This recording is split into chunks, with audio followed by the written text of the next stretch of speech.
Okay. Now this is the hydrobacterium fascia.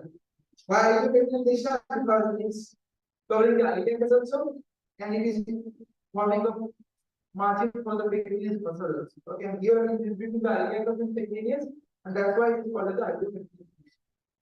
So now inside the hydrobacterium fascia, you have hydros first muscle point, right? And we also have the femoral one. Do you have two tubular kind of structure, poli or something? Poli or something? Or cord or something? Okay. Okay. So this is the way the picture of the. Okay. So this is hydrobacterium fascia. It is open. Okay. So let's discuss the attachment of hydrobacterium fascia. Laterally, it is attached to the iliac fascia. Okay. Medially, it is attached to the hydrobacterium ring. Anteriorly, both the attaches on the oblique ridge of the hydrobacterium images. Anteriorly, it is open, and this forms what is called as the lacuna musculorum, because this triangle, this is environment line. This triangle is formed between the anterior border and the inguinal ligament. This is divided by the fascia into the lateral lacuna musculorum and the medial lacuna musculorum. Okay. So this lacuna musculorum, we have the iliac psoas in the sheath with the femoral nerve. Okay, try to appreciate it when you do this. On lying on this fascia would be the external iliac vessels. Okay, so your external iliac vessels will be lying. There will be sheath, thin sheath that will be covering the vessels, but the sheath becomes very prominent distally called the femoral sheath, but there is just very thin sheath here. So once you are doing the scope approach, you will be able to see all this vessels. And then you have the pectinis muscle. So at this level, you see you have a very thin fascia that is attaching the pectinis also like this. Okay, so that is called as the pectinis fascia. A very thin fascia like this, and it is more marked internally like that. So it is something like this. Okay, so that is the fascia for the pectineal muscle. So in between this two fascia of the pectineal fascia and the adductor fascia will be the vessel. In that way, the triangular way that forms will be the way for the vessels. So yeah, so we will have pectineal fascia somewhere here. So it will form a nice triangular bed for the vessels to lie on, and the vessel will lie into that bed. If you see a cross-sectional area in the diagram in the book, you will be able to appreciate these two things. So you see the pectineus muscle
so beautifully sang one song, which she grew up in that area.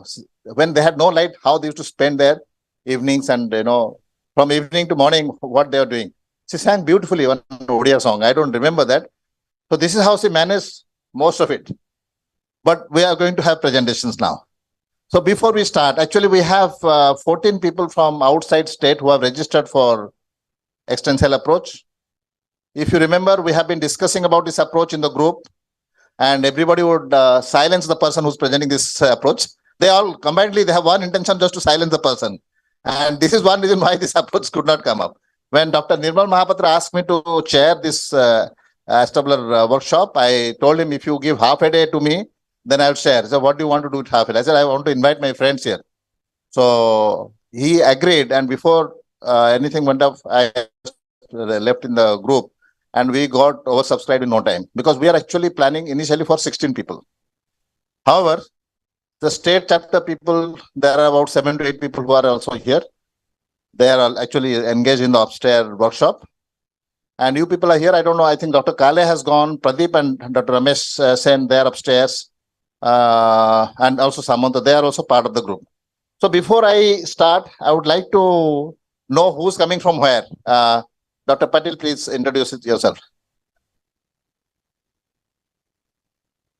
He's a veteran surgeon and a veteran fitness freak person. I mean, if you go to, you'll find he is a tremendous person. Actually, when the lunchtime, we'll ask him.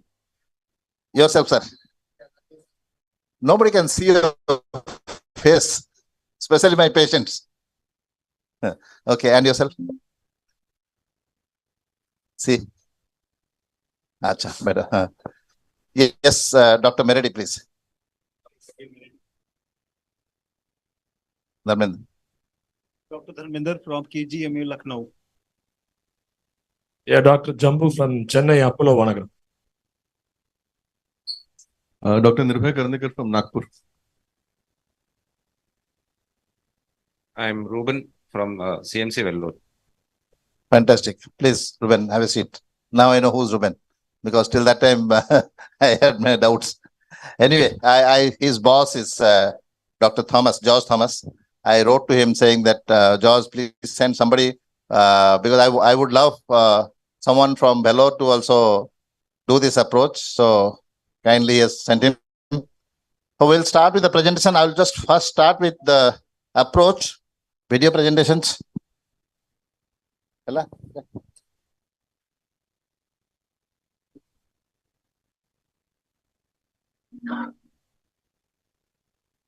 Okay.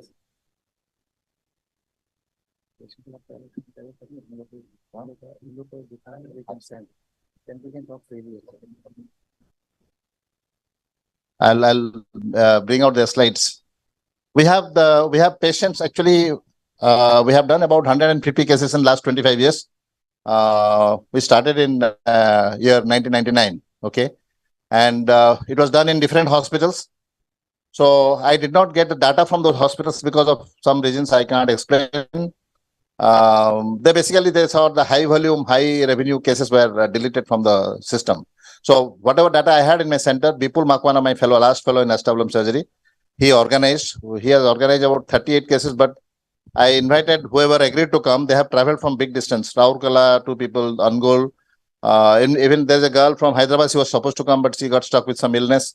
And there are people from remote part of Orissa. I'll show each one their case, and finally they will come down and we'll, Babare, can you remove this please for me? I'll have to see the patient there. Remove whatever is there. So we'll examine each one of them, whatever doubts.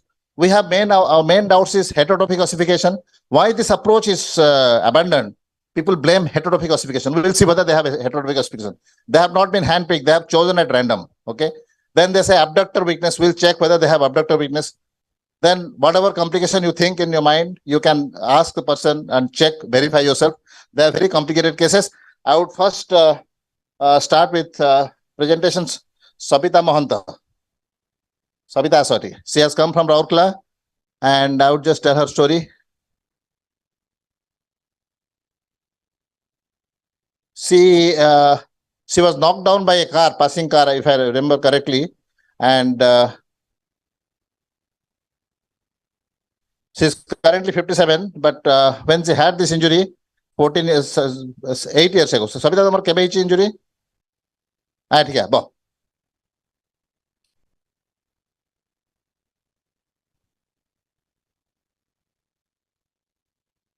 Okay. So, Sabita, basi tamar chair dio. Please offer her chair. Side bus mo sang kotha ho. Okay. Okay. Tame nal sar manu ko tamar kemiti hela accident. Mate nahi sar manu ko. Niya mic. Bas side mo jaओ. Okay. Tamar come. Sabu sar manu mo hole hela. Don't have to feel bad. Ne. Kem hela. Nahi se ko. Ha. बोले सामनारू Bolero माडो हेतला मु bike रे आसुतली जने सार को सहित She was hit by a bolero. She was coming with somebody in the bike, and she was hit. She lives in Raurkela. Tame behosh heitla. हां मु She had head injury, and she was given femoral pin traction in the bed. And at the end of 6 weeks, when they removed the traction, the hip proximally migrated.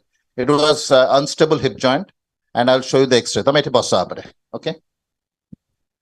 So this was tamar ko barsa heitla. Ko barsa. So 2013 December 6th, he had the accident. Boss day. I operated on 19th of January. So this was her X-ray, and this got. Sorry, I'm not obstructing. Okay. So this was her X-ray. When you release the traction, the hip went inside. Okay. So when I brought her back, I tested her. The hip was moving up and down. So we decided to operate her, but she was already 46, 47 days old. And I was reading the original article by Litonel, published in 1979 on late presentation. He does not recommend anybody to be operated on this kind of injuries 35 days plus. But subsequently, he has published in other cases. So I convinced her what can go wrong and what we are expecting. She agreed. Her brother was taking the full responsibility. He lives in Bangalore, and this was the Jude view. And we decided we could get a secondary congruence if it had united, but it did not unite. It was so this was an unstable hip. The indication for operating is incongruous hip, unstable hip. So she was taken to theater. This was the diagnosis was ABC. Intraoperatively, the indication for her was displaced fractures. Dome was involved. I'll show you where the dome was involved. It was unstable. And this was the intra-op X-ray. And when I opened up to extensile approach, I found she has a big area of necrosis in the glutae. Then I thought I didn't see her in the beginning. Probably she had something like a Morel level, a deep necrosis. So I was worried about putting plates, a lot of implants. So I decided to do with minimal implants. And so this was stable intraoperatively. When we took her post-op X-ray, this is how it looked like. It was going proximal because we had only 2 screws in the holding the columns. So this was not enough to support it. So we put her back into a mild skin traction for 3 weeks. This was a imperfect reduction. 6 months later, this is how it united. And this is a Jude view. I must tell you, I had seen the necrotic area inside. 2 of my junior colleagues were assisting me. So I closed the top side. I always encourage the younger people to take over. So I asked them to close the front part of this thing. So I came out of theater, and the front part necrosed because of cobbler-like suturing. Okay. So I had to revise that. And 2013. So this is 10 years. 10 years. And her function, I called her on telephone. I asked her whether you have any pain in the hip joint. She says no. I asked her whether you were walking is okay. She said I walk a lot. I don't have any problem. But I have not checked her range of movement. Tame chokamani peke bas peribo? Basilo? Sir man kagare? Okay, thank you. Thank you, Mantu. Okay. Tamale challo dekhelo. We'll have to see her, Mantu, while I'm doing the next presentation. Yeah, please. Yeah. Rarema. हाँ मो phone नहीं जा देखो हाँ संदीप हाँ टमाटे तार hip range of मेंट देखियो incidentally Dr. Sandeep Biswal is doing this work from Asia Pacific. He has been sanctioned a research project on extensile approach. This is part of the study. This is more important for him now.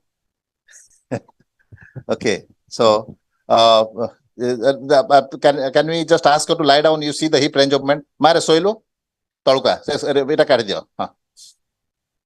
तमर को hip रही operation सेपट को गोड़ कर एपट मुंड कर show she is now 57 she has a big family to look after and despite head injury I did to extensile approach though head injury is a contraindication because they form a heterotopic ossification. You will see her x-rays now. Soma she had other surgeries following that like hernia surgery and some abdominal surgery. She was not keeping well for other reasons, but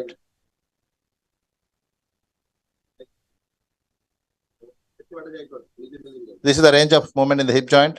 Somebody to note because I'll have put in the record. Okay.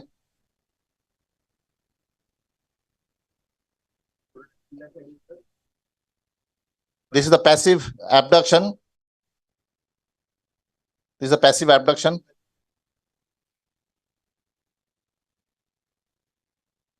The Fabier is, you look at the Fabier, she has no problem with the Fabier. Okay. Devasis asam. Setivasa. You see the rotations. This is the internal rotation and see the active, can see, taku eppudu move kuri abduction dekhla. Abductor weakness अच्छी नहीं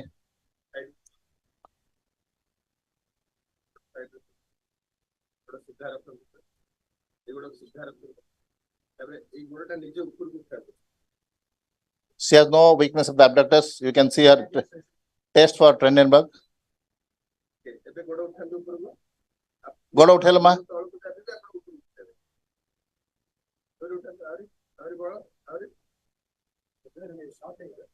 We'll see that.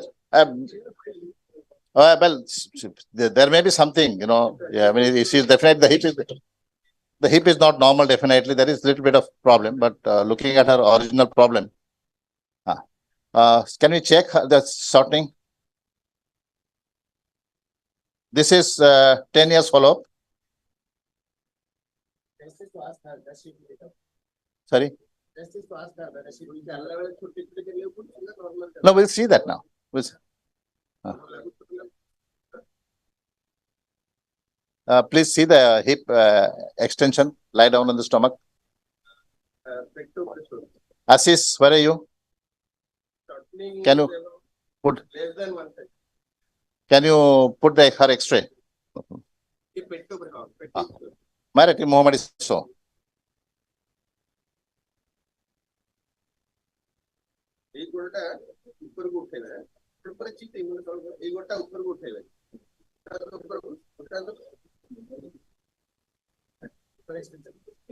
No, this is the normal. Other side. Other side. Can you show the other side also? See. Okay. They sit on the floor, na.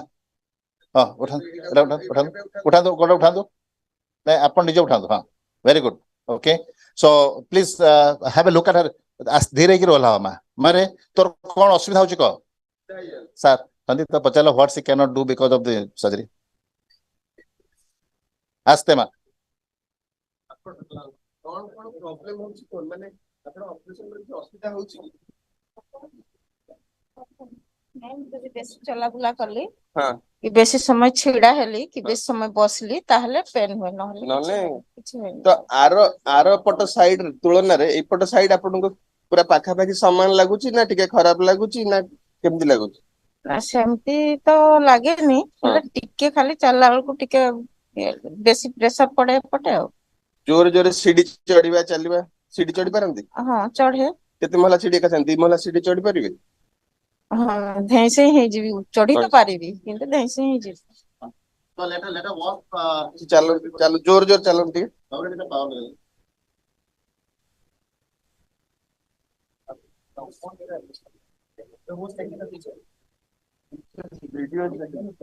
ତମେ record କରୁଛ ଏଇଟା record ଦରକାର କଣ ତମେ କହିବାନି କାଲି ଯେ ରେକର୍ଡ ହେଇ ଚାଲେନି ଆଉ ଥରେ ସୁବିଧା ଯାଅ ତମେ ସାହେବ ମତେ ଅନେଇ ଠିଆ ହବ ଗୋଟେ ଗୋଟେ ଠିଆ ହବ ସେଇଠି ରୁହ ମତେ ଅନେଇ ଠିଆ ହବ ମୋର ଆଗ ଗୋଟେ ଗୋଟେ ଠିଆ ଆର ଗୋଟେ ଟେକ ଯୋଉ ଗୋଟେ ଠିଆ एमती एमती ତାର ଯେମିତି ଆଗ ଓକେ ବର୍ତ୍ତମାନ ସେ ଗୋଟେ ଠିଆ ଗୋଟେ एगोड़ा एमती There's some in the right side of it. There's some weakness in the but overall. I don't know its weakness or it's the joint which is not very. Joint is also not anatomical. So this is the. Any comment about this case? Marik boss. I mean excellent. Excellent. आप X-ray देखो regarding HO. Wow. Compare it. Please. I don't know regarding the. Mantu, HO देखो and do a grading of Mata's radiological grading 10 years follow. Somebody to note it down, please.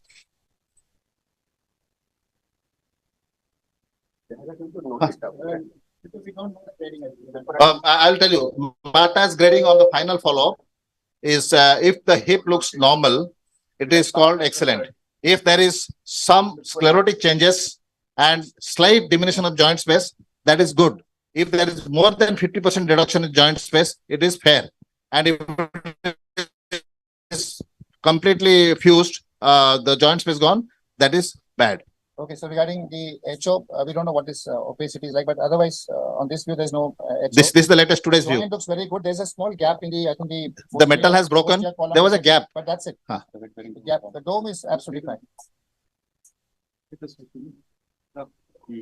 Graph और इधर तो acceptor is totally free. I mean, there is no HO in that area. Yeah. So there's no HO. Okay. So yeah. Actually, I would have put more plates because I saw the necrotic area. I was worried and I had to. This is broken, I think. That is broken. Never actually. There is a gap in the articular cartilage, articular zone because the fine. Predominant weight bearing area is absolutely fine. Very good here. Thank you. Absolutely. Thank you. Please, somebody to note it down. तमे बहुत भलो करछ सविता तमर बहुत भलो अछि तम भाई कह दियो आ पिक्चर नहीं करियो थोड़ा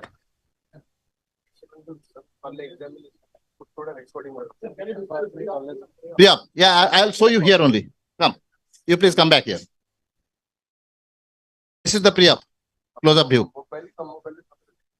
Okay, you see that dome dome involvement. The arrow is a dome. There's a big floating piece of dome.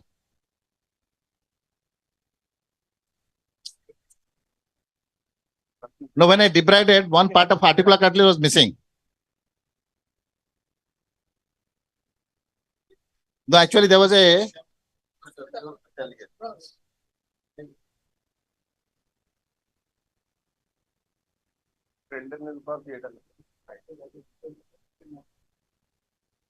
she's smart, very smart.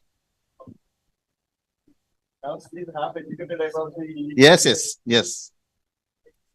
ମୁଁ ତାଙ୍କୁ ବହୁତ ଧନ୍ୟବାଦ ଦେବି ଗୋଟିଏ ଫୋନ କଲେ ସେ ଆସିଛନ୍ତି ବହୁତ ଧନ୍ୟବାଦ ସବୁ ସାର୍ ମାନେ ଇଣ୍ଡିଆର ବଡ ବଡ ଜାଗାରୁ ଆସିଛନ୍ତି ଦେଖନ୍ତୁ ତମ ରେଜଲ୍ଟ ଆମେ ତମ ପାଇଁ ରେକମେଣ୍ଡ କରିବା ବି କହିବା ହେଲା ଭାଇ ତମ ହିପ୍ ଚେଞ୍ଜ କରିବୁ କିନ୍ତୁ ଚେଞ୍ଜ ଦରକାର ନାହିଁ ତମ sir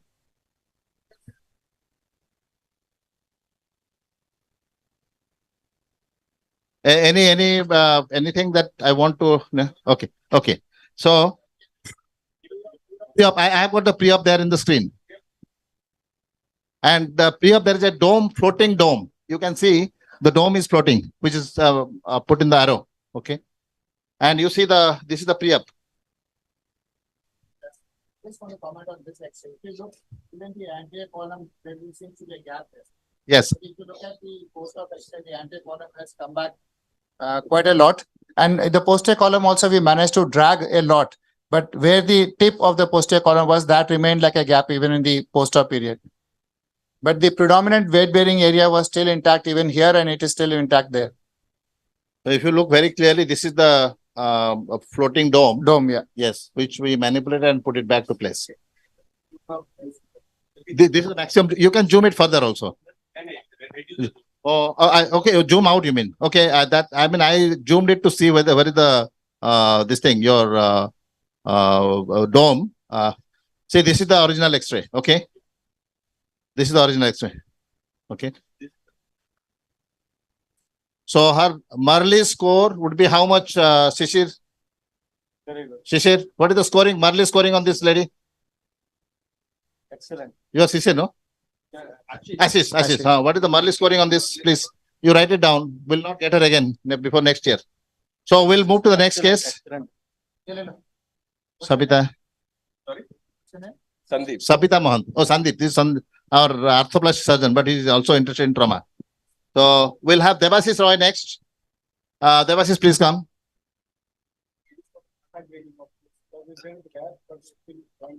Actually, Mata's grading does not speak about a gap.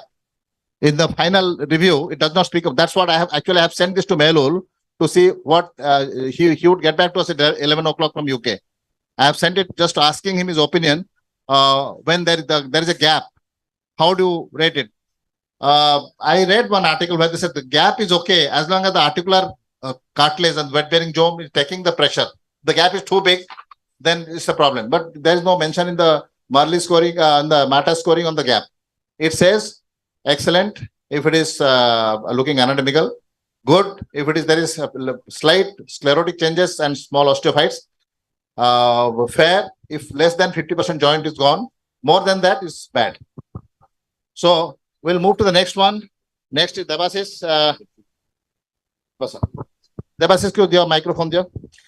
Debasis currently 44. He came when he was 22 to me, 24. Debasis Tamar came to accident course.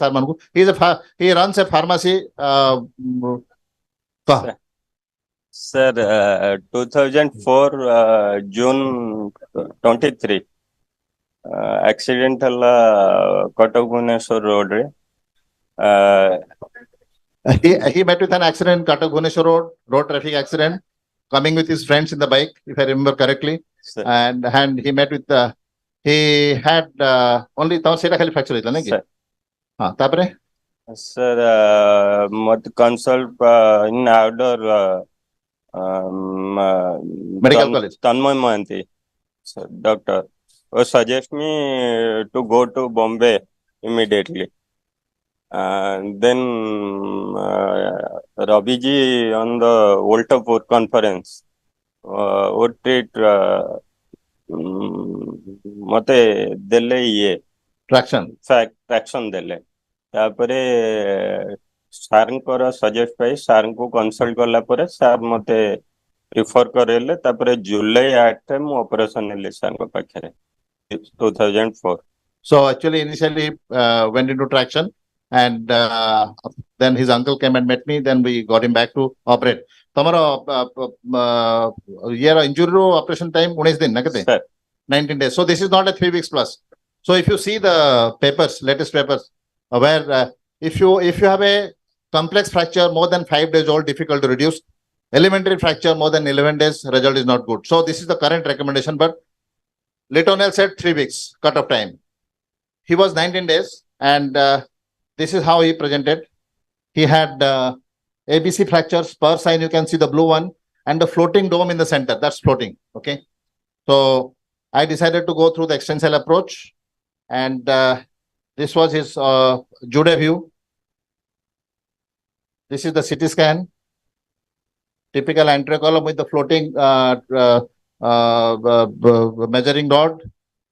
This is the area where you can expect the supragluteal vessel to get entrapped. So I decided to go through extensile approach, isolate the supragluteal structures, then go in. And this is the central dislocation. This is the 2D CT. It gives very clearly an unstable hip, incongruous, and you can see the floating piece of dome here. So, indication for surgery: displaced fracture, dome involved, incongruous, unstable, floating dome fragment. Okay. So, if this is the concern actually here, if the supragluteal vessel comes exactly where the fracture is exiting. Okay. So, suppose you want to go through the Cocker-Langenbeck approach, you cannot reach this place actually. Even if you do a flip, you will not be able to reach. If you reach, struggle and try to do it. If the supraorbital is there, you might rupture. If you rupture, you will not be able to rescue because you don't have further access. You have to pack and come out. So this is not ideal for putting a cochlear lung and neck approach. And this was the main concern, the dome fragments. And this is intraoperative finding, the head of the femur. And this is just after the extensile approach, we made the exposure. And you can see this is the superior gluteal vessel here, this one. And this is how we reduce this fracture. I'm so sorry. I'm going in the slide, not in the Slides. I'm so sorry. I'm so sorry. Okay. So you put a large femoral distractor, put in the sciatic buttress and the femur, and then when you jack it out, this is a loose floating dome I am holding with an instrument, and this is how it was reduced. This is the floating dome which was reduced to place, and the superior gluteal artery was protected, and the head of the femur you can see. The other part of the articular cartilage was put onto that, and this was finally, this is the head of the femur. This was finally at the time of closure. And this is the immediate post-op. I would grade it as anatomical. This is the Jude view. And this is a 20 years follow-up. And I spoke to him on telephone to find out the scoring. He had no pain kete achi? sir pain jo mane Amane. Tame kete bar chali paribo? sir near about 2 kilometers ହେବ Tapare কষ্ট হবো? ନାଇଁ sir ତା ପଠୁ ଅଧିକା ଚାଲିନି କେବେ Okay. So he has not walked beyond 2 kilometers. He walks up to 2 kilometers. And his range of movement, Dr. Sandeep Vishwal will show the scar and the range of movement. जाने के record करो play. Record करिए. तो bed रे ଟିକେ ଶୋଇ ଯାଆନ୍ତୁ. କୋଉ hip ଟା ଆମର? Right side. Pocket ରୁ କାଢି ଦିଅ. ଗୋଡ ଛୋଟ ବଡ ଲାଗେ ନା ଲାଗେନି? ଗୋଡ ସିଧା ଉଠେଇଲେ ଉପରକୁ. ଠିକ ଅଛି. ଠିକ ଅଛି. ଆଣ୍ଠୁଟା ଭାଙ୍ଗିଲେ ନିଜ ଭାଙ୍ଗନ୍ତୁ. ଏଇଟା ରଖନ୍ତୁ. ହଁ ଭାଙ୍ଗନ୍ତୁ. ଆହୁରି ଏଇ ଗୋଡ ସିଧା ରହିବ. So this is the hip flexion. ଆଚ୍ଛା. ଗୋଡ ମୁଁ ବାହାରକୁ କାଢିବି.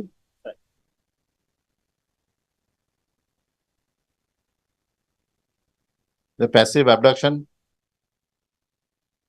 ଏଇଟା ଭାଙ୍ଗିକି ଏଇଠି ଗୋଡ ରଖନ୍ତୁ. Heavier.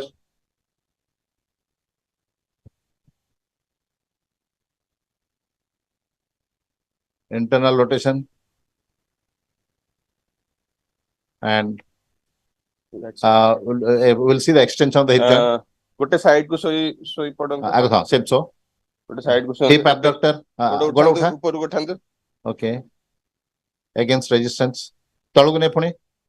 ଏବେ ମୁଁ ତଳକୁ ଚାପିବି ଆପଣ ଉପରକୁ ଉଠେଇବେ. ଉଠେଇଲେ? ଉଠାନ୍ତୁ. ଜୋରେ ଯେତେ ବଳ. ଠିକ ଅଛି. Okay. Can you ତମ ମୁହଁ ମାଡି ଶୁଅ. ଏବେ ନର୍ମାଲ ଏଇ ଗୋଡଟା ଉପରକୁ ଉଠେଇଲେ? The normal leg. And ଏବେ ଏଇ ଗୋଡ ଉଠେଇଲେ? this is the affected operated side. Okay. ଏଇଟା ଭାଙ୍ଗନ୍ତୁ. ଏବେ ଉଠେଇଲେ ଉପରକୁ? ଠିକ ଅଛି. Okay. Devasis. ମାନେ ଚାଲିବ ଏଠି? ସମସ୍ତଙ୍କ Thank you. ଧୀରେ ଧୀରେ ଚାଲ. Somebody wants to see the scar can see. We put bigger scar than what Ritonel recommended. I'll tell you why. Chalo. ଜୋର ଚାଲନ୍ତୁ. He recently broke his tibia and came to me. So I did the tibia and removed a couple of screws from the trochanter. Devasis, tama Mrs. and nurse na? Acha. ଗୋଟେ ଗୋଟେ ତାପରେ ଠିଆ ହେବେ. Acha. Devasis, tama safe ଠିଆ jogging କରିପାରିବ ଟିକେ? So this is a 20 years follow up and we'll see his X. Thank you. Tama seat basa. Ama X-ray ଦେଖିବା. ତମ X-ray କାଇଁ? ହଁ ଗୋଟେ ଠିଆ. ହଁ. ଆଗ ବାଁ ପଟ ଗୋଟେ ଠିଆ ହବ. ଡାହାଣ ପଟ ଗୋଟେ. Okay. Can somebody show the X-ray, Ashish? Please, boss. Critical comment. Oh, right. Okay. Give some grace mark, please. Being a friend, you know. Okay, please have a look. Look for HO. And his grading I have not seen. There is current X-ray.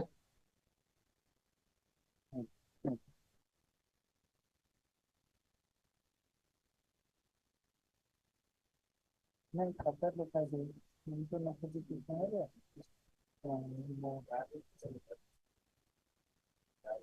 खतर लिखा है खतर का office है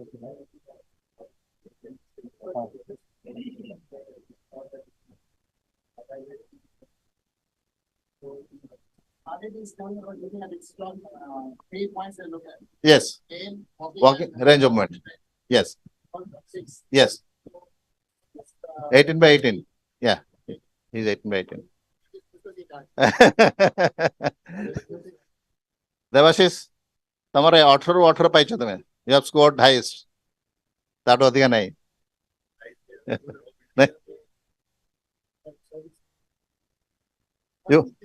You want to see the scar? Devashish said ଶୋଇକି ଦେଖାଅ. So, ଆସ. See the length. Oh.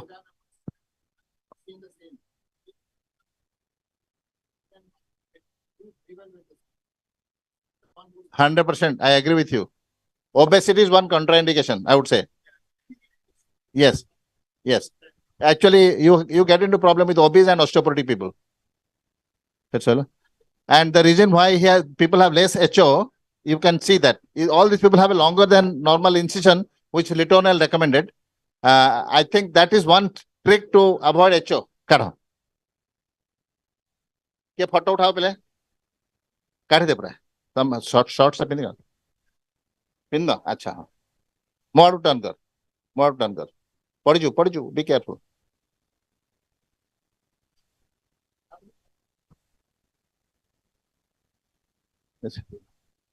it goes right up to 10 centimeters below the tensor fascial at a muscle finishes.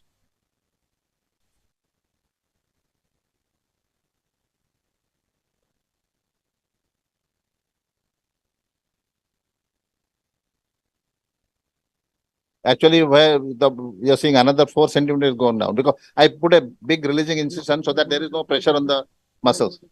Go to upper take, Baba. Go take. Utha.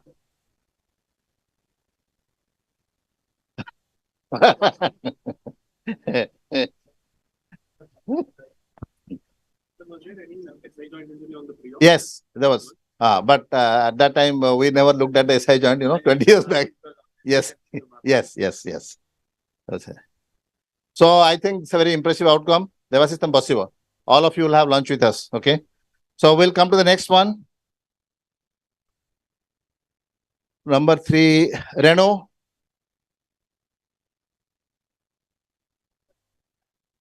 Seven will see.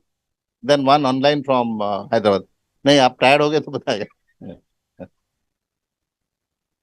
No. We'll just do that much. Thank you. This girl, see, Renu Basa. I'll just tell briefly. See, कितने वर्ष तोड़ा operation करो? 16 वर्ष ना 14 वर्ष. 16 years ago, she was in the pillion with her brothers. One brother was riding, another brother was sitting. But they were in the wedding. The groom wanted some tea. The middle of the night, they went to fetch tea in Bhubaneswar. I think they were spitting. They hit some truck or something. 2 of them died on the spot. She came in coma to Kalinga Hospital. And she was received by me after 30 days. And she had femur fracture, ipsilateral femur, transtectal transverse fracture with post-wall fracture, transtectal T fracture with post-wall fracture. She had both the feet very badly mangled. And so I did the femur first DFN. Dr. Tunu Mohanty did the feet. Then we did the acetabulum explaining her all the risk. And we went through extensile approach. This was her original X-ray. Transtectal transverse with ipsilateral femur shaft fracture.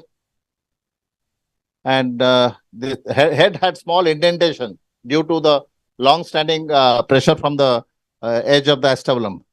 And this was her CT scan. The posterior wall also fractured along with the transtectal fracture. This transtectal T fracture. You can see the ischiopubic ramus also is fractured. So the diagnosis is transtectal T with posterior wall fracture. 33 days old, high velocity bike accident. You can expect chondral injury. She was a rider. Other people died means it's very serious kind of injury. She also had head injury, but I had to do despite that. And we did the feet and then the femur. This is femur was sorted out. These were the feet. And surprisingly, one thing I found when we fixed with DFN, I think there was a malrotation. And when we did later on went in to do the acetabulum, the head of the femur was not agreeing to be in the socket all the time because we have changed the alignment of the proximal version of the femur. Okay. So this is her X-ray. You can see there are gaps in the roof. There are gaps. You can see there are defects in the articular block in the roof, wet-bearing roof. This is what Dr. Mata was telling in a meeting in Litonel's course, and he said that if you see after some time the gap gets filled up and you get a congruous hip joint, and I was somehow not agreeing. Then he said that from my experience, he has already published in '93 that the gaps means a disastrous thing, but later on he says this, so I was worried, and I observed in her case first that gap gets filled up later on, despite being in the wet-bearing dome. This is a Jude view. This is the view. Mata's grading, I did about, this is yesterday's picture. No, 8 days post-op. It was I would say, it was fair because it's already starting to erode the joint. This was 8 years post-op. And today we'll see the last post-op. But first we'll see the functional assessment. I took her telephonic assessment. She says she has pain if she's walking. She takes care of a big family. And she says that if she walks very hard in the daytime, the night the hip aches. And she can walk a big distance, but she does not have a normal gait. And when I mentioned to her, do you do anything beyond walking? She sent me a video where she's dancing for 1 kilometer in a wedding last month. 28th of June, she danced for 1 kilometer, and I have the video of that dancing, but I'm not able to show you that. So, Sandeep, can you see the functional, the range of movement of the hip joint? So, say it so, Renu. Mundavajo, Tolupala.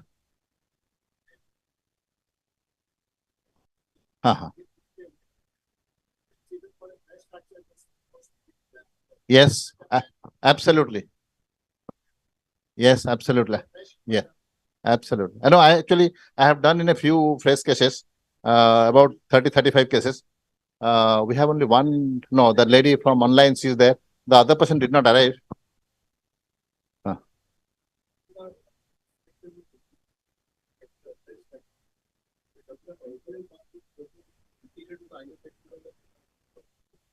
You can go through the joint, arthrotomy, see the fracture, and then fix it under vision. I'll show you one case.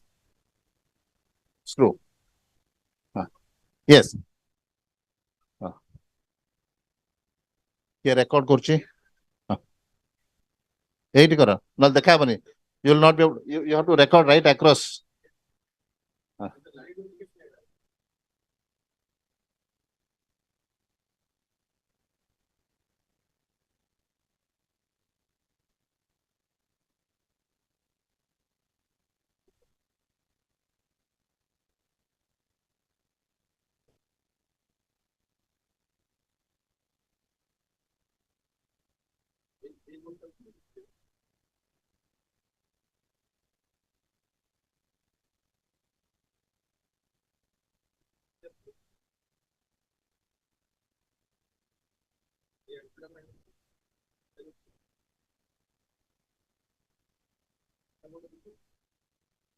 I have removed her DFN.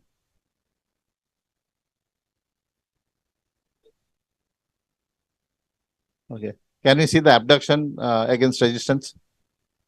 Mata anek so apade. She is on the right side, na? She's operated. Oh, 22. Renu to age ketla dela 22. Setolo kete ila? 22. Recently, she had a hysterectomy for which she's without hormone replacement. She had a lot of bone pain, and the bone quality has gone down. So I have sent her to somebody to start an HRT, and now she's better. So, separate sar one is so. Oh, okay. 2008. Renu tor operation ko over se itla? 2009 January.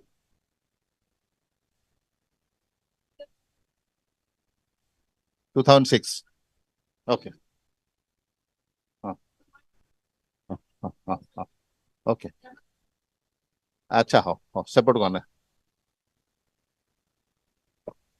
हाँ, 75. But they come every year once for a review. They come with a Jude view, see me and go. Unfortunately, people who are like lorry drivers, people who are on the road, they have gone to different state. I'm not able to reach them. Numbers have changed.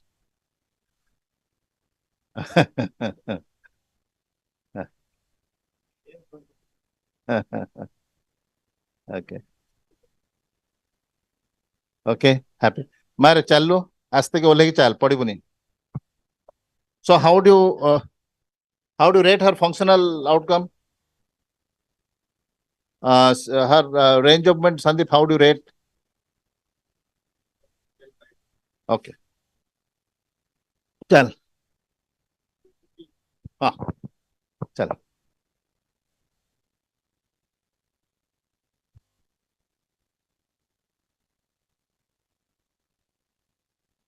ठीक है बस you missed something मता नहीं ठा जानो मता नहीं ठा गोटे गोटे ठा आगे जो तो ठा किस सुने look for Trendenberg and others तब आर पटे हाँ पुणे आउथरे ठा मैं हाँ देखे लो गोटे गोटे ठा ओके आर गोटे ठा ओके राइट थैंक यू तो बॉस तो स्कोरिंग के तलम कोई तो है yes both feet injury femur fracture absolutely actually they say that you should exclude this patient but if you exclude the number will drop so yeah हाँ तू बस पे उतरे बस इनु केबे चक्कामणि तापर चक्कामणि बस पे बसुन जेन बसबा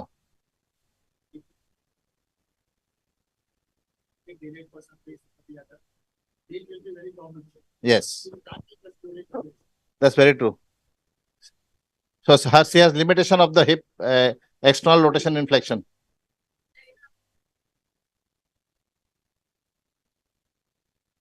okay thank you yeah boss next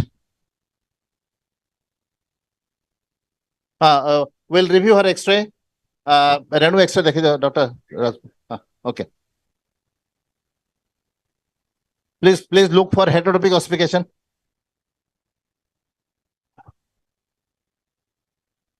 there's definitely so it's not there so there's definitely reduction in joint space early arthritic changes there I'll say it's fair the grading would be fair she had a head injury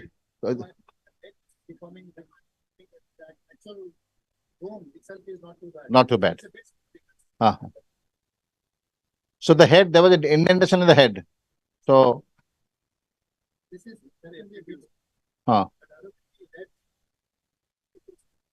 not too bad right and importantly there is no heterotopic ossification okay so we'll go to the next one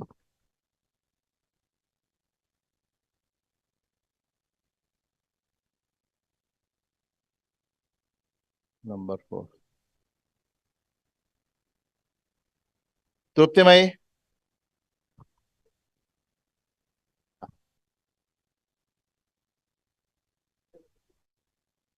yes I was telling now the femur is mal rotated because when we did the DFN I realized that we have given little extra rotation and when we did the acetabulum I just could not put the head back into the acetabulum after reconstruction so that is one point to be noted when you do a polytrauma patient you must 100% make sure that your lower limb alignment is good otherwise it's going to affect the femoral versions it is little lateralized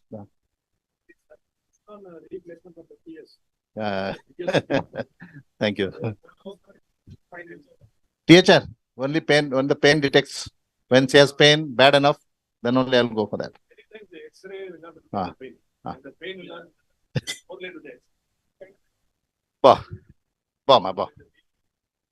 Babuli aso tame diyan da bas namaskar Prabhanjan Basan, thank you for coming. Thank you. Okay. Basa Bapang San Basari. So I would just will quickly go through some more cases.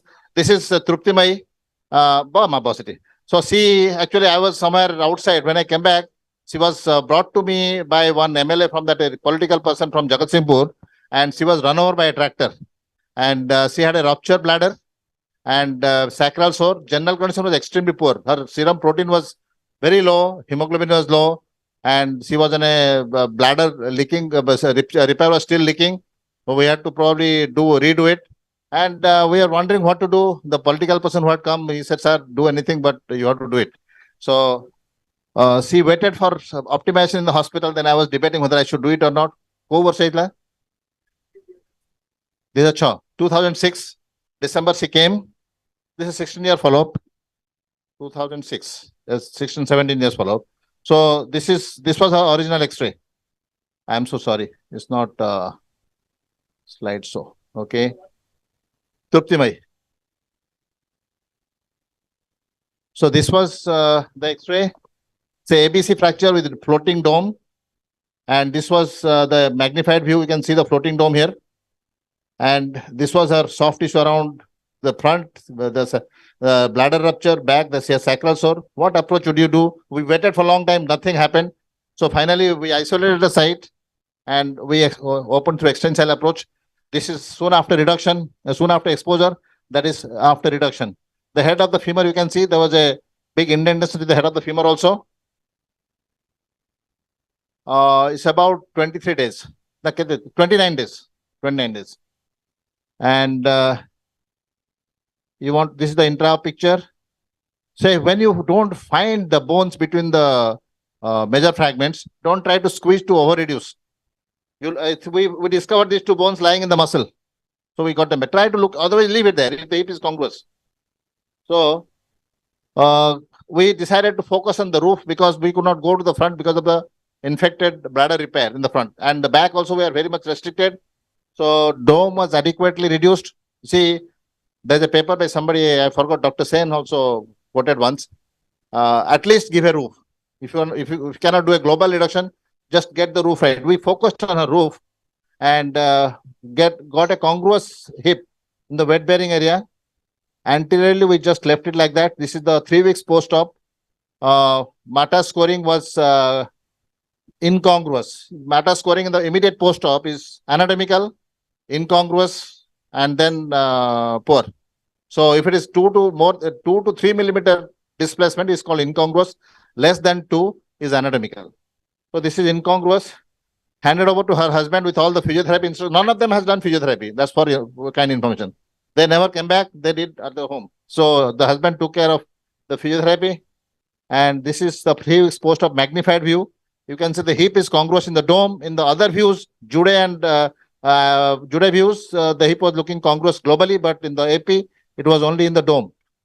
And this is the focus on the roof. We knew that the roof is also not completely congruous. There is slightly opening up in the lateral aspect. So this is the magnified view. You can see the medially the joint space is diminished. The roof has got some reasonable space. Okay, this area. And this is 12 years follow-up. And we'll see today's X-ray. I thought she would not be able to come, so I pulled out her 12 years follow-up. Today is 16, 17 years since her surgery. This is 14 years follow-up. They come every year. And you can see the roof part is good. She's still able to do her household course. Husband lives in Calcutta. She takes care of her big family. And Marley score, I asked about the pain. She said, sometime I get pain. I have little difficulty, so much of work. So I gave her 5. Pain doesn't complain at all. No painkillers. Walking also she does a lot. But I don't know about the other range of movement of the hip joint unless we test it. We'll test it now. Dr. Bishwal Tiptamai. So, one good thing, she is not obese. তোর কো গড়াইছি আচ্ছা হ্যাঁ ঠিক আছে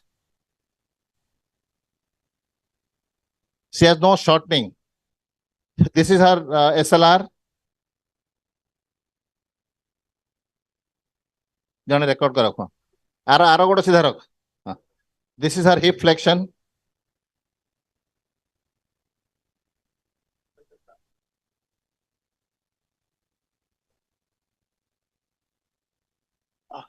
Okay. This is the passive abduction. Javier. Javier is okay. Internal rotation.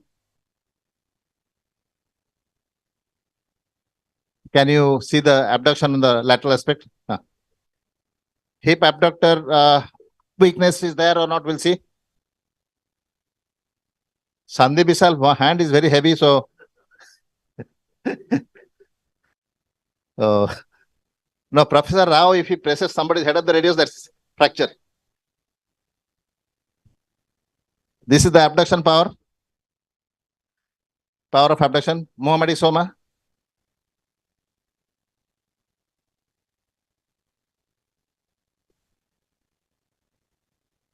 This is the operated side.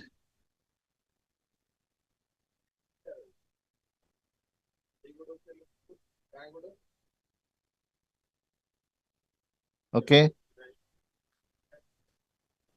It coat katlama. Tar katla. Coat karchi. Jonga samna. She has got a femoral stretch positive. I had seen her last time. She had some lumbar disc. Mare chalibu. Asti gola podju. So this was her functional range of movement would be what? 5? 5. Okay. 5 out of 6. So the highlights of this case is that she was delayed case polytrauma ma chalu. Jente aram chalu jente tor cost hole bi ke osme nahi. Ame dekhiyo jaunchu. Ay purga. The 17 years follow up. Tu chakkamadi ke bas per tapre. Bas per bita upar ma. Ba. Ha. Acha. Eti thial ma. Amaro.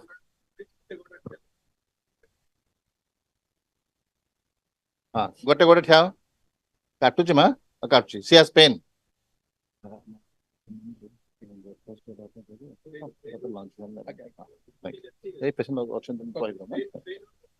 Pain hoji korani. So she has pain. She has traveled actually from Medinapur. She would have come by bus, so it's painful. ठीक है ma. Thank you. To boss. So I have a. So we'll see the current X-ray. Ashish. Babli. नहीं तू ताको नहीं कि बस आछे बस आराम से बो हमरो ना कोन संदीप कोन देखिबे हां चकाउनी बस बस जति पारुछु म जबरदस्त नहीं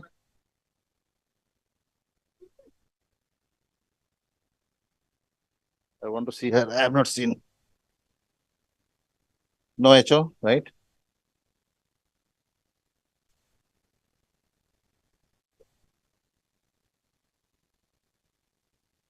Okay. The dome headspace is gone, I think, in the AP. So that's why she's having pain. Not obliterated. Yes. That becomes fair. How much score you give for I think this is fair. Excellent, good, fair, and then bad. So you can say fair or bad, whatever, poor, you can say. Poor would be arthritis. Arthritis. Did you have any issue with any trochanteric non-union? No, never. And I did not do flip. Only recently because everybody doing, I'm doing. That's what I was about to ask. I do a complete trochanteric osteotomy and lift it nicely. It is very comfortable. I think we'll do the same thing in the extensile approach. Okay. So this was, thank you. And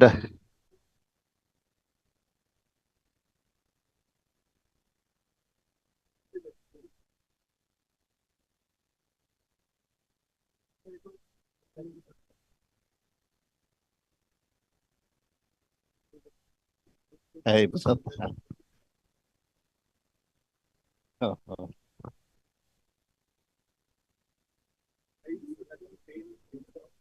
Actually, तारो तमे देखियो तारो 3D करी देखियो ताल देखियो तारो गोटे part of the एस्टेबलम गोटे माने हां इट्स नॉट कांग्रेस हमें 2D रे देखछे ये देखियो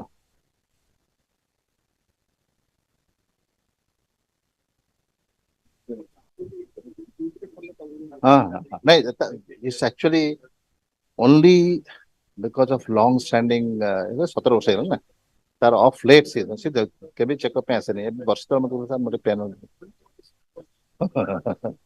वेरी टॉलरेंट पीपल हम आशीष से पेपर लिखियो ना के लिखियो आमे 10 कर दो खाली हम ଗୋଟେ पेपर ଟେ पब्लिश करू तो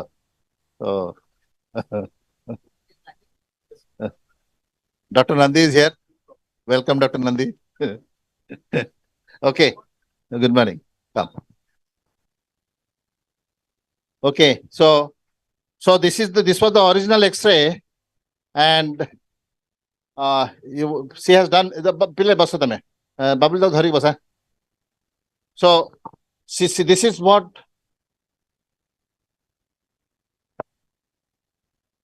So we'll move on to the next case. People falling from height, you showed. Yes. The dome is floating. Yes. You showed those cases similar. So,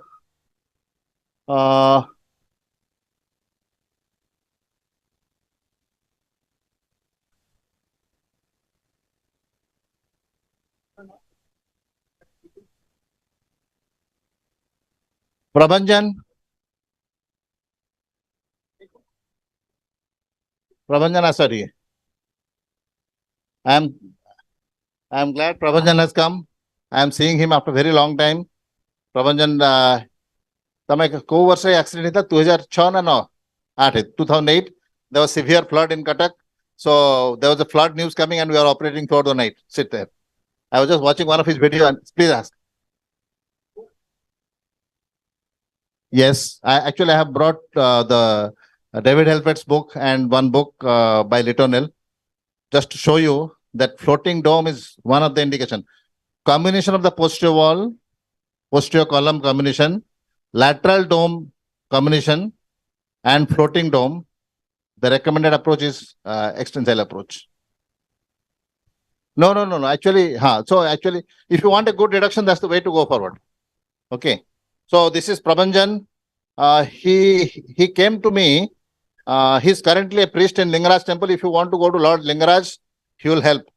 He's a priest there currently. My friend has gone yesterday. He did not know. So Prabhanjan, tamar kemiti bhangla baba? Tamte microphone dala. Are pile tamte microphone tang mo. There. Prabhanjan tama age kete ka? 40, 30, 32, 35. Prabhanjan, तमको केमिति एटा हेतला accident केम हेतला पुरी रु आसिला बेलको accident हेतला केमिति हला जने side मारला पसिगलु done तमे गाड़ी रे जाउथलो हां bike so this is a road traffic accident.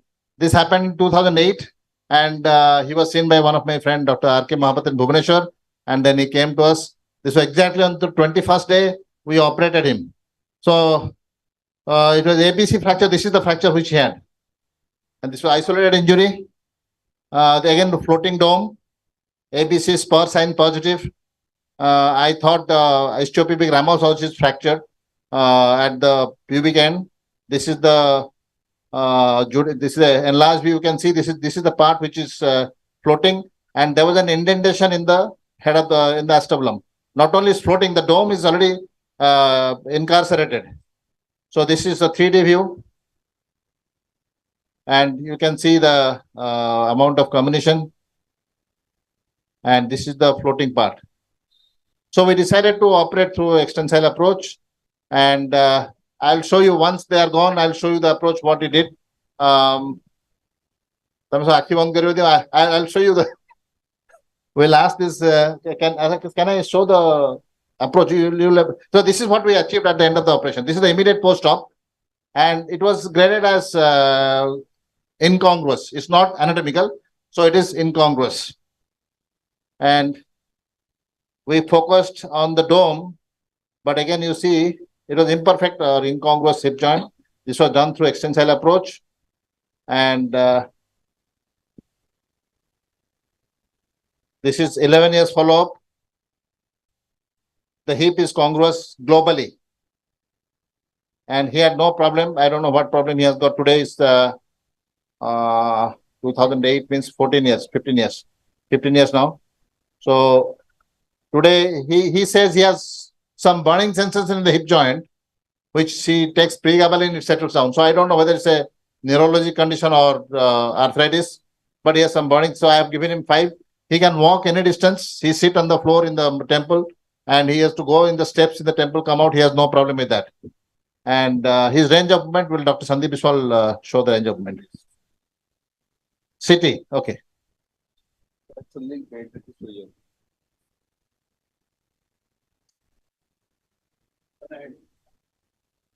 This is not city actually. It's a X-ray. If you want, I have got the city also. This one.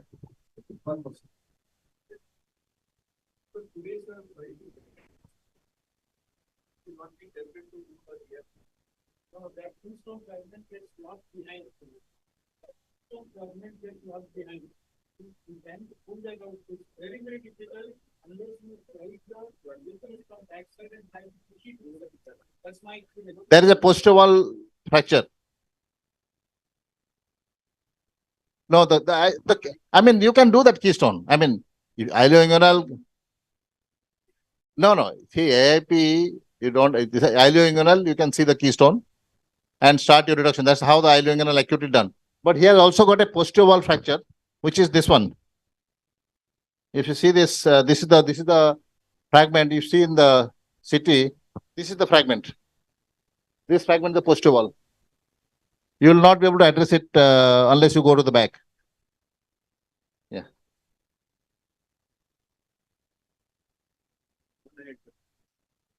Ahead. Okay.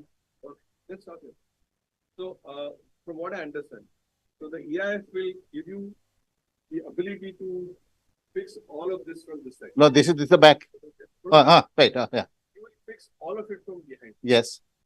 You will not be able to see the quadrilateral fragment there. Yes. You will not be able to see that keystone fragment there. Is that correct? By the EIF. You can do an osteotomy. EIF. You can do an osteotomy and go inside. Yes, I'll show you that osteotomy, how to do it and go inside.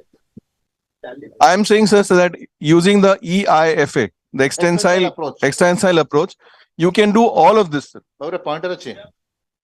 Wait, let me hear me out. So just hear me out. So if in a KL approach, what you're doing is you're going from below upwards. From EIF, you're coming from above downwards. Is that correct? My understanding basically. Sir. So in the EIF approach, what you will see is you can do the entire stuff from behind. Right. You will still not be able to see the keystone fragment and the actual true pelvis. No, you'll be able to see. You do an osteotomy of AIS, you go inside and do it. I'll show you that. Only thing which means sir, that you will be denuding the pelvis from front and from inside, both. Yes. Only thing you will not be able to do is the iliopectoral. So I'll tell you what, Nirbhay, if this patient comes to you within 10 days, you are pretty okay with to do AIP and combine with an iliofemoral. That will give you everything on top, everything on bottom, and even the wall fragment from behind you can actually approach. The EIF, you can come down on the wall and just put a bucket and a screw there. So all that can be dealt. But if this patient, even in just 10 days later, you'll be struggling to do with this approach, then I think EIFA will become better, because then you're looking at all these things you're seeing from the front. From behind, the keystone fragment has got the defect in the front, but behind it is continuous. So you're looking at the ilium from behind. There it is almost like a vertical line. All the defect is on the front of you. And the wall fragment you are seeing. So what you're not seeing is the comminution at the anterior part. That's all. So you have to do some compromise somewhere. Yeah. So there are multiple papers, sir, which say now that the ABC plus posterior wall, you don't need to fix the posterior wall because it is pulled in. It depends on the size of the posterior wall. It doesn't always fall actually. No. In fact, in one of my cases, in fact, in one of my cases, of injury for a posterior wall fracture with an ABC is completely different from a posterior wall. I fully agree, but don't always think that the fractures follow the books. What I'll tell you, I'll show you a case where on the initial X-rays, the wall was not displaced. But once I finished fixing everything, the wall displaced. That is what happens. And I want to answer your question. So then you have to fix it. If you have a floating dome. Stability matters a lot. Yeah, stability matters. You are after CR. Yes. It has to look good. The reason why the ABC plus posterior wall, the posterior wall is not displaced is because the capsulo-ligamental complex is still intact and it has got pulled in. It is not a pushed out fragment, and so it is a more stable fragment than a posterior wall kind of a fracture. So if you don't, the papers which say that you don't need to fix it is based on the fact that it is a stable fracture. It is not an unstable fracture. Can I answer your question? In this particular case, no. Actually, we are here to discuss. We are here to discuss. There are all. The biggest challenge with We were just talking in the back, sir, so that perhaps in 2004 and 2006, No. one minute, sir. In 2004 and 2006, perhaps AIP was not available, right? we started doing in 2008, of course. Yes. But- So the question in my mind, sir, the question in my mind is today, would I do this through AIP or would I do this EIF? I'm just my there are question. two reasons why you will do through extensile approach. The dome is floating. Okay. If you do with AIP, you will not get it anatomically reduced. You may get a good picture, but you won't get it anatomically reduced. Number one, if you get it reduced, you won't give the stability which you give by extensile approach. I mean, would a dual approach be advisable, sir? I mean, you can try that. I will come to that. If it is a fresh fracture, we'll do that. If it is getting delayed, definitely I will not do all approach. It's a fresh one. I think it's very good. You can get it, Dr. Kale, but the dome fragment, the stability you give through the raft screw is not strong enough to support the dome. Okay. When you mobilize, there is a chance it may go off. I mean, in the hand of masters, everything is possible. So if you want to do comfortably, you want to give a stable hip, you have nothing against the extensile approach, you should do only extensile in this approach, this case. Floating dome, delayed presentations, posterior wall fracture, I will do extensile approach. You can phrase whatever. The only thing, the floating fragment you are not seeing. Okay. Once it is reduced, you see in the C-arm, you put raft screws. Okay. The raft screw in the dome, I'm not very sure how stable they give, what kind of stability they give. I'll show you a case where it has slipped backwards. But anyway, I mean, if you put multiple raft screw, there are other ways of doing it, like, putting inside out wire and then putting cannulator screw on top of that. They're there, but your point is well taken. But because it is a delayed presentation, there's a floating dome. I'll show you the video, you will appreciate it. Okay, so this is the exposure. How the floating dome behaves, we'll see that. I mean, this is 11 years follow-up. And can I have the latest X-ray? Please have a look. Amaro ke pilla achunti ama sisir. ठीक है हम जो मान को सरलानी ताऊ our अलगा room रे बसने की ब्रेकफास्ट दे परिबो जो मान को सरलानी पहले जाओ खाई देथियो बसन एठी खाओ प्रबंधन तमे भी जाओ सर नहीं की जिवे ताऊ ब्रेकफास्ट दे साला पर हम कथा बा प्लीज कमेंट निर्भय प्लीज कमेंट नहीं ताऊ नहीं की जो जने पे आसरे पहले बाबुली नहीं देवाशीष तमे आसो जाओ खाइबो देखिबेन और भिडियो हम देखिबेन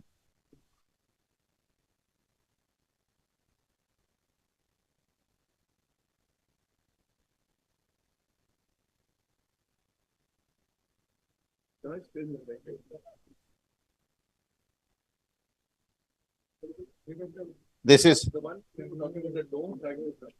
By a second KL approach, I'm able to reverse the reverse T plate.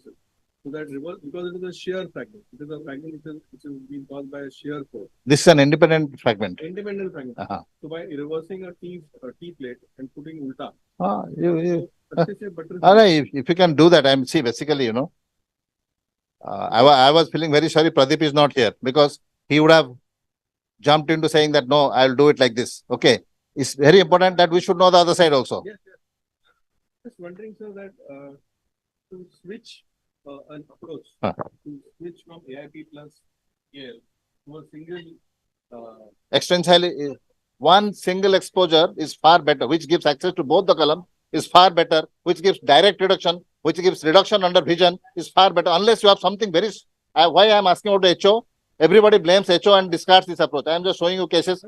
So basically either we Indians are different or our approach is a little different. I'll show you what I do differently in the normal. Is it because we are training the area with the No, they also drain. I'll show you what I feel different when I show the presentation on that. So, why are we not getting HO? Dr. No, endomethacin recommended is day 1. you should give day one because it forms HO between 24 to 36 hours. Either radiation or indomethacin on day one. All these patients take only after 2 weeks because their stomach is already, they have other injuries. They can't take indomethacin. So when they eat well, I give indomethacin. Okay. So that comes at just around 10 to 14 days time. When they eat well, I give. So I don't give in the ideal time also. And only one girl I have given this radiation because people don't agree for radiation, knowing that it can cause, it can be precancerous. Okay. Hello. Sorry. No, this was a trochanteric osteotomy. Trochanteric osteotomy. It is in the BK from above and below. Below, I'll show you in the video. That's Nirvay asked the same question. Where is the gluteus floating? No, I'll show you. You don't, between the skin and the depth of the dissection, everything is one piece. You don't disturb anything. They're holding each other. Okay. So this is how to grade this. It's good. Huh? Five. Okay. So we'll go to the last case. Mr. Kalia Gochayat, please come.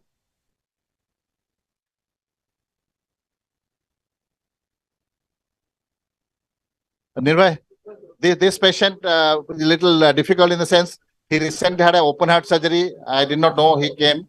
Dr. Das, you do here. Hi. Would you please explain your sequence of fixation? Is it? Yeah, actually, I'm going to present the approach after the case presentation. Later on. Yes. Next one. So he had a massive disc in L4, L5, L5S1. And he said that my hip is not working anymore and I'm able to fall. So he came to my clinic. I recorded, he was struggling. Then I did MRI. I found a huge disc and severe radiculitis. So I sent him to my colleague, spine surgeon Firoz Ali. So he did a discectomy and I don't know what he did. So he has recovered from, he also developed bladder valve symptoms. So he has recovered to some extent. So actually, to assess him from the functionality of the is difficult and we should not do it. And he recently also he had an open heart surgery. Kalia Babu, he never had physiotherapy. Okay. And his last review was 6x6 everything. Okay. So, upon Basundu, please.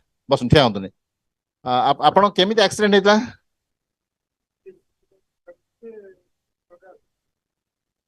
So, he was hit by a lorry from the back and he came with this injury. Sorry. Okay.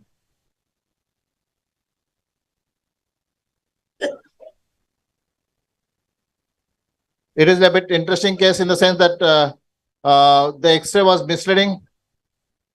So this gentleman, he came with this injury and we decided to treat him conservatively, thinking that we are getting a secondary congress on him. It was a low both column fracture.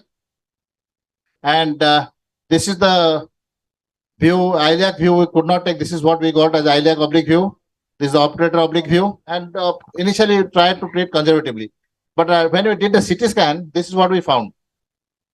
Hip is incongruous. There's a posterior wall involvement in addition to both column fracture. Again, a floating dome. Rakesh, as you said, this piece of bone is always there. And this is a floating dome. And we decided to operate him.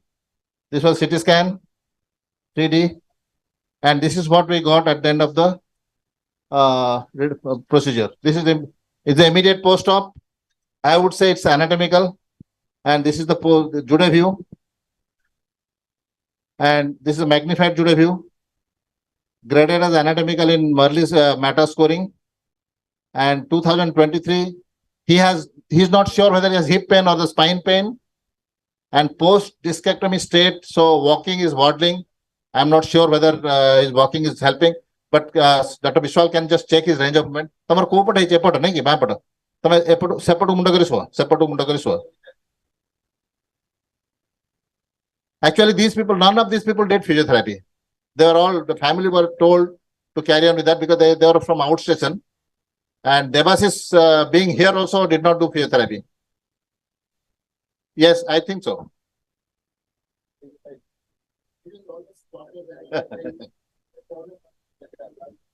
This is the range. He has got the flexion in the hip joint without pain.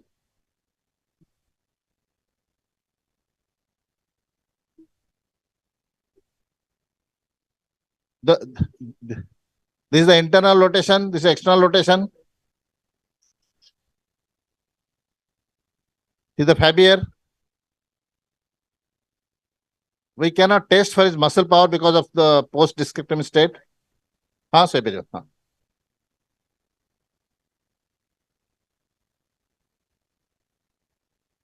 ଆପଣ କୋଉ ବର୍ଷ operation ହେଇଛି କୋଉ ବର୍ଷ operation ହେଇଛି 2009 July, so it is about 14 years, just July. This is the hip abduction. नहीं सीधा उठांदो उठांदो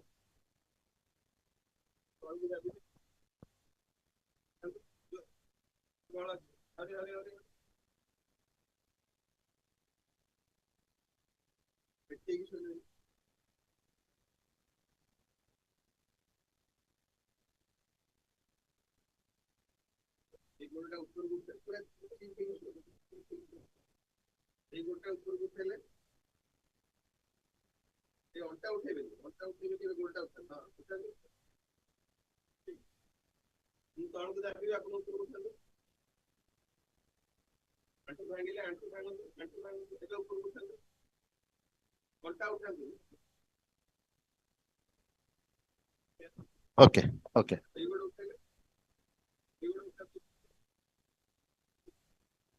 काळे हो आपण जाकी खाई दियंतु ब्रेकफास्ट पो कहीं किशोर हाँ तांको टिके स्पाइन प्रॉब्लम बी केयरफुल तमे समस्त जीव खाइबो खाई सारी बसिबो सब मु तुमको डाकिबी ता फाइनल ला परे तुम बापा को जहाँ लिखि दवा था मु लिखि देबी हैला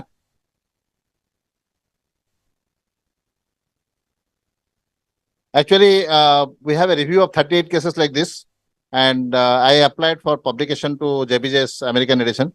They straight away refused. After 2 or 3 correspondence, they said, we need to clinically verify everything before we can publish. So I wrote to Dr. Mata for putting his cases along with me so that, he can see. So I sent my PPT to him also, but he was silent. But I don't know, I have requested Keith Mayo to actually... already we have done clinical orthopedics of India. So Vivek Trika is there, no, in that he has already published that. But I wanted, see, basically, this Dr. Mata has given me a mail where he has mentioned this approach is they have not verified the complications. This unverified claim they are making. So he has given that. Michel Oransky from Italy also has given the same statement. There's a publication from France, 2018. They have mentioned whoever has got issues with this, please write to me. I want to clarify. This is not verified. So we should be starting on Indian trial. Okay.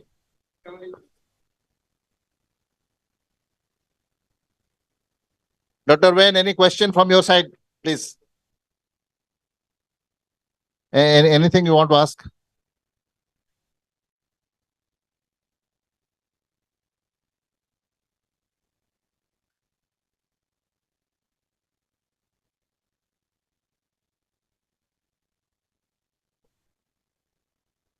I would do extensional approach in cases where there is which I cannot reduce by dual approach.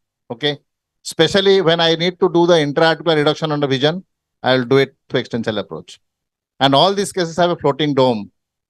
The indication today, according to David Helfet, posterior wall combination, if there is a segmental fracture in the posterior column, posterior wall combination, lateral dome combination, and if you have a dome, floating dome, this is the ideal situation.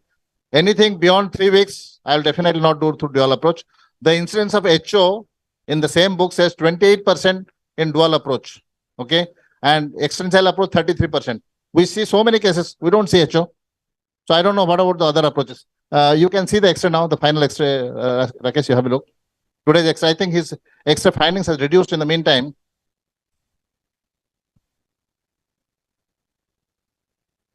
He's developing arthritis. Right. Sorry. Yes, gluteus minimus is completely debrided. All necrosis is removed. We give much more bigger incision than standard approach. We irrigate the wound with hydrogen peroxide and betadine periodically to remove the bone dust. And I don't, endomethacin, I start something a week to 2 weeks later because patients normally don't take it because of the gastritis. This man is arthritic, yes. So,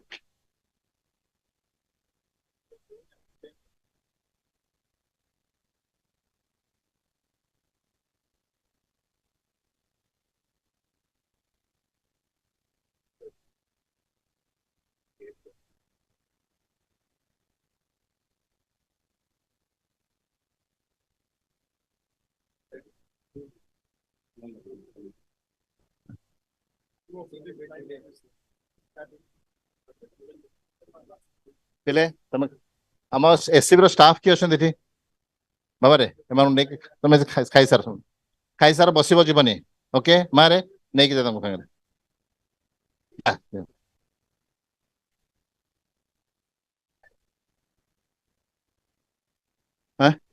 ନାଇଁ ଚାଲିବ ଆଜ୍ଞା।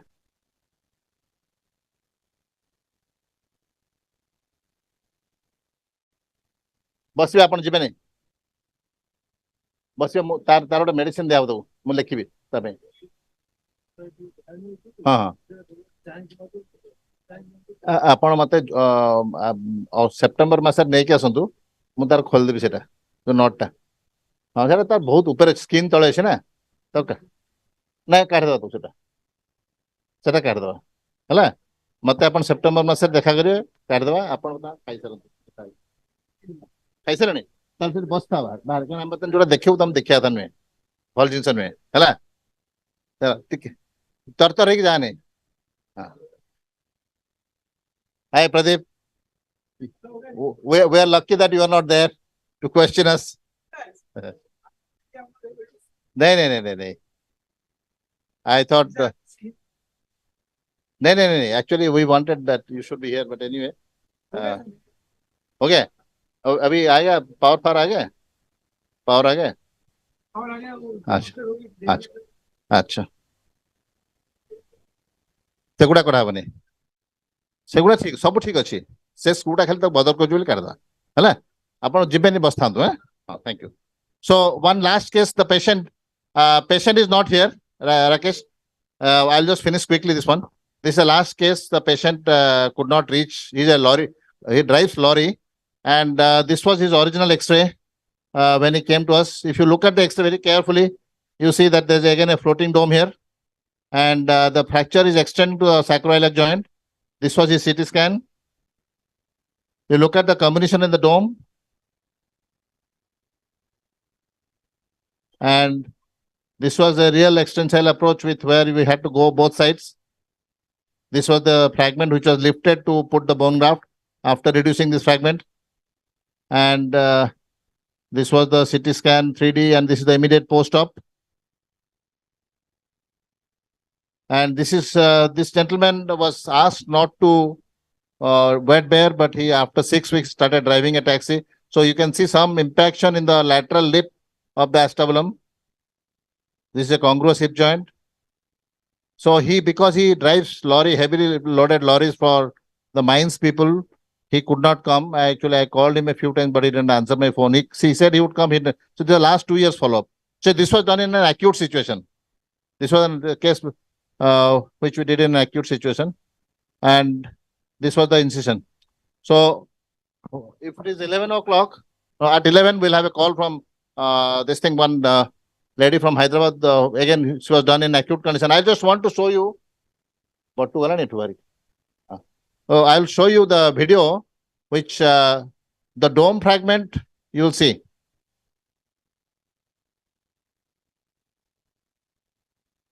Devasis, tam basi. Okay. So this is on the gentleman we saw with the floating dome who just walked out. This is the video.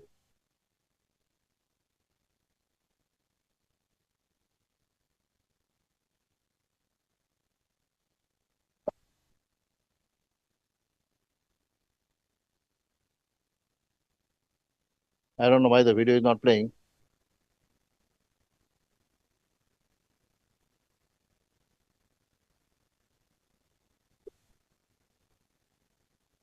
You want to have a discussion or break? Then we'll start the extensile approach video presentation. Okay.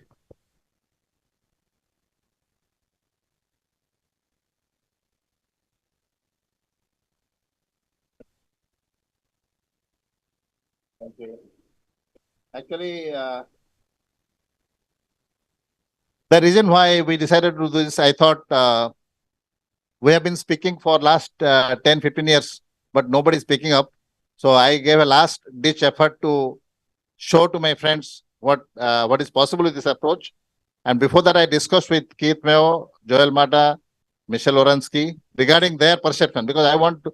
So Joel Mata shared with me one French newspaper publication, which I translated to Google, in Google to English. I found he has given, he and Jeffrey Mas, they have given an interview to the French newspaper saying that the region they visited Litonel again and again only to see this approach. And once Litonel went and presented this in USA on a policeman he was operating, and there are 50 people sitting in the hall. At the end of the lecture, only 3 people are sitting there. So they all went out. They thought, this is whether are you doing on human beings or cadavers? So he was terribly insulted. So he said that despite such good results, people are not accepting. So he, along with Mark Raleigh, Joel Mata, Jeffrey Mast, Marvin Tile, pulled up 400 cases they did together, and they showed excellent result in complex cases. So basically, this approach has been very much misunderstood. Joel Mata, 2005, published in JBJ, said since its inception, very little has been written about this approach. People have not gone into details of the approach. I think the invasiveness of the approach makes people scared, or, people don't like the invasiveness. But this is a really beautiful approach. When it gives you to reduce the fractures, complex fractures so easily and under your vision, and what they wanted to blame the HO. You saw so many cases, you didn't find HO. You saw abductor weakness, you didn't find an abductor weakness. So it has to be done very meticulously, carefully. These patients were picked up at random, not that I selected the good ones. People with osteoporosis, people who are not optimized, they can have complications. Osteoporosis you should never do with this approach. So this is I have done about 150 cases, but currently I have got 38 cases fully documented like this, and we are going to publish it. I don't know whenever we have applied to Injury Journal, and we want to start a EIFA user group. Our next meeting will be in Graz in Austria next year, but the fees will be very hefty. So I thought people should do it here, but that will be focusing on Asia Pacific delegates. We want to get overseas people to participate. We met few surgeons from Switzerland. They said we have been doing, maybe before Joel Mata learned about it, we have been doing. So they say it's a good approach, but we don't speak English. So we don't have any big publications. They have small series, plenty of series. We had a meeting in Berlin. I was there, and they showed plenty of cases. Even the young surgeons are doing it regularly there. So question is, this approach has a big application in complex fractures, because the result is the only problem with this, the morbidity immediately after the operation. The patient, you cannot mobilize the way you mobilize other patients. That's the biggest problem with this approach. But if you bear with that part, thinking of the long-term results, you can manage with this.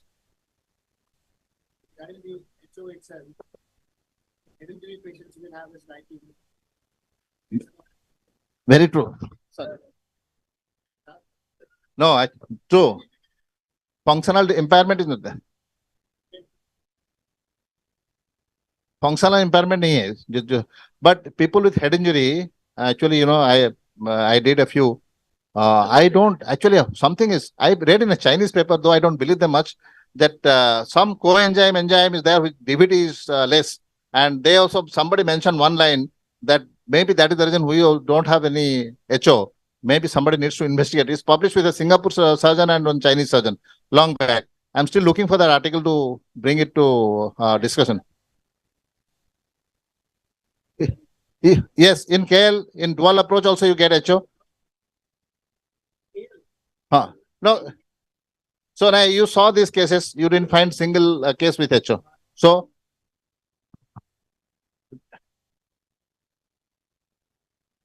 gluteus minimus debridement, your wound, how do you treat the wound also, it depends on that.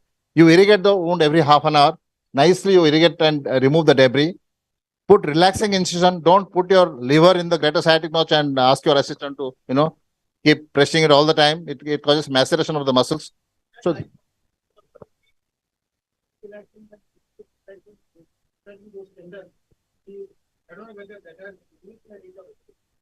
I mean, they say GT osteotomy adds to the HO, but we don't. I mean, all these people had GT osteotomy.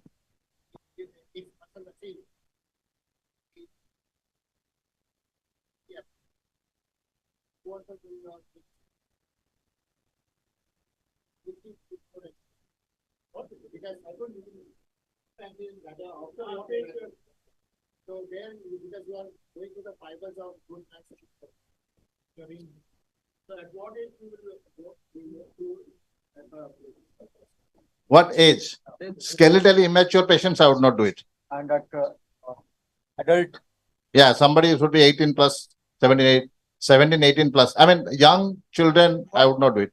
Like, Why skeletal immature? I am doing an osteotomy of the trochanter. Okay. I'm not cutting that. I'm not doing a tenotomy. Sorry. You can still do it. I mean, you can try, but I have not done in any of my cases with Of course, young patients who don't get the fracture pattern also in skeletal immature, we also don't get the I think if you remember, I showed a couple of patients. One is 11 years, one 13 years. They are now 29 years follow up. One of them lives in Mexico, one in Bangalore. Bangalore AO meeting, I brought her. I did through dual approach, but the ideal cases to be done through extensile approach. Nothing is written about it, whether you should do in young people or not. The large series meta-analysis by Peter Giannidis, some 3,000 some cases, they also do not have any children. Maybe the pediatric people can speak more about it. Sudhir was here. Sudhir, pediatric man. Generally, they don't do trauma. So, acceptable trauma, they do. From that. Upper age limit. One thing I want to tell you, with age, any acetabular reconstruction results go down. Okay. So, whether you say extensile approach or this. So, preferably, the upper limit recommended is 20 to 40 years. Okay. But I have done up to 54 years old lady. This lady who came today, she was again 47 or 46 years old when I did the surgery. One gentleman I did after about 54, 55 days, transtectal transverse fracture. I'll show you the X-ray. I did because he was not willing for a THR. It was the transtectal transverse with a big Hill-Schacht lesion in the head of the femur. It was locked. So I convinced, he is diabetic. I convinced that we should do a THR. He said, no, sir, you do a reconstruct. If it fails, he is okay now. But, and this is the one where the superior gluteal was ruptured, this case. It was ruptured because my assistants were very happy, overzealous, and showing me the reductions. I said, the reduction was over. I wanted to have a coffee, and somebody was putting the retractor. The whole thing just ruptured. And it's something, a disastrous sequence followed. But we saved that patient. Patient is on follow-up for last 12, 13 years. I have done a last video 2 years back. He goes to Jagannath Temple, Puri, goes around temple every day once, and he covers every area within 35 to 40 minutes. So he lives in Puri, he has a cycle. He's a retired physics professor from Cuttack, but he owns a cycle shop from his father. He goes there in the morning, comes back. So basically, yeah, actually, very active person. I don't think we can do that much at his age. Every day he goes to temple. Temple run. Yesterday, our friend went to temple. I'll have a coffee, then we'll go ahead with this.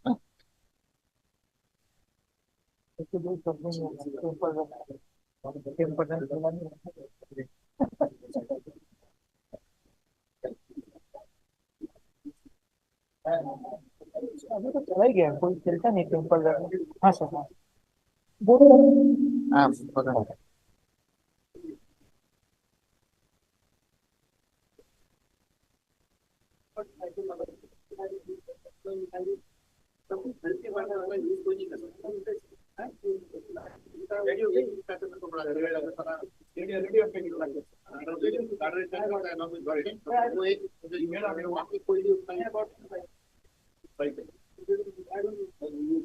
नहीं, हम लोग को सारा खुद खुद करने की आदत है। कोई अभी निकालो, अच्छा इधर देख, अभी उधर देखना, फिर वो एक बार वो बाहर से निकाल दो तो फिर सारा खुद तक लगेगा। हाँ, अच्छा उसीलिए, हाँ, ठीक। ये है, ये होना चाहिए तो बाकी दिखाता हूँ। They're in the market, but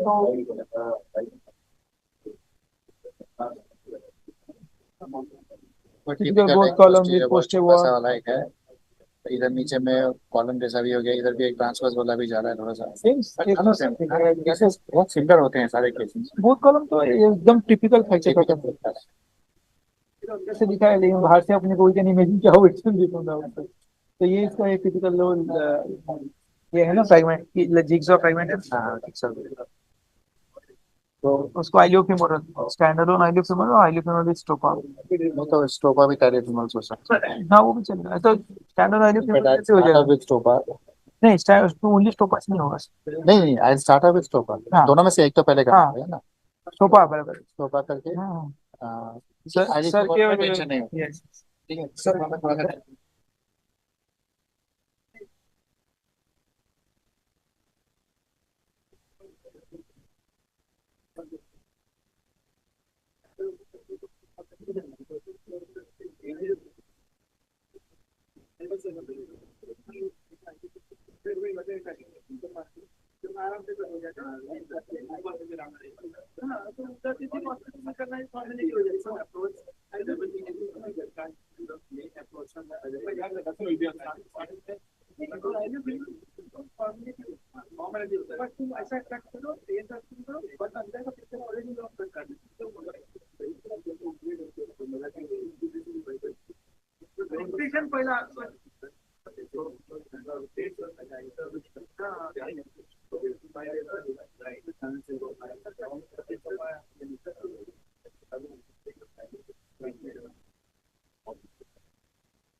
तो प्लेट के बीच इमेजिनरी चालू कर सकते हैं ना।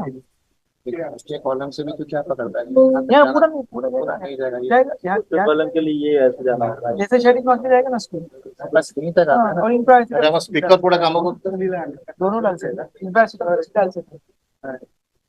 और स्पीकर, मीटर है, मीटर है। AIP electoral care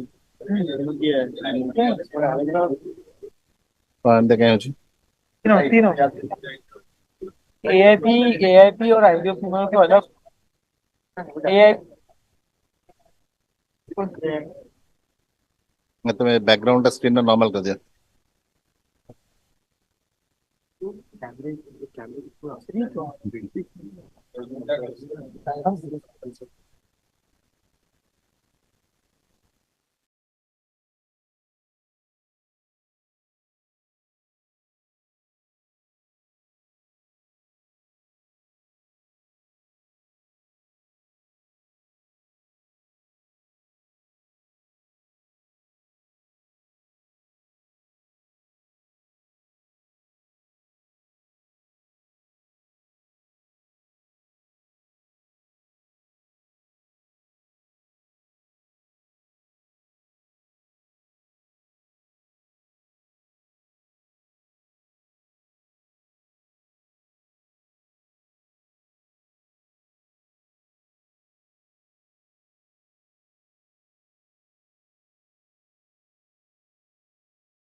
on Sunday,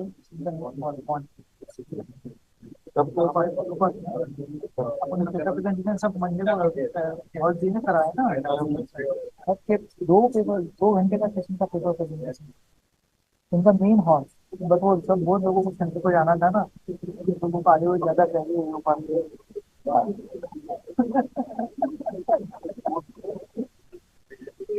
एक बार देखो मॉर्निंग में था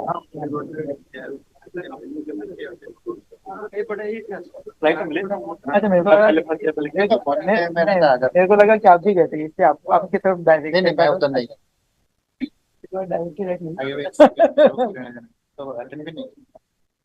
इवन ऑन जूम पे मैं अटेंड नहीं बहुत सारे लोग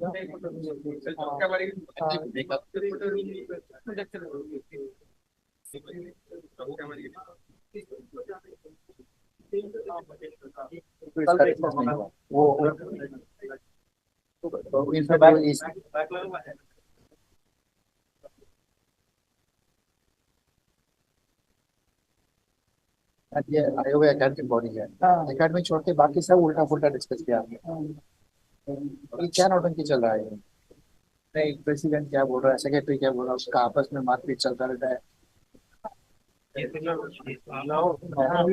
बनाया हुआ सर आयोग मंत्री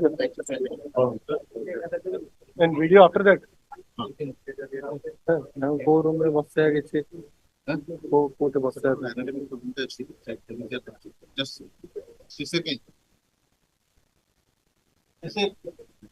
Just telling you, I just মানে এই পড়ে তো মানে কোন রুম সেই খাইবা जो है যে সেই পাচ্ছে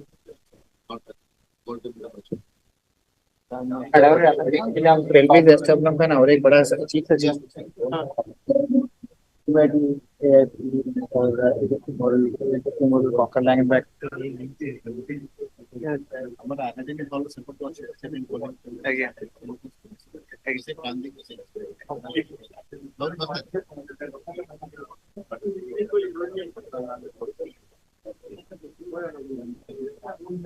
बहुत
Right now, there are no sessions. There is session because my audience is waiting. That is. Oh. Yeah.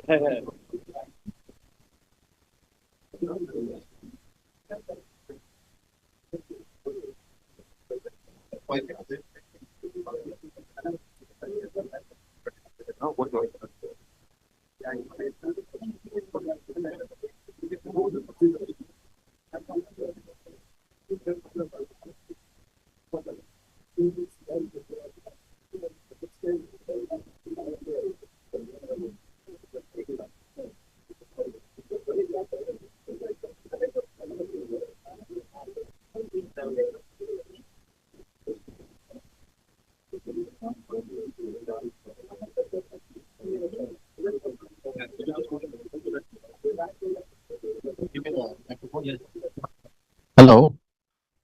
We'll have a presentation from UK. by Mr. Melu Lacharya from South Mid Hospital in Bristol. He is going to speak on how to do the assessment of radiological and clinical assessment of fractures of acetabulum or. So yeah, actually he agreed to. He was kind enough to agree. He has already woken up. He's about to connect. He would speak on that. He is the one who speaks normally this particular subject in Litornel's course, and let us hear from him. Good morning, Miss. Can you hear me? Yeah, morning, CP. We are Good in the morning, hall. everyone. All your friends are here from Fantastic. EOPAS.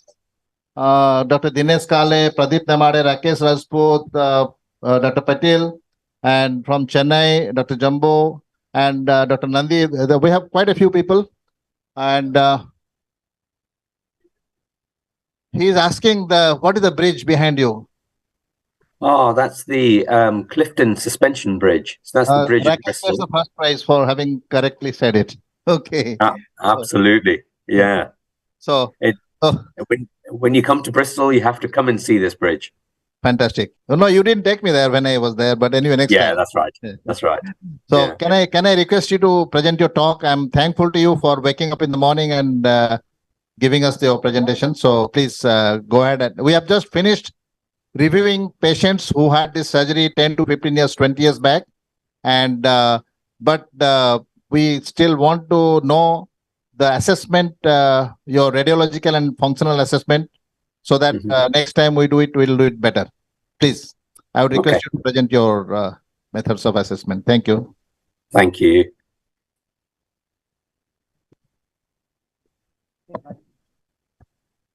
So you can all see the screen? Oh, good. Okay. So over the thank you very much, CP and the organizing team for inviting me to speak at this first IFA meeting and conference. So I'm going to spend the next 10 to 15 minutes just talking a little bit about assessment of reduction and achieving it for acetabular fractures. So why is reduction important? And I think it's really important to understand that before we think about how we try and achieve it. So we know from the literature, from Joel Matter, from Letournel, that residual displacement of even 1 or 2 millimeters may lead to progressive post-traumatic arthritis and poor functional result. And we know that if we achieve anatomical reduction, this is strongly correlated with an excellent or a good functional outcome.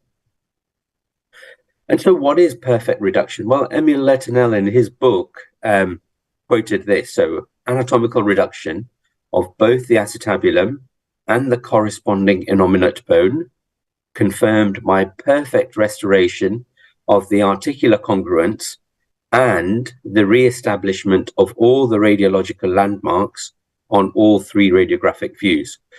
So from this, it tells us that if we're trying to achieve anatomical reduction, then the minimum we need is an AP and Jude views, and we have the CT scans available to us as well. So this is the minimum we should use to try and look at our reductions.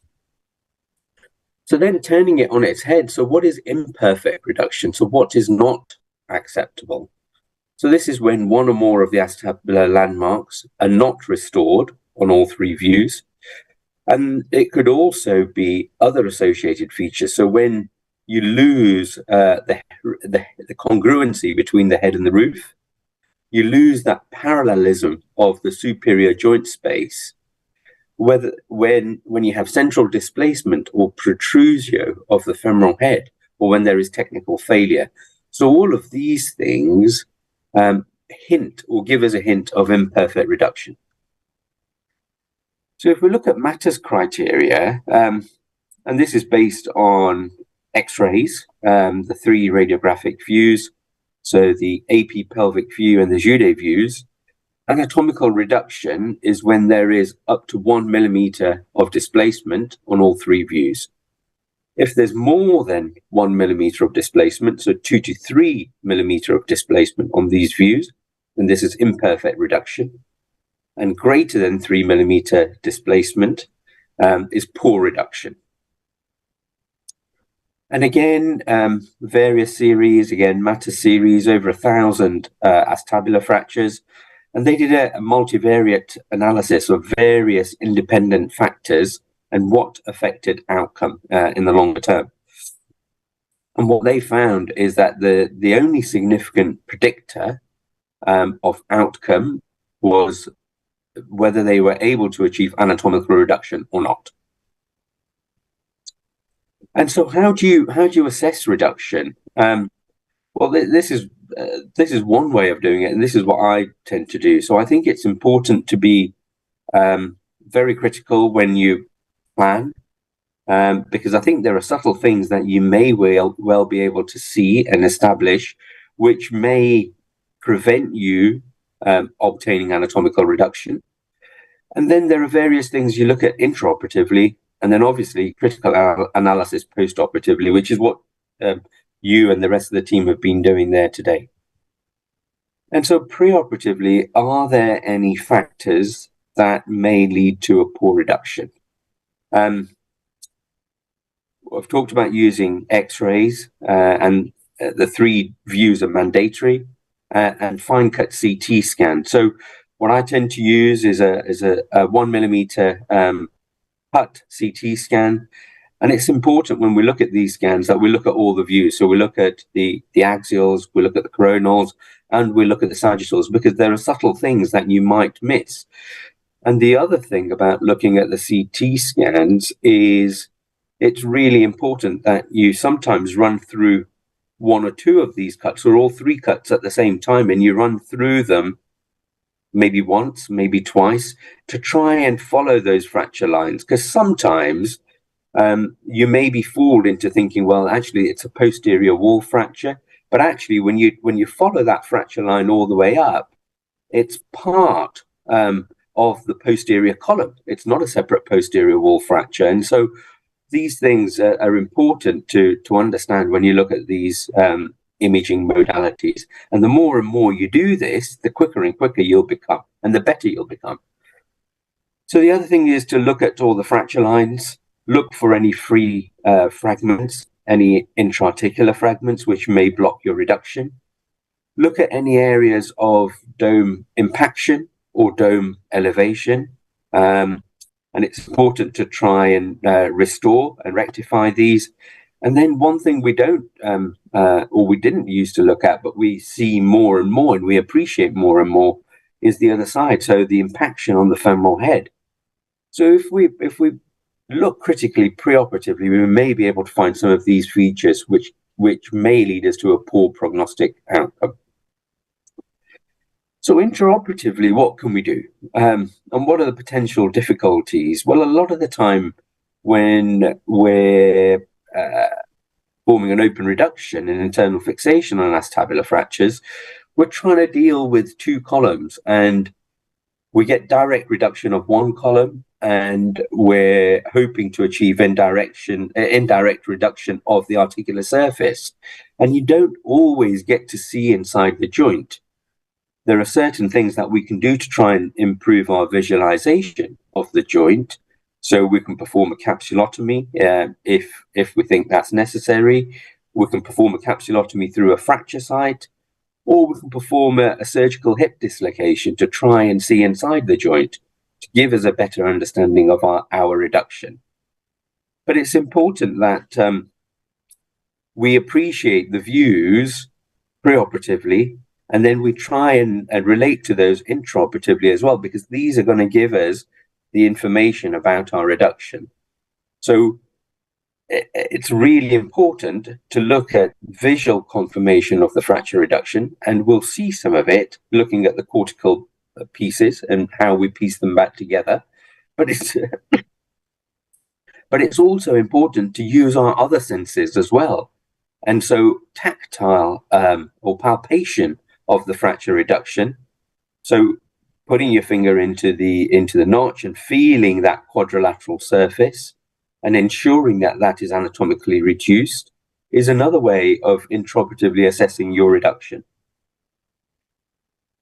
And then we've talked about X-rays, the 3 views, but there are other things you can do intraoperatively as well to try and gauge your reduction.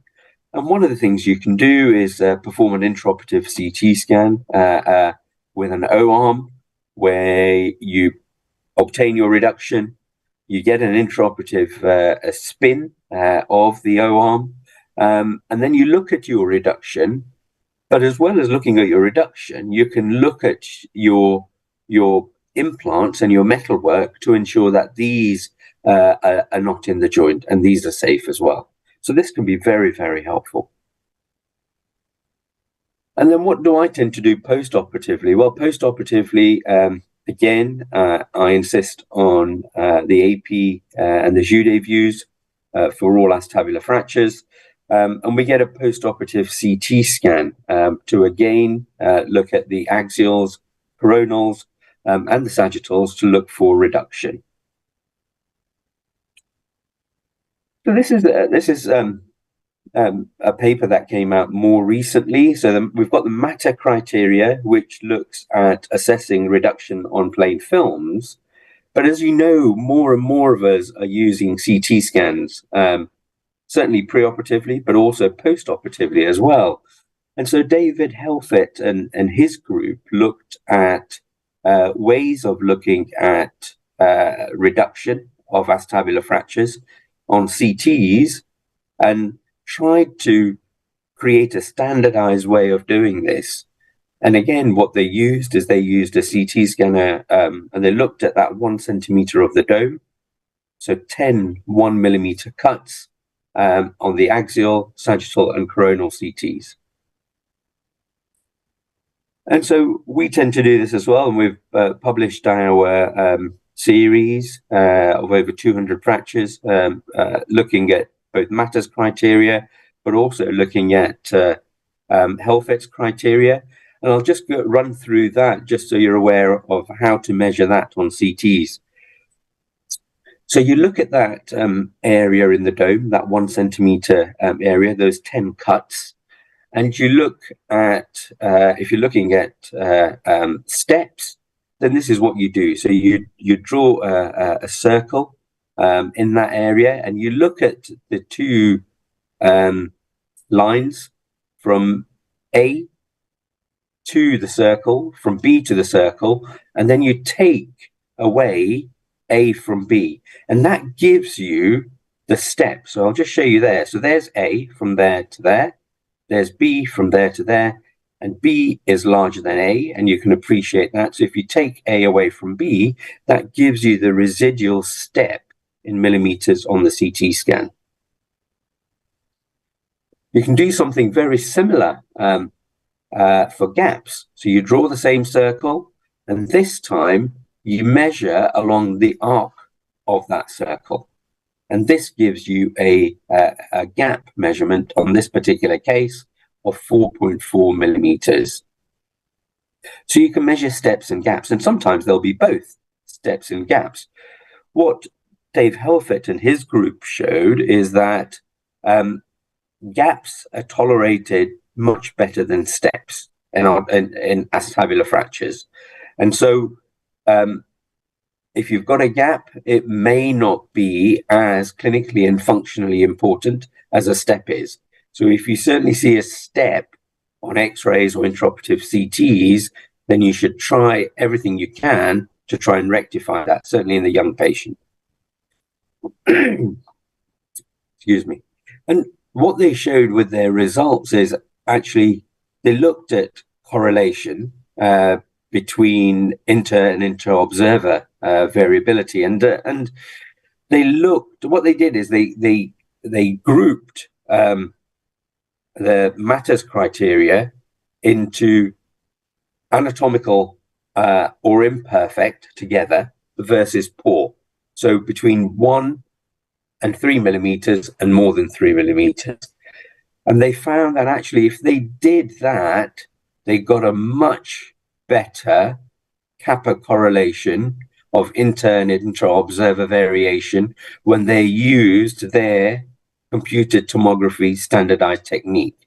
So it's a technique which is replicated and replicatable by different people with a high kappa value, which is good.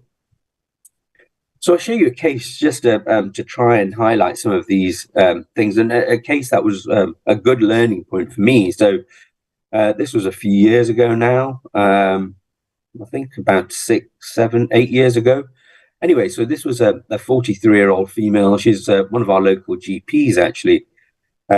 She sustained a left acetabular fracture, significant displacement. She's got a binder on at the time. So she had some Jude views, and you see from the Jude views, certainly the obturator oblique view shows the typical spur sign that you'd expect with both column fracture. You see the significant displacement of the posterior column element on the iliac oblique view as well. So I decided that I was going to fix this through an anterior approach. It was an associated both column acetabular fracture. It didn't have a significant posterior wall, or it did have a wall which I thought I could get through the anterior approach. So this is what I did. I started at the crest, as you would do, reduced and fixed the crest. I then reduced the higher part of the anterior column of the fracture line here. I then reduced the posterior column, and I thought that AP X-ray looked pretty good. I thought the iliac oblique looked pretty good as well. Hip looked congruent. Everything seemed to be looking very good. And then I got the obturator oblique view, and I thought, well, actually the joint still looks pretty good. But actually, when you look closely at the obturator oblique view, you see that the spur sign is still visible there. And so I looked at my fixation, I looked at my views again, looked at the reduction I had achieved, and then thought, why is this happening? And I went back to that quote by Letonel. So anatomical reduction of both the acetabulum and the corresponding innominate bone, confirmed by perfect restoration of the articular congruence and re-establishment of all radiological landmarks on all three of the views. So I hadn't achieved that yet, because on that obturator oblique view, I could still see the spur sign, and the external part of the innominate bone was not reduced.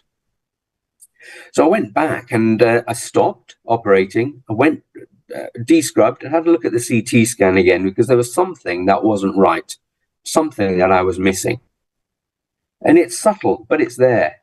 So actually, when I looked at it, I realized that the SI joint on that left side was still open, and it was subtle.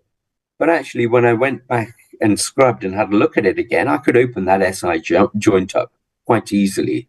And I had missed that on my initial imaging. So I went back, I took my fixation down, went back, stabilized that SI joint with a plate after reducing it, and did the same steps once more. So started with the crest, started with the high anterior column, drew in the posterior column, same fixation. And you see the AP view there. You see the iliac oblique view there. And you see the obturator oblique view there. That is now restored. And the CT scans, just to confirm that, and the CT scans on the axials and the coronal cut show good reduction. And this is 4 years post-op. So we tend to use the Oxford hip scores and the EQ5D for our functional assessment. And her Oxford hip score at 4 years post-op is 44 out of 48, 48 being the best. So in summary, you know, the goal of acetabular fracture surgery is anatomical reduction. And, you know, we go on a lot of these courses, and we look at what approaches and things we should be using. And that's really, really important, because approaches have changed. the way to do them has changed. The instrumentation has changed as well. But I think it's really important that we shouldn't lose track of the emphasis, and the emphasis is on how to achieve that reduction and how you're going to use that particular approach and the techniques intraoperatively to achieve that anatomical reduction.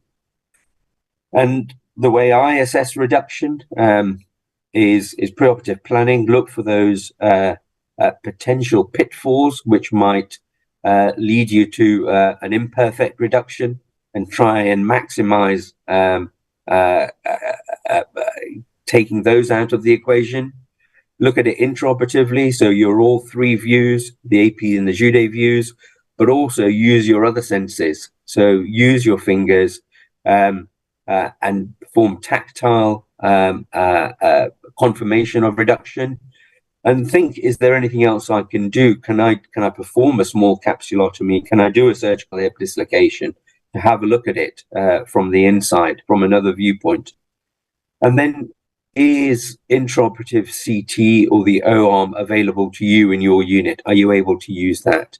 And if you are, for certain specific fractures, acetabular fractures, it may well be ideal to use. And what I tend to do post-operatively is to look at the AP Jude views and a fine cut CT. And it's important to remember the fine words of Emile Latinal. So anatomical reduction, what is a perfect reduction, is anatomical reduction of both the acetabulum and the corresponding innominate bone, confirmed by perfect restoration of the articular congruence and re-establishing of all radiological landmarks on all three of the views. Thank you.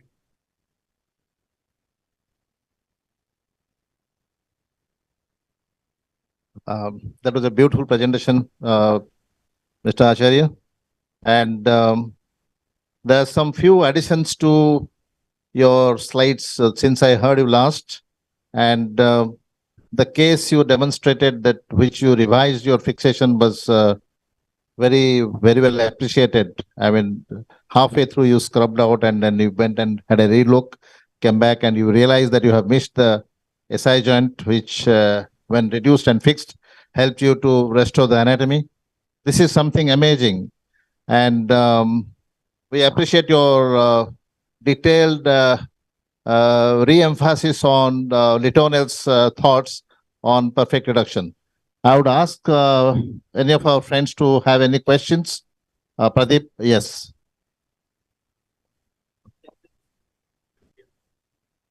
Now Pradeep Nemade is going to ask you a question. Yeah. Hi, thank you for that amazing presentation. So that amazing word itself contains maze. So that's an amazing presentation. Thank you very much for that.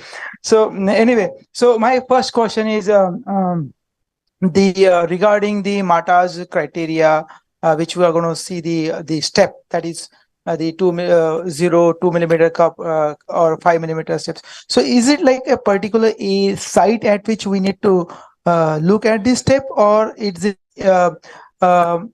applicable to complete acetabulum?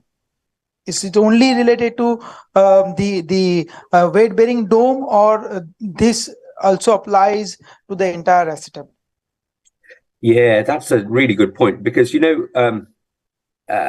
it was described as anywhere by Mata, but on all three of the views. Now, we know that having maybe a small gap, you know, 2 centimeters below the dome probably isn't, and if that is anterior more than posterior, it may not affect it. So there, I agree. You know, so Mata looked at this when he was starting out with the acetabular fractures, and I think that was the initial way of standardizing reduction.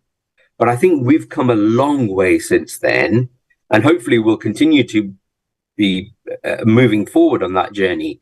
And I think Helfert's criteria of looking at that dome and looking at the steps and gap is a really good way forward. I think as as we gain more and more experience, but also more and more data about post-operative CTs or post-operative imaging, I think we'll be in a situation where we'll be able to see whether where that gap or where that step really matters. Is it just in the dome? Is it anterior? Is it posterior? Where does it really matter? So I think we're along that journey. We still don't know. We know that the dome is really important, and at this point in time, looking at the steps and gaps in the dome is important for me. That's the most important bit. But I think as we gain more and more data, we'll know the other subtle bits. Where in that dome? Anterior, posterior, lateral, medial? We don't know all of this. And I think we're on that journey, and we'll find out more, I think. One more question is regarding, and it is actually your city, standardized city, is an answer to that, but just on radiological, on X-rays, what about angulation at the fracture site? Suppose you have a fracture, and that is particular to in a combined pelvic fractures, where we don't get step, neither we get a gap, but the radii of two curvature of radius of two in the center of these two fragments, they don't coincide to one point. The fragment kind of a gulpings this thing. So how does that fit into the Matter's criteria? Yeah, so that doesn't. You're absolutely right. So there are things that that don't fit into Matter's criteria of reduction, but we all know that actually, if we have that gull wing sign or we lose that parallelism of the joint, then that can affect outcome. So it's difficult just on X-ray. Sometimes it's very obvious where, instead of it being like that, it's done that, and then you've got to do something to disimpact that and bring it down. But sometimes it's very subtle, and it may not be on that AP view. It may be on one of the oblique views that you see it. And so I think, firstly, having a suspicion preoperatively that you may have that impaction, that you've got to deal with that intraoperatively, whether you perform an osteotomy or whether you use a fracture line to bring that down. But also having an intraoperative CT scan, and it's not available to everyone. We certainly do have one. We have an O-arm which we can use, and I think that with those type of fractures, I think it'd be very, very useful to get that O-arm. And if it doesn't look quite reduced, then you've got to do something else. You've got to create a cortical window, disimpact that down, or use your fracture to bring that down. So I think we're still learning. But going back to your question, Matter's criteria doesn't look at that. One more question. Is there any criteria to basically mathematically like stratify or like quantify the parallelism of articular surfaces? Sorry, the parallelism of articular surfaces. Like we know that the articular surface needs to be parallel to each other, but is there any mathematical criteria to like quantify this thing? So Pradeep, I think you and me need to sit down for a drink then. Watch this space. Yeah. I think I think there is. And I think, but we need to explore it more. And I think we need to bring it into practice for us as orthopedic surgeons and standardize it. Yeah. Yeah. Yes, you want to. Now, Nirbha is asking a question. It's a fabulous presentation. So what he's probably looking at is some kind of a Kerbau's angle for the acetabulum. Is that what you're trying to say? You're looking for a solid angle malalignment. Is that what you're saying? Yes. So his point is well taken that there are two different radii of curvature of a malreduction. In fact, that brings me to my question as well, that the gap probably doesn't matter so much because it is still a congruous circle, perhaps a larger congruous circle, but a step will actually change what he's talking. So a step is pretty much similar to an angular malalignment, and it will also change some part of the radius of curvature of and make it a less of a hemisphere than it actually is. Absolutely right. And you know, the gap might not matter when it's 4 millimeters, 5 millimeters, but it may matter if it's 2 centimeters. So all of these things, you know, we don't know how big does a gap have to be before it actually matters. So I think there's lots and lots that is still unanswered, and it's great that all of us are sitting here trying to look at all those small bits to try and improve and increase our chances of obtaining an anatomical reduction. But I think yes, we should be able to create a formula, an easy formula that is reproducible to look at parallelism. Yeah. So, Ms. One suggestion and one question. This is Rakesh here. Hi, Rakesh. You get 10 out of 10 for the bridge. No. That's cheating because he was staying in UK. Miss knows that. He's met me there. Miss, I think whatever criteria we do, we'll have to take the other hip into account. Absolutely. Because this parallelism part I've seen sometimes even in normal hips, it's not congruent. The V sign is present even on the other side. So, and if you just look at one X-ray on this side, you might feel, okay, fine, you've not got it right. Unless you look at the other X-ray on the other side and feel, oh God, this is there on the other side too. So I think it will have to take the picture on the other side also, and the formula will have to take difference from the other side. I think that's what we have to go. And the question I have asked you is, so I was reading this article by Tanya Ferguson and Helfet of looking dome impactions in different types of fractures. And they found in posterior wall, posterior column, and ACPTH is well known, but they also found a lot of dome impactions in ABC. Is that your view also, that you do come across, and if you do, this is already a very nightmare fractures to fix, and then you have to go around actually trying to get that dome impacted also, disimpacted. How much do you really go looking for that? Yeah, so look for it all the time on the scans, definitely. And you're quite right. So two things. So we spot the dome elevation where the whole dome and the cortical fragment has gone up as one. That's easy to bring down. But you're right, the other impaction, and we talk about dome impaction, but we see, even though it's anterior displaced fractures, we see that posterior or supero-posterior impaction. And that is so difficult to access from anterior. So either you say, well, actually, I'm going to have to do an extensile approach or a dual approach if I need to be at the back as well. And then you can try and restore that impaction. But without doing that, it's so difficult to get that posterior superior impaction. So we do see it a lot more. And I think you look at, there's 2 or 3 papers that have looked at the epidemiology and fracture characteristics and how they have changed over the last 10 to 15 years. And I think we are seeing that more and more. So I agree it's there. The anterior bits are easy to treat because you're there. You can access it either through the fracture or through an osteotomy, but the posterior superior bits or the posterior inferior bits even sometimes you won't be able to get unless you've got an associated, displaced posterior wall or multifragmentary posterior wall where you're going to have to do a second approach or access the back. And so why does it help? So for me, it helps because I know that I am not going to be able to get that through one approach, and I can counsel the patient. And certainly if it's a younger patient, then I probably will do something else to get that back. Mehul, two questions here. One is, you have shown point A and point B. These are exact same distance away from the fracture site to the center of the head. So yeah, because the step. So there's the step. Yeah.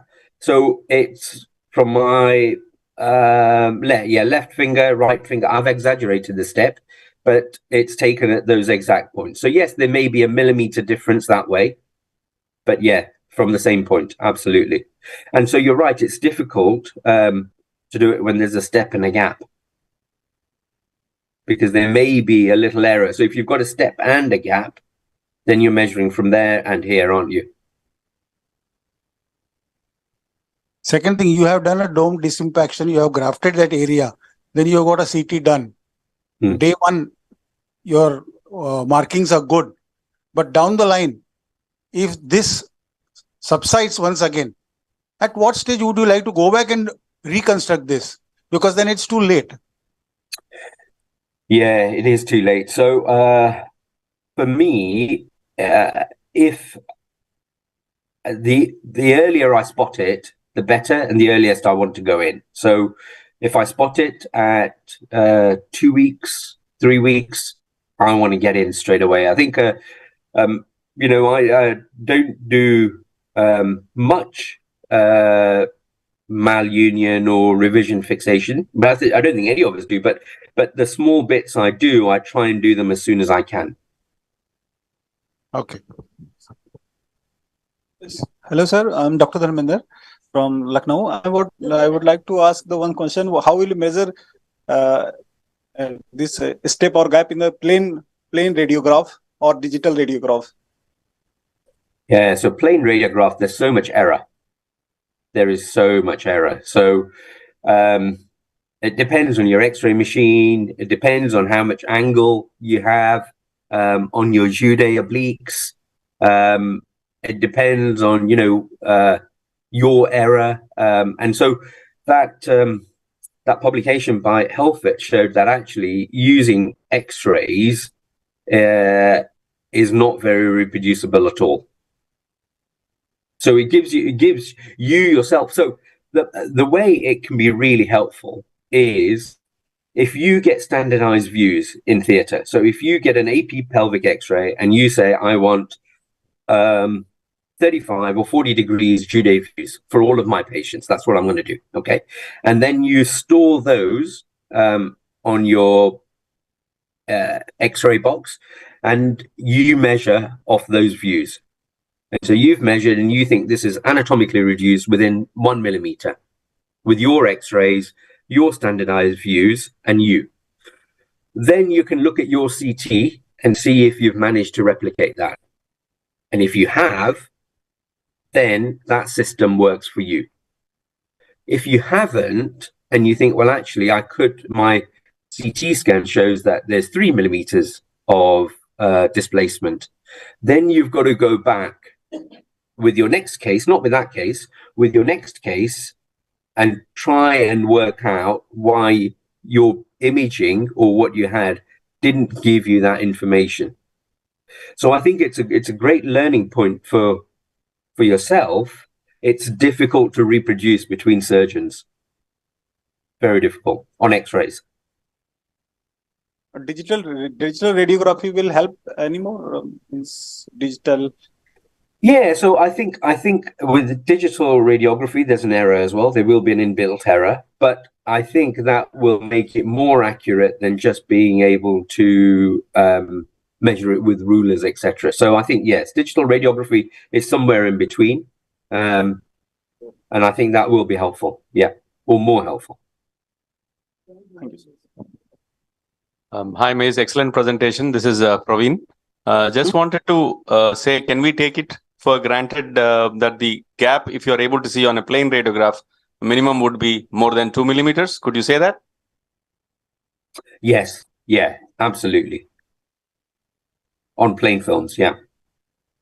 Okay, thank you. Any other questions? I'll just ask you something. Do you see surgical secondary congruence in your practice? I mean, you have done the reconstruction and then you know that you have created a secondary congruence surgically. Do you see that? No, I mean, what is the incidence? So secondary surgical congruence. Yes. So you've restored the articular surface, but the whole of the pelvis anatomy may not be restored. Is that right? No, it's actually the the hip joint itself in relationship to the pelvis has moved to a different place, and you have created a secondary congruence or congruence surgically, but it's not in the primary location, not in the native location. Yeah, that's right. And so you could argue that that case that I presented on the X-rays may have showed secondary congruence, and you know we see that with well, we typically see it with ABCs, as you know, and so I think you can achieve that. But my issue is that you still. My preference is in the younger patient. I would still like to achieve anatomical reduction of the innominate bone as well, and so I probably wouldn't accept that in a younger patient. In the older patient, I probably would. Sorry, I just lost you there for a minute. Yeah, I'm back. No. Regarding today's thing only you can ask. Like what scoring we should be using for IFA? Actually, no. Actually, he's asking about MATA scoring, immediate post-op, final follow-up, and Marley scoring. So we discussed that today in the morning cases. We presented 9 cases where we discussed about the immediate post-op X-ray grading by MATA and the final follow-up grading, and then Marley scoring. Would you like to give us some idea about it? How frequently? Yeah. So we used to use the Merle-Daubigné as a functional outcome and a radiological outcome scoring system, but actually we stopped using that, and the reason for stopping to use that is that a lot of the publications that are coming out now are either using the Harris Hip score and or the Oxford Hip score, and combining this with a quality of life outcome questionnaire, so the EQ5D. So we changed our practice maybe about 8 years ago, where we collect Oxford Hip score, we collect a visual analog pain score out of 100, and we collect the EQ5D. That's what we collect for all of our outcomes. And I think to make it standardized around the world and what people are collecting at the moment, those would probably be the either the Oxford Hip score or the Harris Hip score, either or, but those would probably be the minimum. The other thing that is helpful on final final review is looking at MATA's grade of arthritis. Okay. Can I ask any of our faculties what kind of grading do you use? Or I mean, this is what we have been using for a long time, this MATA's grading, but it's a very good thing what he has said, because we all had doubts about the standard that we.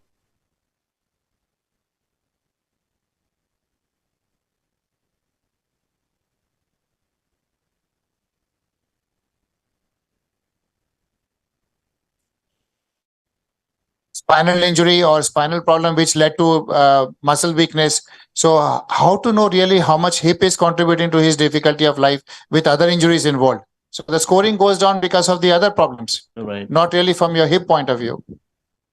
I would request you, Mez, if you could share with us the grading system that you just mentioned. I don't have any idea about it. Maybe others know. Dr. Sen is there to speak. I think he has published about the quality of life grading in one of the papers. Yes. Hello, Mehul. Mez, it is Hi, Dr. Dr. Sen. Yes. Lovely to see you. So actually for last 6 years now, I am using EQ5DL scoring systems, and incidentally being at the same place for last 20 years, I am getting all my patients which I operated in 2001, 2, 3, 4, 5. And they were, I'm talking about the isolated acetabulum fractures also. Now they are coming for their symptoms. Their X-rays are not very good, but their clinical status as for EQ5DL is quite okay. I do test their Harris hip score and all that. They do tell us that they do have some kind of a limitations. But EQ5DL scores are excellent in most of these cases, even today after 15 years, 14 years, or 20 years of there. And when I know that I was not surgically that level at that point, we have many inaccuracies in our reductions, in our fixations also. But this quality of life score is not bad in our patients as compared to probably if you look at critically for those scores. So I differentiate two things. First, there will be cases who will go down rapidly. Yeah. And there will be cases who will take years together to become that bad enough to require. Now I am doing replacements of my cases which I operated in 2001 to 2005, 6, 7, 8. So 10 to 15 years follow-up while my reductions were not good. So if our reductions are good, I think we can go on for their all scores for a longer period of time. Because in as far as my series of female head fractures also I've seen it out, there is a 30% of the cases have a very bad X-ray picture, but their scores are still quite okay. Whether this is typical to our population or what is there in the UK, Dr. Mehul? Yeah, no, so you're right. Our EQ5Ds, our functional outcome, when we compare them with the normal population, and the normal population is usually in our region is 0.8 or 80%, say. And so you're right, the majority of our acetabular fractures get back to that level. That's the one thing. So you're right, we get them there to the normal population, and they don't even though their X-ray findings show maybe a non-anatomical reduction or slightly imperfect, their function is still good. So that's the first thing. The second thing we showed, we did a longer-term functional outcome study, which went out to about 15 to 18 years. And what we showed is that once you achieve your peak of functional outcome, so within that first 18 months or so, you plateau and you get very little improvement or deterioration after that. Obviously, this is for the majority of patients. You're going to have some which deteriorate off afterwards, but most of that improvement in outcome occurs in the first 18 months or so, and after that it just plateaus off. So you're right, yeah. So it doesn't sorry. And my question remains, what should be the proper timing of evaluation? It is 2 years, it is 5 years, because the early rapid degeneration occurs in second year, third year. Yeah. So probably if somebody has done okay for 4 or 5 years, it should be taken as okay for subsequently. But if somebody falls down within 2 years or 3 years, it is a failure at that stage. Is that okay? Yeah. Yeah, absolutely. So what we do again in our practice is we follow them up for 5 years. And so I see them at 6 weeks, 3 months, 6 months, 1 year, and then annually for 5 years. After 5 years, we don't follow them up routinely, but we say to them, you know where we are, you come back whenever you want to. So we have outcome data for 5 years, and then we leave them unless we see any changes.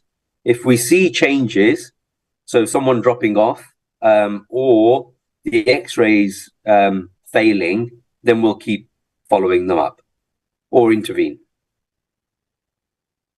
How do they have a compliance that they will keep on coming to you 5 years? Because another problem is patients don't run back. Once they are okay, they won't come back. So how do you have them coming back to you? We scare them. We tell them that no one else can do this operation. But are you in a regular contact with them? Some of your get them back for an X-ray, or tell them to have an X-ray in their own hospital. Yeah, that is because that is what we did during the COVID time. Also, we had telephone numbers of about 2,000 patients of mine for hip, knee, and everything. We tell about the fact that you have a specific pelvic and acetabular society in India, which is big and is growing and it's fantastic. So I think there are maybe thoughts about creating a specific pelvic and acetabular society here, separate from other societies. And I think once we establish that, I think we need to establish a registry. So we've been talking about it pre-COVID, but it hasn't really happened yet. Now, you must have seen that German trauma registry. Yes. They do have. So my question is, at what level of a depth you will keep the registry? Because every surgeon will have a level of depth of the patient's status defined in that registry. He might have in his records a bigger volume of narration, but for the registry purpose, you can't add so many things. So what should be the minimum level which should go into the registry? One is a classification level, one is subsequent maintenance level, and subsequently what level of depth in the patient's information you will put into the registry, and what level you will keep. Because my perception was that if we keep a limited level in the registry, we will have a more compliance. And then when you are planning a specific study, then some of the people who are interested with a volume can get together. Registry, how do they maintain it? Yeah, I don't know how they maintain. There are quite a lot of things to input into it, but I don't know how they maintain it. The UK, so you're right. So there are a few things there. So one, it needs to be simple. One, it needs to be mandatory. So you need to fill it in for all cases. And the way they made it mandatory, and the way it happened is that in the UK is that they started with the hip and knee registries, and they got the implant companies to give a very small amount per case. So when an implant was put in, a hip replacement was put in, part of that, a small amount, went to fund the registry. And so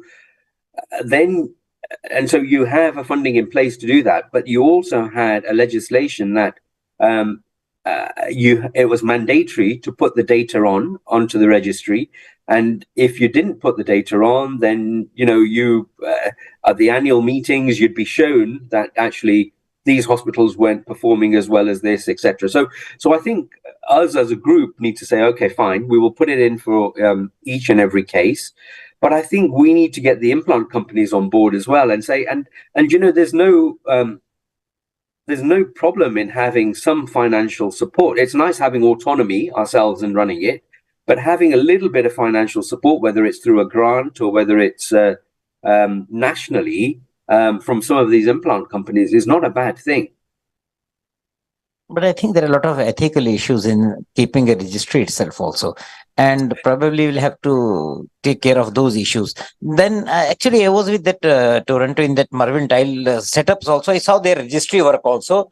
And they also maintain this registry records for 2 years maximum. They are not maintaining it subsequently. They say when the patient will have a problem, only they will find it out. Or somebody is doing a study, then they will access the patient. Otherwise, their records are only for 2 years for a patient which they had operated upon. In the Mervyn-Tile in that hospital. Oh, really? Okay. Yeah. I went to their registry. I saw their all details. But they're limited to that 2 years data only.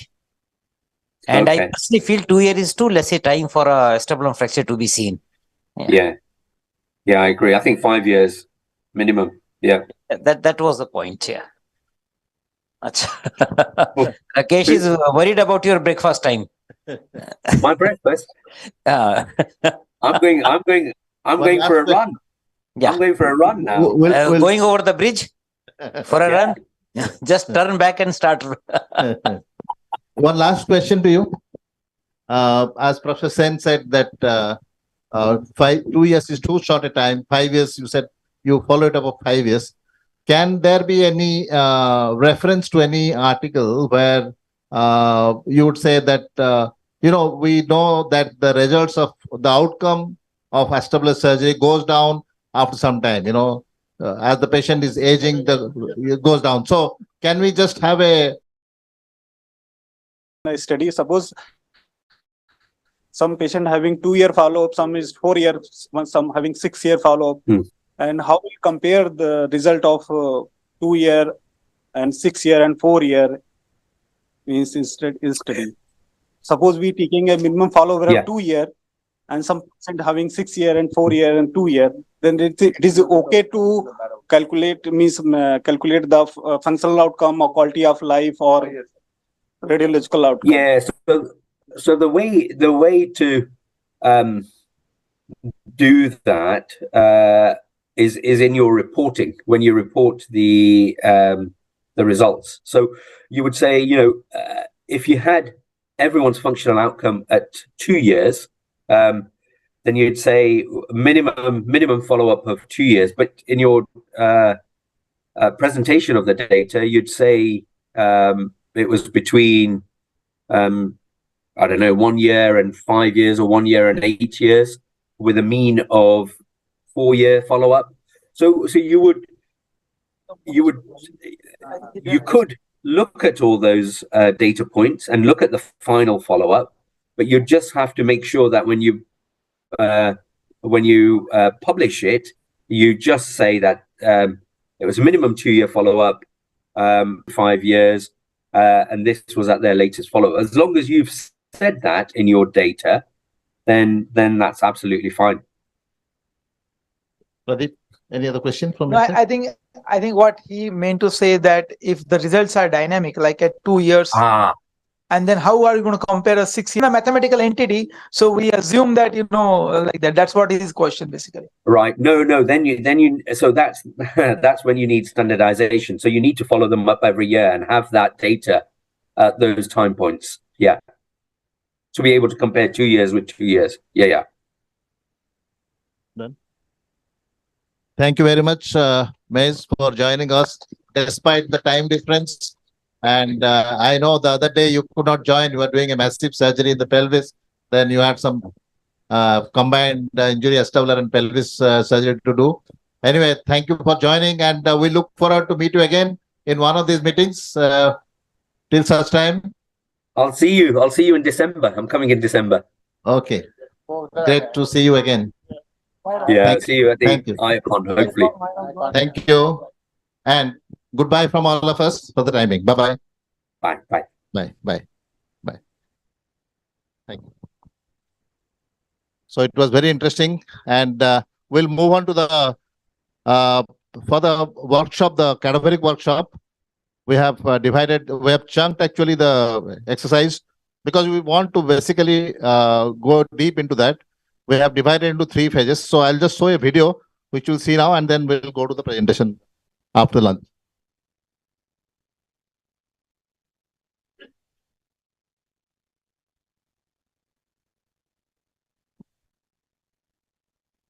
शिशिर देख दो पिलांग से देख दो तुम टिक्के थल देख दियो I'll just make a presentation here. Okay, you have seen it many times, but however, since we'll be doing the workshop, it is better that we see it again. Okay, start the slide presenter. Okay.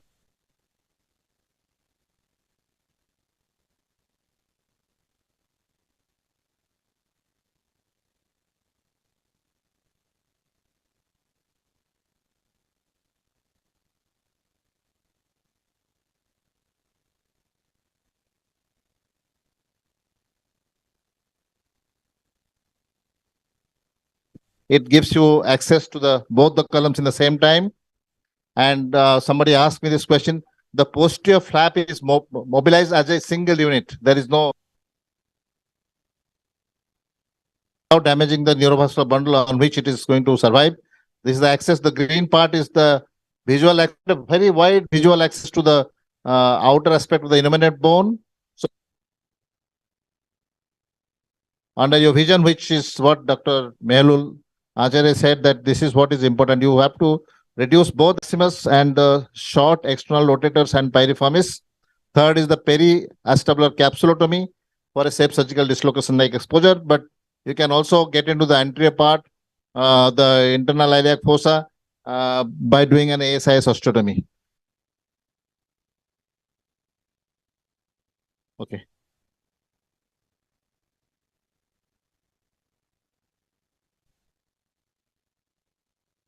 Is it okay now?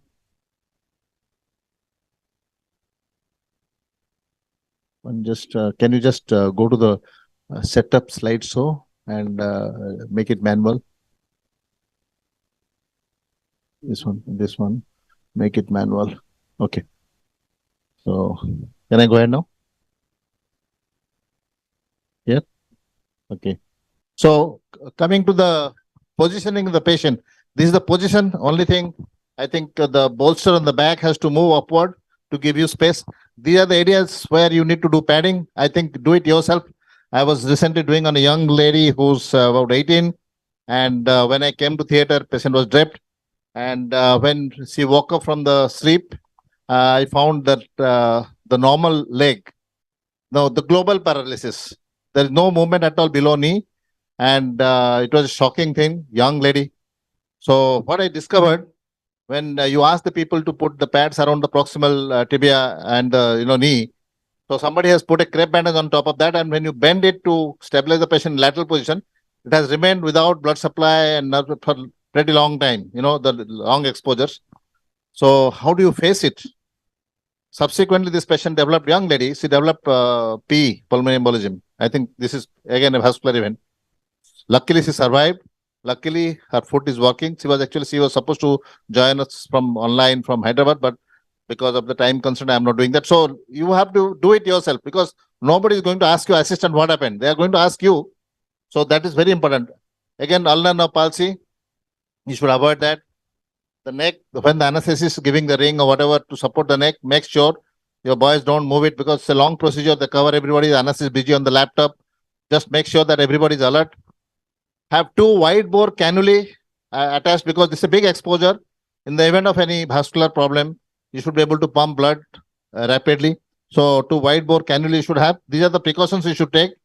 And this bolster has to move upward from lumbar area, and the cannulae I put a central line. Sometimes I do, in a very old case, I do intra invasive blood pressure monitoring because that is more accurate and it gives you a lot of confidence. I was operating in one of the corporate hospitals in Bhubaneswar, and during surgery were two assistants working, and I suddenly found that there was not much of bleeding from the wound. So I said, is the blood pressure all right?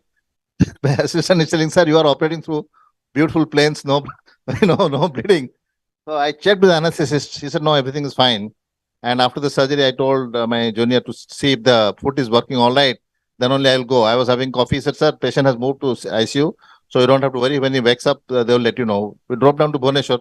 Just before entering Cuttack, I got a message that patient has died. Actually, patient had died during surgery. So basically, don't. Actually, these situations, absolutely, you are responsible, whatever, wherever you do. So doing this surgery is very, you feel very happy that you are doing good job and all that.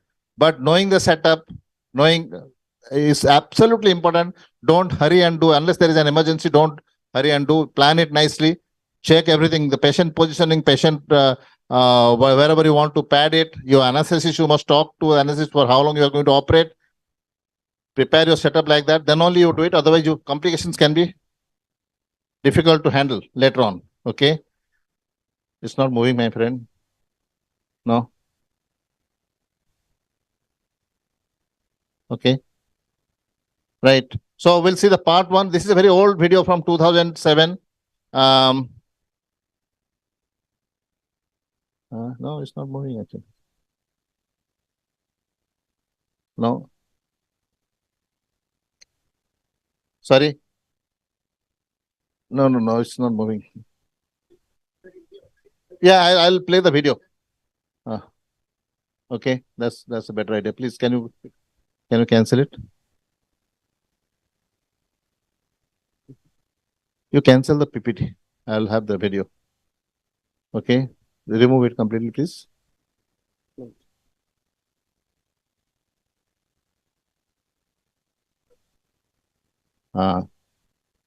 Escape from here. तो mouse कहाँ पर है यहाँ? हाँ.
अरे यार ये just दूसरा सब में है Windows media player and VLC, इसमें नहीं है तो इसमें तो प्रॉब्लम है।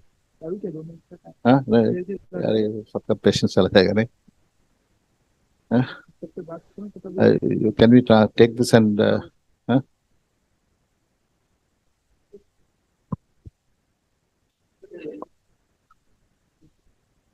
since we had the presentation of the cases, can you have some questions while he's loading? Dr. Nandi, you asked something.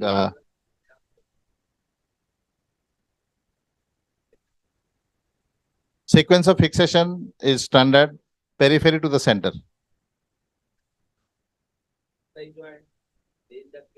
Yes.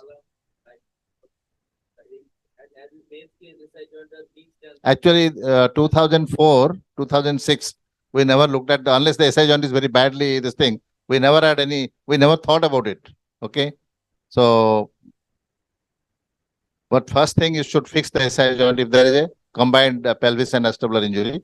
But this was only, I think, it's just the opening of the anterior sacroiliac joint was ruptured. That was the case, Debasis Roy's case. So we should start with that one. If you want to, if you're going in ileoinguinal approach, you can do a plating, or if you go in the percutaneous screwing, you can fix that.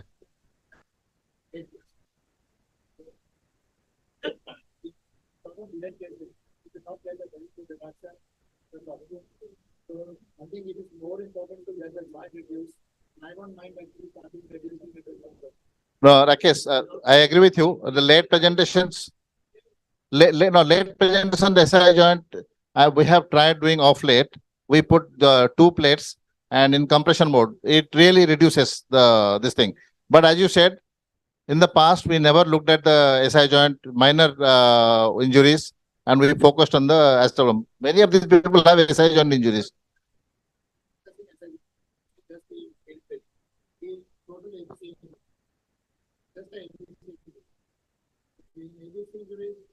Standard teaching is peripheral to center, but people, many young people get very confused between fixing from peripheral to center should only be done once you have reduced from peripheral to center. The reduction should have been done. Then you start fixing from peripheral to center. Yeah, so you cannot just fix peripheral and then try and reduce on the one.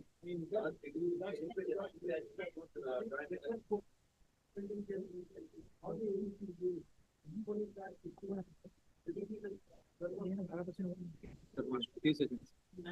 Sure. We'll load into that one.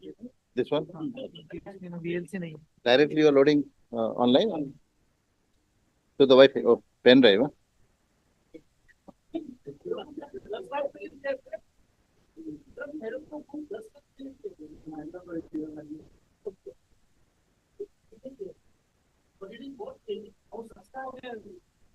Is it still loading?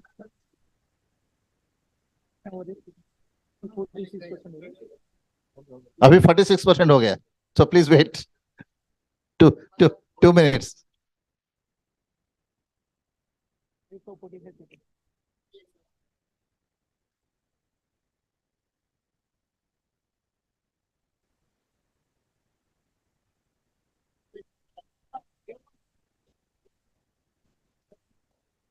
Opus will publish the beautiful case series. Okay. Huh? नहीं? हाँ, case series तो रहेगा ना. That is enough. Nobody is interested to read the books. Case series will.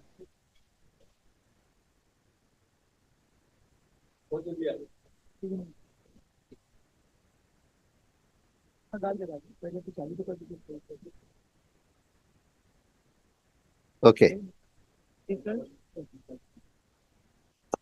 Okay. Okay. Okay. But can I stop this laptop or what? Huh? You'll be doing it from here?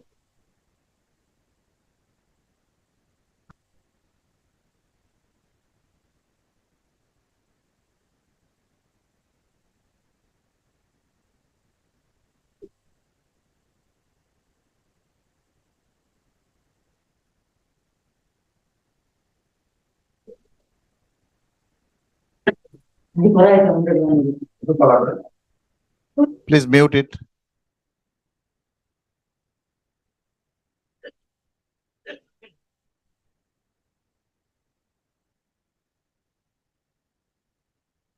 Shall I come there?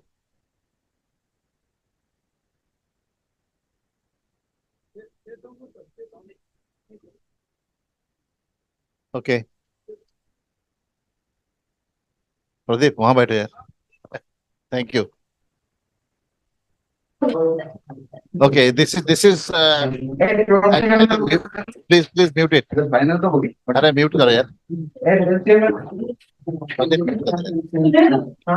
This is a patient who was involved in a road traffic accident. He was in he has a polytrauma, open fracture tibia, and some other injuries. We got a chance to operate him at the end of about 28 days. So his tibia was still sort of splinted. And this is the positioning you should do. Keep the patient well padded, and it's a lateral position. And once the anesthesia is given, do a proper. I think you can fast forward the speed. बढ़ा दो यार. थोड़ा बढ़ा दो.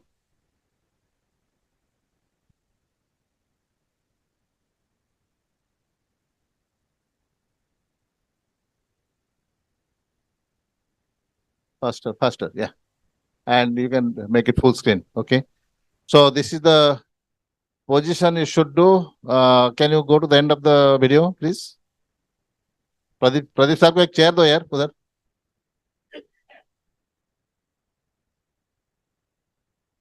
Please go to the next slide. Next video.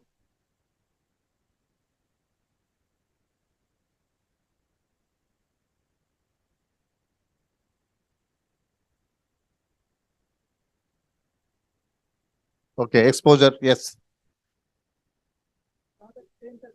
Number 2. 2 to 10. Yeah, करो उसके बाद देखेंगे हम. नहीं ये तो नंबर 8 है क्या?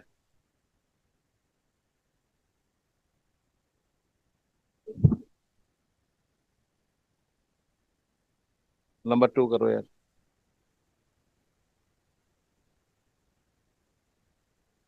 Okay, coming to the exposure, this is your team, and keep the hip extended, knee flexed. You should drape it from the level of the umbilicus. Okay, so because you need to see the whole of the pelvis on the lateral aspect. After you prepare, your incision starts. It's an inverted J-shaped incision. Starts at the posterior superior iliac spine, goes along the external border of the iliac crest. One point. Can you just pause it for a moment? When you do this, this is the on the back posterior aspect, and even if you have a sticky IO-band, during the course of your surgery, the IO-band lifts up. So because the blood trickles under it. So what you need to do, take a sponge and one towel clip and attach at the far end of the incision. So the sponge takes away the blood and it does not lift up the IO-band. Otherwise, halfway through you'll find the natal fold is exposed to the wound. So that is one thing I have found very useful. And next is you must try to be as bloodless as possible here. So back. This is the back side. Yes. I mean, you can move between front and back. This is the back. Okay. So then please go ahead. And here, you know, you are going between the attachment of the hip abductors and abdominal muscles. And there is a bare area which is called is a white line. It's called avascular white line. You need to take your incision on the avascular white line. It's on the outer wing of the ilium. Don't cut on the ilium because the muscles, if you cut, you can't close it at the end of the procedure. This is the avascular white line. So if you take the avascular white line, when you close, you find a tough tissue to suture it back. Previously, we used to do intraosseous sutures, but that bunches up the tissue. So I normally don't do intraosseous sutures. I suture the fascia from the hip abductors to the abdominal wall. And you see this fascia is very important. Please go ahead. Don't stop. And you can put in between 1 or 2 intraosseous sutures to reinforce it. This is how you expose. This is a malunited fracture. You are trying to erase. I am in the top end of the patient's head end, and I am trying to carefully remove the glutea from the glutea and tensor fascia lata. This is the front exposure. The exposure is from this is the anterior superior iliac spine area, and the incision goes down to the level where you have the gluteus maximus insertion in the back. That is This is a tensiofacial lata muscle under my fingers. And when the muscle is over, you still continue for about 8 to 10 centimeters distally, so that I found that whole flap can be relaxed. So you don't have to put levers and pull it hard. This is the fascia over the rectus femoris. You need to cut that fascia. Then you will find the fascia over the vastus lateralis. And under the fascia, you see the ascending branch of the lateral circumflex femoral vessels coming. So that is the only important vessel you need to find out, ligate. Surprisingly, I find reference vessels in the layer before. You know where exactly the vessel is coming. So you need to ligate it because you operate under hypotension anesthesia. Sometimes you feel just cauterize and go, but when the patient blood pressure comes back, he can have a hematoma. So identify and go to next slide, please. Next slide.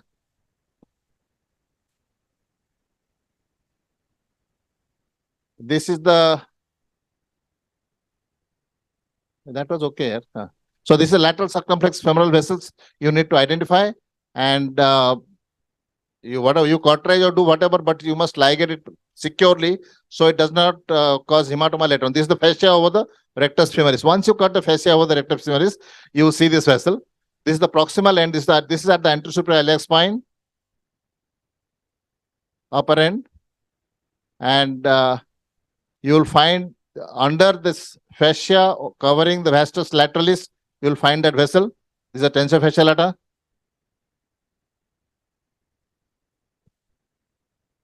And you lift the tensiofacial lata along with the gluteus medius and minimus, which you have already elevated from the outer wing of the ileum in the proximal incision. Yes. If you bring your incision lateral towards the lateral pole of the patella, you really don't injure this lateral femoral cutaneous nerve. But however, you should consent the patient before that you can have a problem. Normally, if you stay lateral, you would not get into that. If you stay lateral also, when you cut the fascia over the tensiofacial lata, it is very easy to erase the tensiofacial lata from the fascia. This is the vessel. You see, this vessel doesn't appear to be very prominent because patient is under hypotension anesthesia. You really need to identify it and ligate it. Once you have ligated, there is nothing which is stopping you from elevating the whole flap backwards.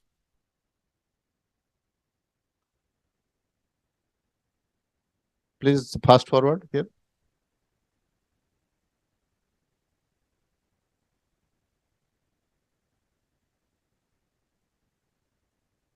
Then under that you find the vastus. Once you have lifted the tensiofacial lata off the vastus lateralis, you will find the gluteus medius and minimus along with the trochanter right under the fascia. The whole glutei will be bare before you. This is the insertion of the gluteus medius and minimus. You need to go in the front and the back of it. Isolate the area where you want to do the osteotomy. Especially in the back, you have to be careful because the medial circumflex vessel is coursing behind on the operator externus and anterior to the short rotatus. And I normally don't use saw. If I have to use a saw, I stop and go because it generates a lot of heat. It can injure the vessel going to the head of the femur, the medial circumflex femoral vessel on the back of it. So before doing an osteotomy, you need to create the pilot holes for fixation at the end of the procedure. So you need to create lag holes on the trochanter, and you need to prepare the holes, measure the depth of the screws, keep the screws and washers separately, so that at the end of the operation, you don't struggle to find the screws which is of right size and to fix it. So once you have done that, you can put Krishna wire from the back to the front to avoid accidental injury to the medial circumflex femoral vessel. And once you have those 2 or 3 Krishna wires stuck transversely at the desired depth, which is about 1.5 centimeters of the thickness of the trochanter, then you do pass the giggly saw to take the gluteus medius and about 80% of the gluteus medius from the front, leaving 10% at the back of it, and do the trochanteric osteotomy. This is a very important part because if you do a very thin osteotomy, you will have big struggle to suture it back. I normally do in every case this trochanteric osteotomy, but sometimes in very young cases, I have done in the one case tenotomy of the gluteus medius and minimus, but I was not very convinced the way I had to suture it back. So is there trochanteric osteotomy? Keep your tissue moist all the time. And once you have done that, you need to identify the gluteus maximus insertion to the linea aspera, do release of the gluteus maximus. Then you identify the piriformis tendon and cut it about half an inch away from its insertion. See if there is any damage to the gluteus minimus, debride it nicely. This is the gluteus maximus insertion into the linea aspera. Some people say in fact, David Helfet cuts the whole thickness, completely removes it, but I leave the last part attached to it so that when you resuture, you don't produce any malalignment in the gluteus medius insertion. Because there are two vessels going in that tendon which can bleed, I prefer to tag it from the insertion site first before cutting the tendon. Put your finger into the depth of the gluteus maximus insertion, and then with the cutter you cut, leaving a cuff attached to the linea aspera for suturing at a later stage. You see this, the tendon is bleeding because of the two vessels, very thick vessels that traverse in this tendon. And keep your fingers underneath because the sciatic nerve is not very far from you. Once you have done that, then you come to the short rotators. Identify the short, this sciatic nerve you must see lying on the belly of the quadratus femoris. And at the upper part of the quadratus femoris, the inferior gemellus, you can tenotomize. I prefer to leave 1/4 or 1/3 of the inferior gemellus because the medial circumflex femoral vessel traverses between the quadratus femoris and the inferior gemellus. So you have to leave that corridor safe. So when you do the tenotomy of the short rotators, this is the obturator internus and the inferior gemellus, part of the inferior gemellus, which I suture first. And then I go to superior gemellus, then the piriformis in the same fashion, about half an inch away from the insertion because the vessel is very close to their attachment. When you suture it back, I don't suture the short rotators because you can kink the vessel, medial circumflex femoral vessel. This is the piriformis tendon. Again, you stay about half an inch away because at the insertion of the piriformis tendon, the vessel is piercing the capsule. So you have to stay away from there. And once you have ligated it, you do tenotomy of the piriformis tendon. And you reflect it towards the greater sciatic notch and put a lever there. And for the short rotators, you reflect it towards the lesser sciatic notch and put a lever. The lever should be stable. You should not, this is a sciatic nerve retractor. Don't fiddle it because the pudendal nerve and vessel going in that side. Next video, please. Next one.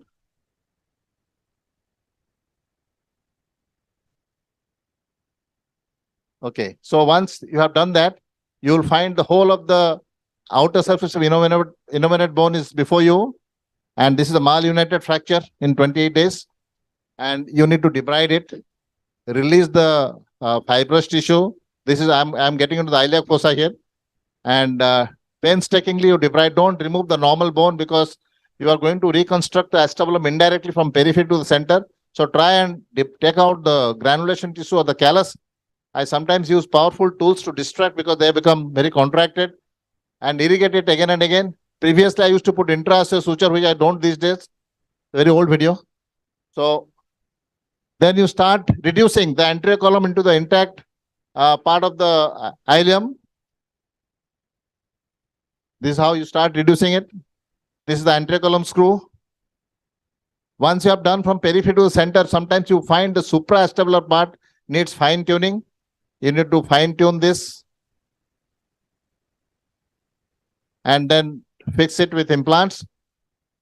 The plates, it helps you to do interference reduction.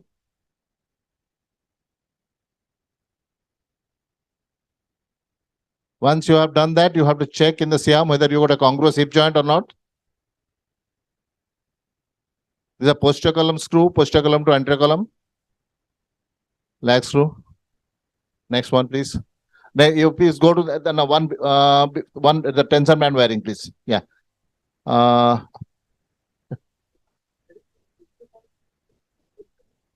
posterior column to anterior column. We have already reduced the anterior column, the supraacetabular part of the anterior column, because that was still mal-reduced. Then when you close, you suture the. This is. Can you go back, please, Pradeep, on the previous video? Deep closure. Can you give the deep closure? The next one. Come to the deep. Come down to the deep number 9. This is the one.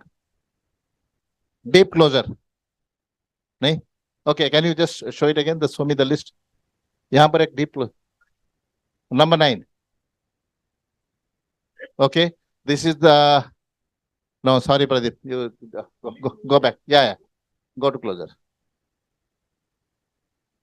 Go to GT TBW. Yes.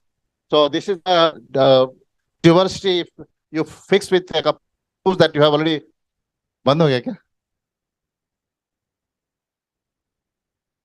So you fix this into the original holes that you have drilled earlier, and if it is not very stable, you can do a TBW at the same time to give further stability to this fixation.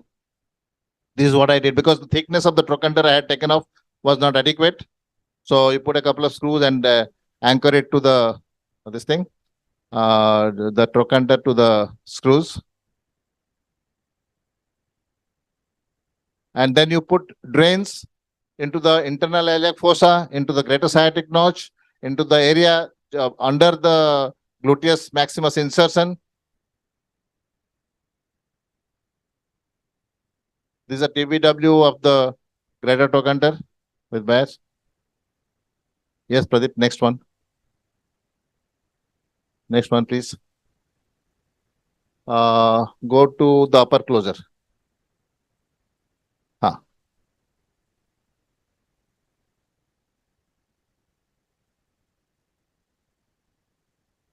Okay, this is the plate in the greater sciatic notch. I don't know whether we are repeating the same thing.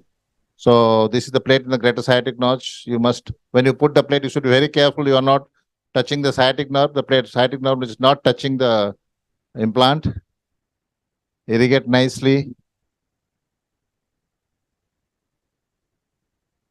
You have this normal saline bottles. They are sterilized with ETO, and then we use it. You must irrigate nicely so that there is no bone dust when you finish the surgery. These sutures are no more required. I was putting these intraosseo sutures earlier, but they are not required anymore. We find them absolutely useless, and they try to complicate the whole thing. You see the sponge I have put on the back side of it, which is taking the blood away from the from lifting the ioban. Okay, and can you fast forward it a little bit? Please go ahead. These are drains you bring out. The suturing of the gluteus maximus and then the short rotators. This is before the osteotomy closure.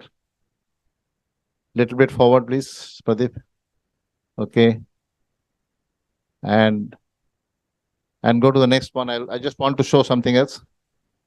So then you close meticulously. Come to the dissection of the supraegluteal vessel here.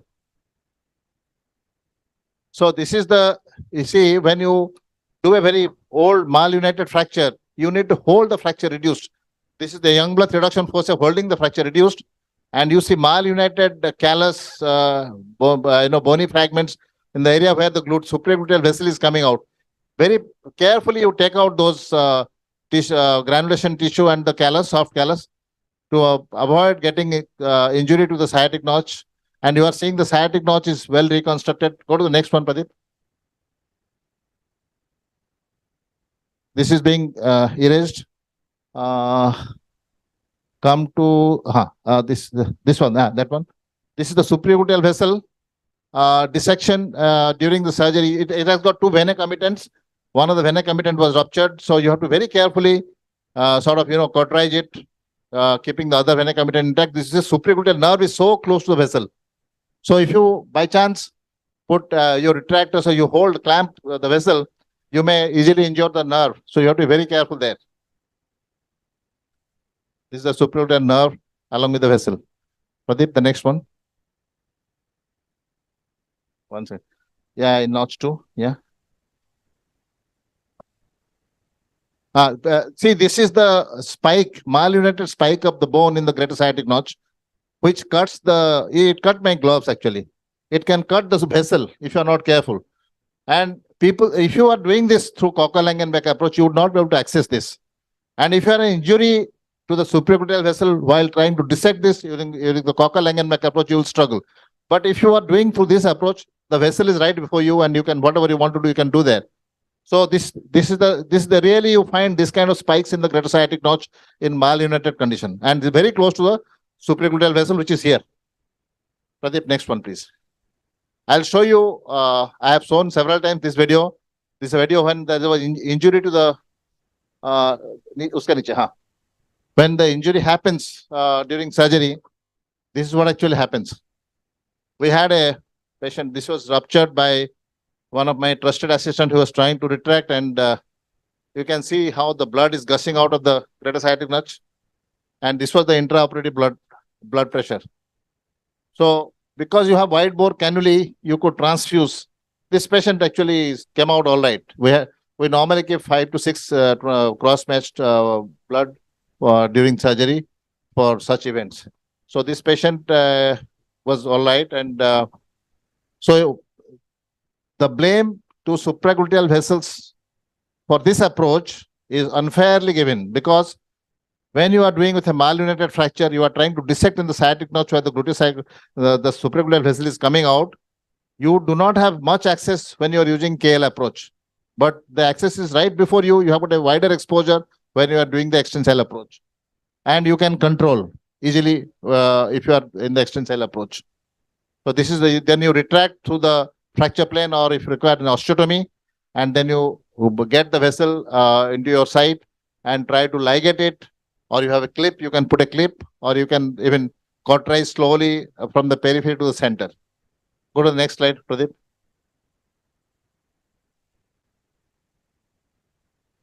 I want this intraarticular reduction under vision. The one before. When you do a transtectal transverse fracture, you may have to look into the joint while reducing the fracture. This is after the reconstruction of the posterior column and posterior wall.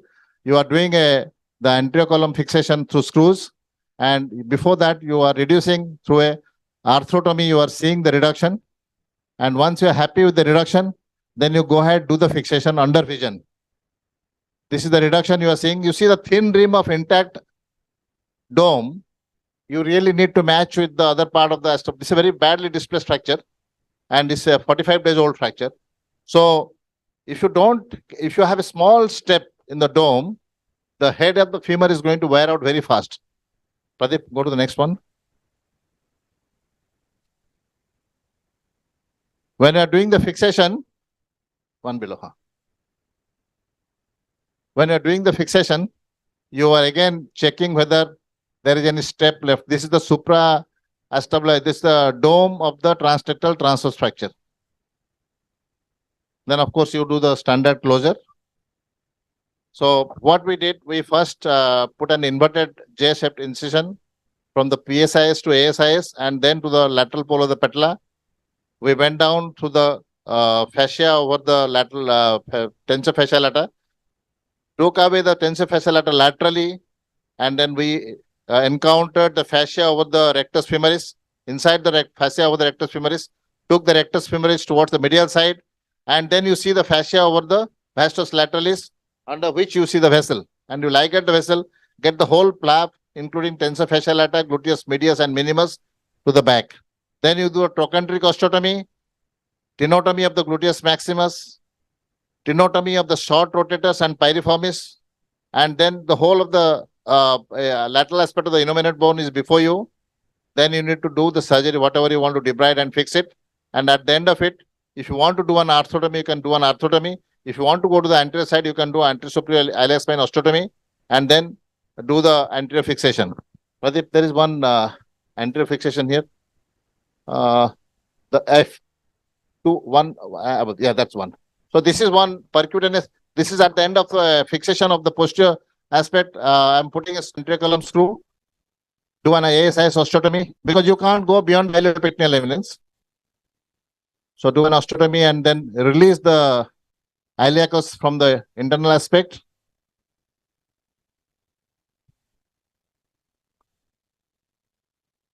Once you have done that, you can use your reduction tools to reduce the anterior column, where I use a eccentric reduction forceps here.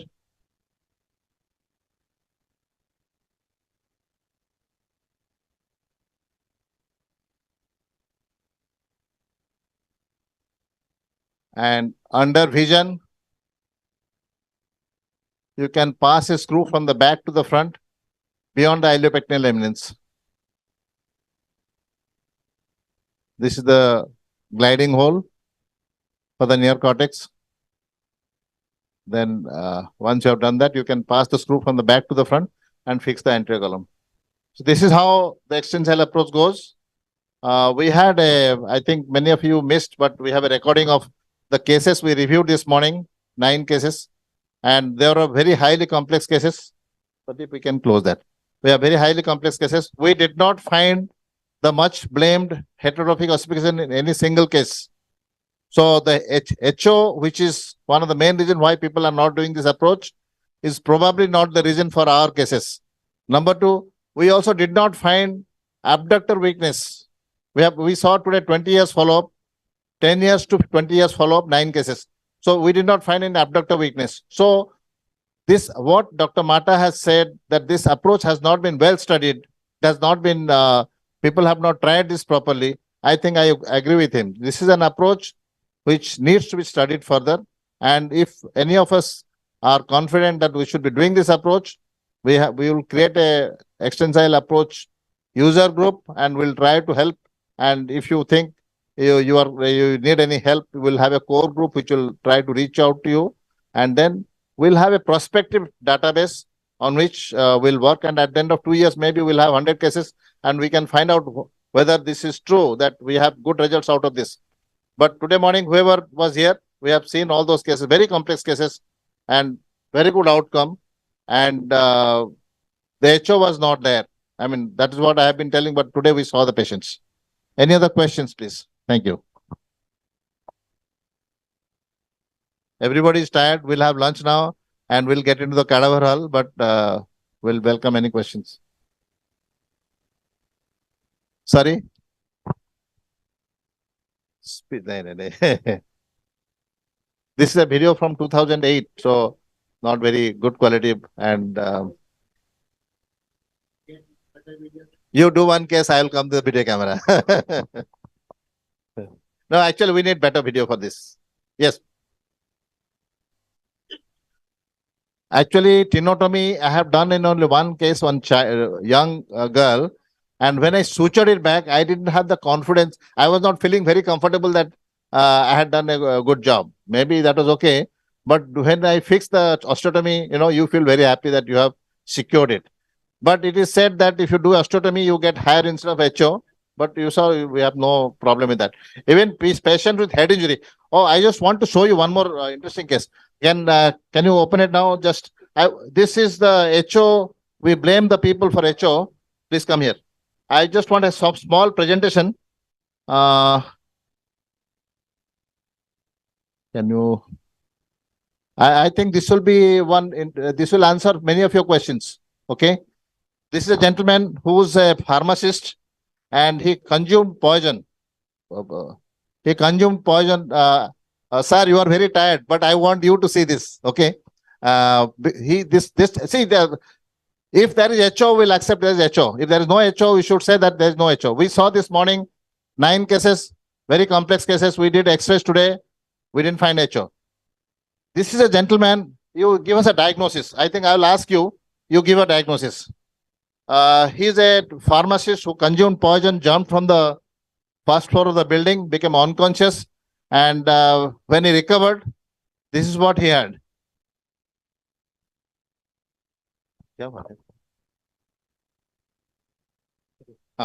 Let's go.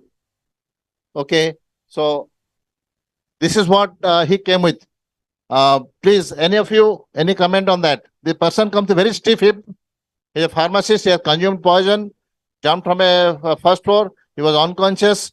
He has recovered, but he now comes with this very is forming some bones in the hip joint. This is what we see quite often in poisoning also. So this is an immature heterotrophic ossification, I would say. This is not mature because it looks floppy, and his alkaline phosphatase was very raised.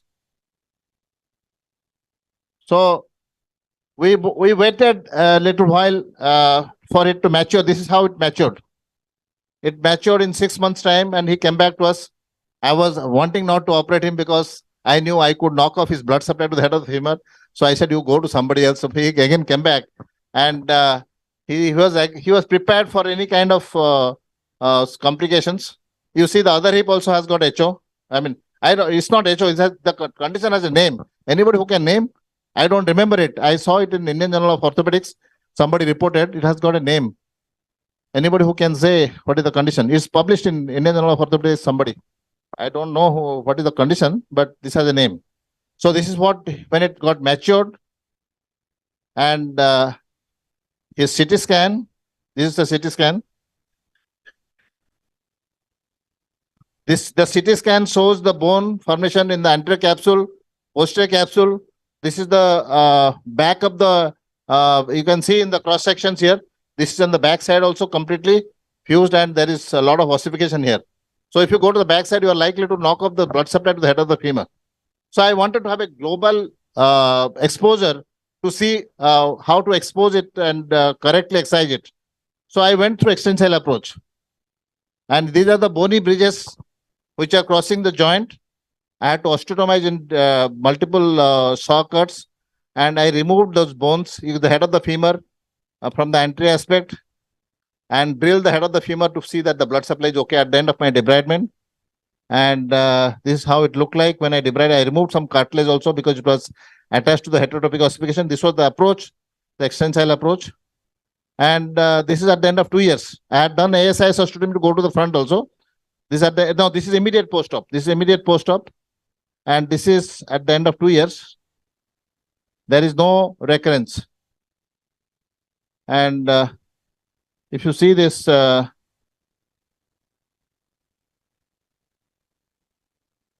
again, this is not playing. This person has got a very good range of movement, and there is no recurrence. I'll show you CT. Okay.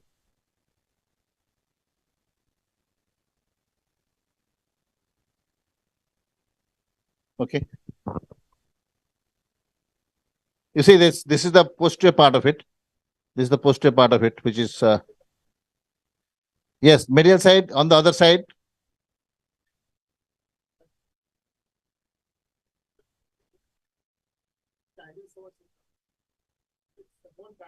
which is not really posteriorly, not really anteromedial, and a sliver of bone will go posterior. You see this, but mostly it is medial, and the femoral vessels are very close to it. Exactly. So the ones we have started doing it is actually getting a vascular surgeon first in, let them take away the femoral vessel and nerves, and then you go almost like an ilioinguinal approach, a part of the ilioinguinal, and then come down with that vertical limb of the ilioinguinal. That gives a very good approach. If you have to go to the back, back of the this. Yeah, rotate the femur so that you can the back part of it. Once you start this, you take away the junction from the where it's attaching to the lesser trochanter. Then you can start rotating the femur. See, when you see this back part of it and you want to excise it, you actually. No, sir. You take away that block is coming normally at the lesser trochanter.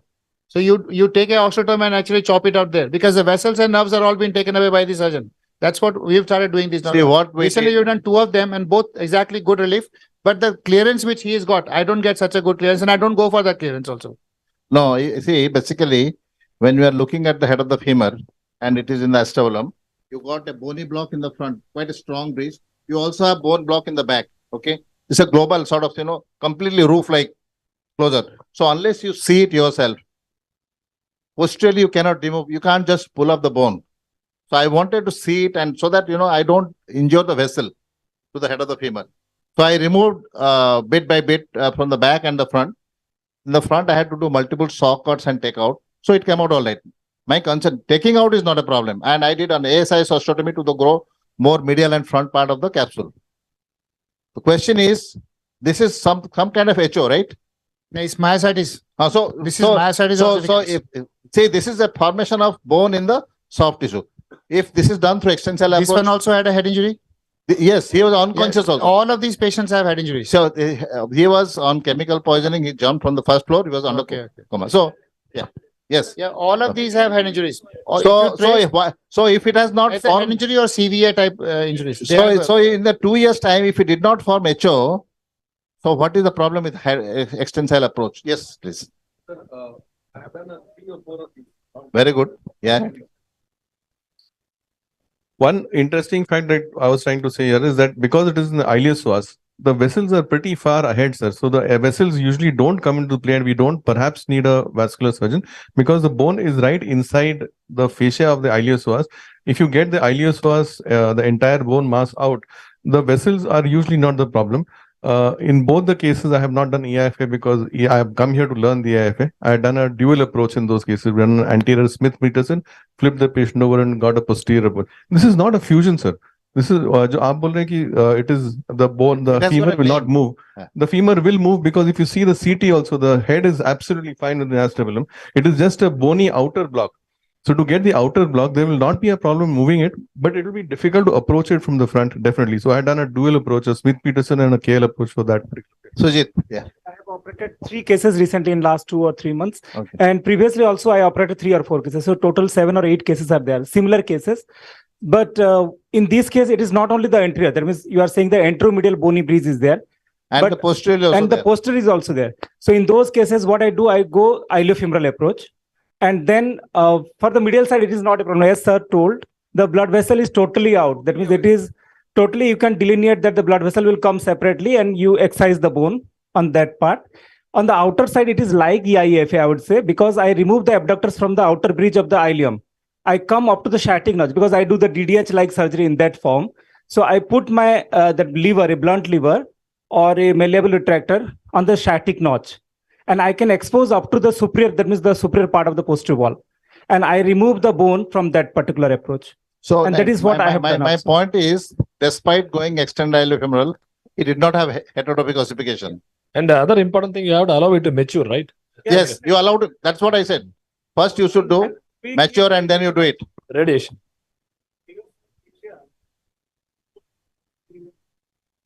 No, it is on the medial and posterior aspect of it.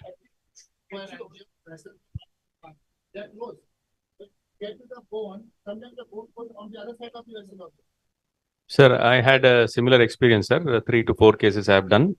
Basically, as Dr. Rakesh Rajput is clearly saying, vessel is not far off, and there is usually a vascular pedicle which is feeding the whole HO.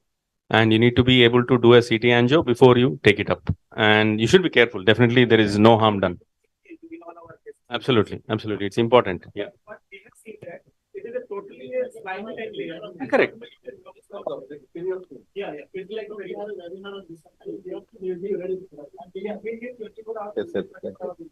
Post-op 5 centigrade radiation is required. Yeah. So anybody has any sensor? You want to share some? Yeah. I think I might have done about 6 of these cases also. Basically, some of them are from the adductor, longus adductor brevis area. Some are just anterior to it, as was told by Sujit also. And definitely CT angio becomes a necessity. That's one part of it. Then once you are on the bone, try be staying with the bone. And that is the key in which you are able to get. Because I still remember a doctor who was fully abducted also in that position. But I could get it from, we did not have a combined thing front and back. But some cases I did from the posterior side. One was a case operated for acetabulum fracture in Italy. There he had got a big HO, and then I removed it here. They were possible to be removed from the posterior KL approach. And 2 were total hip replacement also, which there was an extensive formation, which I could comfortably go from the posterior approach also. I did not use the... But they were, the question is, they had a good hip inside. It was nothing to do with the hip joint. They were totally outside forming a beam. So you just, in that case, our trick was that to break the beam at one point, move the hip joint, and you can comfortably go to either side of it. No, ये काम नहीं कर रहा है. Exactly. Break the brim, then you can have a hip position in the way you are best accessing it. See. Yes. Yeah. For electric cushions. Yeah. That's the kind of the reason. And I remember some after the burns also. They have got those kind of. Sir, we have a spinal injury center here. We get a lot of this type of patient. Even last Thursday, our boys have operated one. Actually, the vessel is not because whole iliopsoas is ossified. Okay, then naturally the vessel is nearby. But what you have to do, we just lift it like we do is superficially elevate it and remove the bone. As I told, we are always in the bone. You never go out. But the thing is that they never cause problem to exercise, and the head is always mobile. So above the capsule, you can remove most of them anteromedially. The problem is if you're waiting for their alkaline phosphatase level and a nuclear test. I mean, nuclear scans are supposed to be important. Now, I have got a patient with extensive involvement like this only. I'm waiting for nuclear things to settle down. AKP is already down. But now it's 1.5 years, still his nuclear scan. Just last week, I took it out. It is extensive involvement. And now, 2 days back, I asked my radiotherapy person also, can you give radiation? It says, we have never found a report anybody giving to reduce, which is already forming. We can do it for preventive purpose, but we cannot treat, we cannot give right now the radiation. Now the literature is saying that it should not wait till the maturity of the hepatocytosis. Even in the active phase, you can go if it is entering the lifestyle active. And they are saying that there is no at all difference between whether matured or HO and immature HO. In terms of reossification, if you give the prophylactic therapy like indomethacin and definitely radiation in the pre-operative period or within 24 hours. How do you know the extent you are I have done one PHI recently in the active phase only, and it was bleeding like hell. Whenever you will do in active HO, there will be excessive bleeding, and there will be blocky wound. You just want to completely with pulse lavage or something. And similarly, like sir told that he removed everything, like the dust of the bone, he removed it completely. Similarly, you have to do that. And after that, you have to definitely give the prophylaxis, radiation. We give radiation all hours. So that means we can go in an active stage. That's a very major decision for us to take. That person with multiple myeloma. Where already external surgery was. Yeah, I remember that case. Yeah. There was suspicion between infection and immature. Yes. So I operated in the active phase only because the alkaline phosphatase is around 400 or something like that. The post-acetabular fracture. Yeah. Okay. And we replaced it. We gave radiation therapy, and that patient is now having almost 7-8 months follow-up. Normal range of motion, no HO. That means now everything is fine. And he had a give HO around the knee joint also. And surprisingly, after doing the hip, now the movement is also fine, around 120 degrees, which was only 30%. Okay. But there is a reference, as you say, for active. Dr. Gill published one case around the elbow joint, HO, where he was operating only the mature cases. Okay. And there is enough literature after that you can operate even in the immature case. And the outcome is not so different between immature and mature. If you are doing from AIMS, it's okay. But if a solo surgeon is doing it, you have to be very careful. Somebody would comment it. I mean, you are okay. You can do any experiment. That's fine. I just wanted. No. I agree with you. Question is, most of the people are solo surgeons. They face a lot of questions from different sectors. Be safe. You get a very good bone block to exercise. Yes. Very, very neat.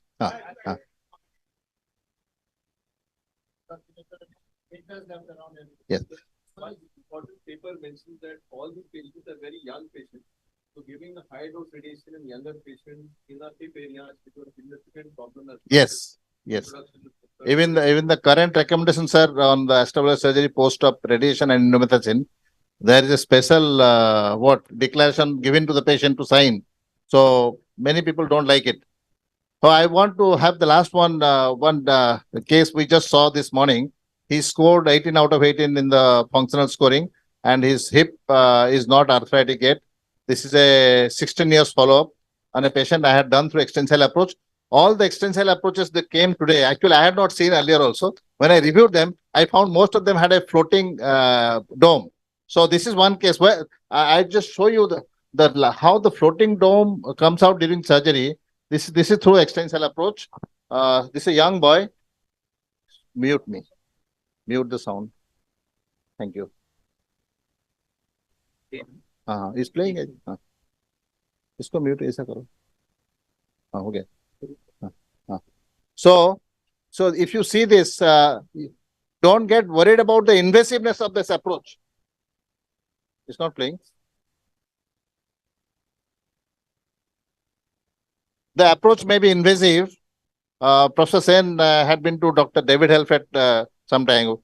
1999, he showed me the first case on this. And when I said, I didn't look at this thing, he said, when Litonel came to USA, to Los Angeles, he said he had 50 people sitting in the class, and towards the end of it, only 3 were there. Everybody was having lunch outside because they thought this is not the approach. He said, are you doing on human beings or cadavers? So he said that you have to see the results before you can talk good or bad about it. So this is the gentleman, 3 weeks plus malunited acetabular fracture being done through the extensile approach. I am showing this towards the end of it. The supraacetabular loose block was fixed after fixing from the periphery to the center. So this is the debridement. And today he scored how much, Sandeep? I think 18 out of 18. Battu, how much he scored? 18 out of 18 is a functional scoring, and his exercise look normal. He's a very non-compliant person. He's a priest in Lingaraj temple. I was telling that if you go there, he will be very happy to take you around. But this was his finding, and this was the surgery done in 2008. So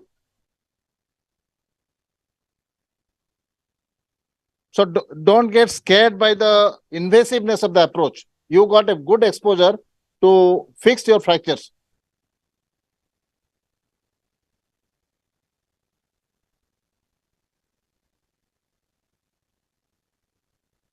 There are some missing pieces of bone. Don't try to squeeze the fixation from the periphery because you want you check the congruency in between. And finally, this is the missing piece of bone, the dome, which was left outside, and I had to reduce it to the sciatic notch, hold it in place, and fix with a lag screw and then a couple of other screws. This is a lag screw fixation of the dome. So he, despite having a very badly displaced dome, at the end of it, he has done very well. And today was the 16th year since his surgery. So my point is, we should not get scared because we are seeing something very massive happening to the patient, or your approach is very massive. So if you are convinced and you want to try this approach, we are there. I think one of my trusted assistant, Asutosh, is here, who has assisted me quite a few cases. Just tell a few words. What is your experience with this approach, Asutosh?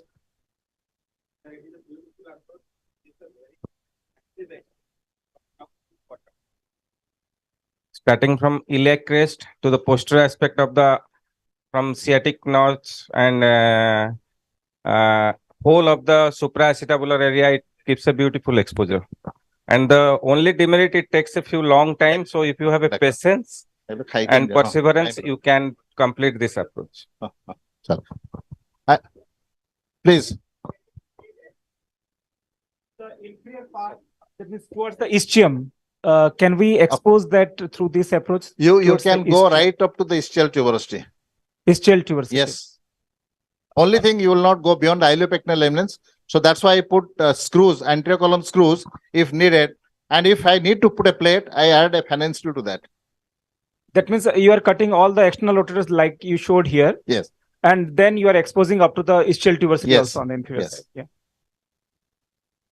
We'll close. If any other questions, I will take it. Kishore, one question from you, please. I have been waiting since morning to hear from you.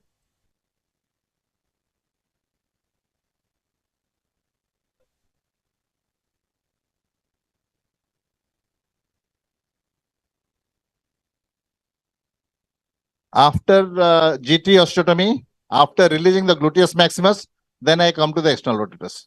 Then the piriformis. Sorry? Yes. Actually, you see David Helfet's, there's a publication in musculoskeletal surgery. The one from AO video, Dr. Tanya Ferguson has done. She told me she has done only 7 cases. So, they have done a cadaver. They have not shown any live thing. I think you read basically the David Helfet's explanation on this approach. A very beautiful explanation on that.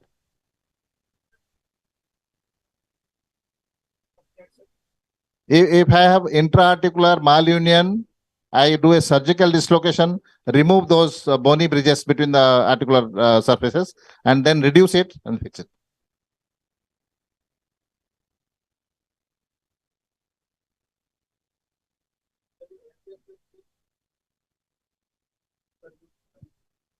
Why you want? What is the difficulty in going to ischial tuberosity? Yes, GT osteotomy and then gluteus maximus transection. Then you get the sciatic nerve. Then go to the rotators.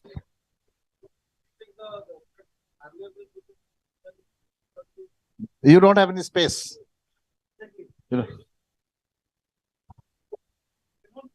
Right.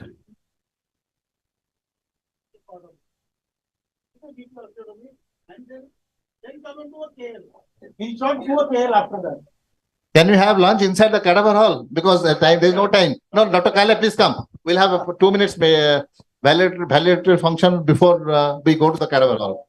Yes.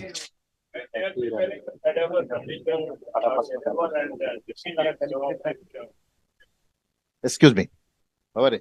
Off kari kadala. हाँ ये तो set आगे सुनो of करो अने कहना of करो मत हाँ sorry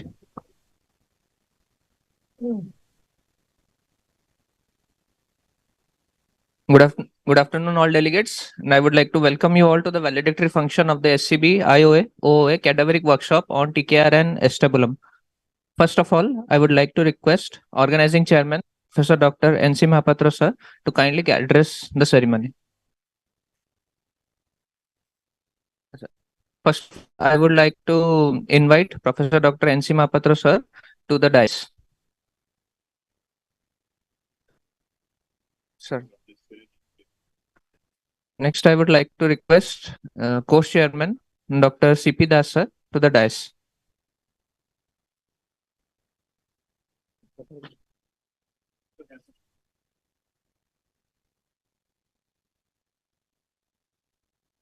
Next, I would like to request Course Director Dr. Ramesh Sen sir to the dais.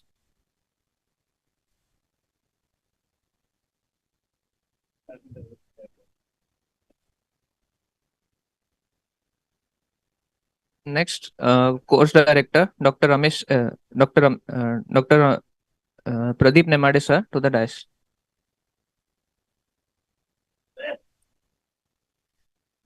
Yes. Guest faculties Dr. Suvendu Samant sir to the dais.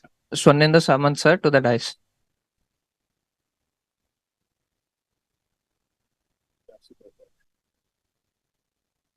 Our joint organizing chairman, Assistant Professor Dr. R.J. Astos Mahapatra sir to the dais.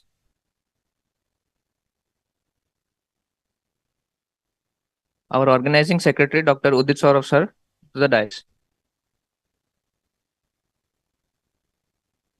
Next, I would like to request our organizing chairman Professor Dr. N.C. Mahapatra sir to kindly address the ceremony.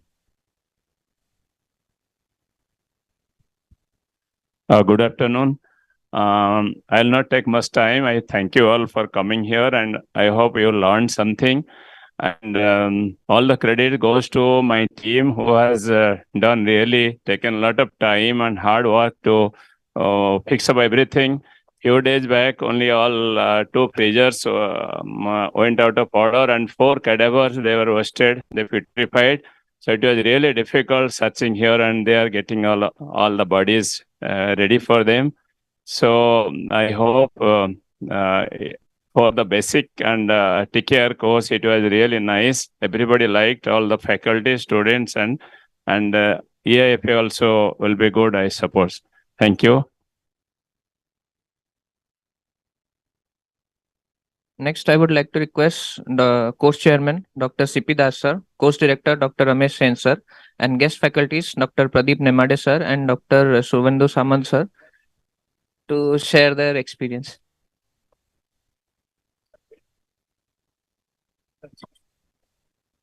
Thank you. I hope we had a wonderful time upstairs in the cadaveric dissection hall. And because we have what national faculties with large experience, I'm sure you would have learned it well.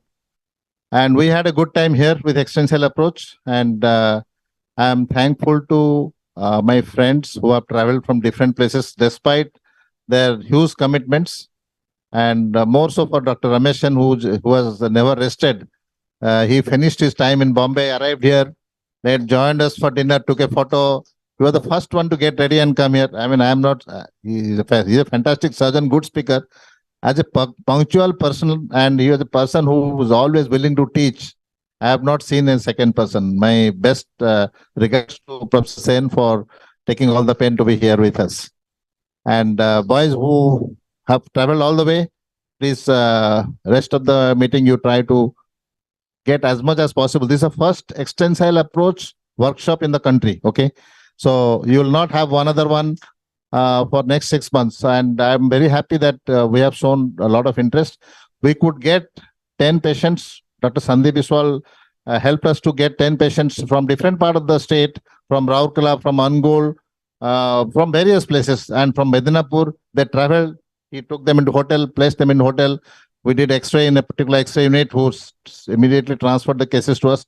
We got them evaluated for their outcome, radiological and functional. A lot of hard work has gone into that. And I would like to thank Dr. Sandeep Biswal. Please give a big hand for his, he and his team, Ashish. They have done a wonderful work to bring the patients here. And the patients are still here to have lunch with me. Okay, lunch with us. I would request Professor Sen to say a few words. Yeah, so not to say good morning, good evening, good afternoon. So, frankly telling you, when you are talking about a situation, a condition of pelvic trauma, you are always looking the change which has happened in last 15, 20 years from the time when we started doing it. Then there was no place to talk about, no place to think about the testabilim is a issue. And then it is Dr. CP who started looking at it, and that way I find him. He was with Helfet in 1999. You told I was there in 2001. I was with Helfet at that time. So that was the time when we started learning it. And now practically what I feel with the strength, as Mehul was also saying it out, that we have got a very active association. I only find a parallel. Germany as a AO trauma group, they have formed a group.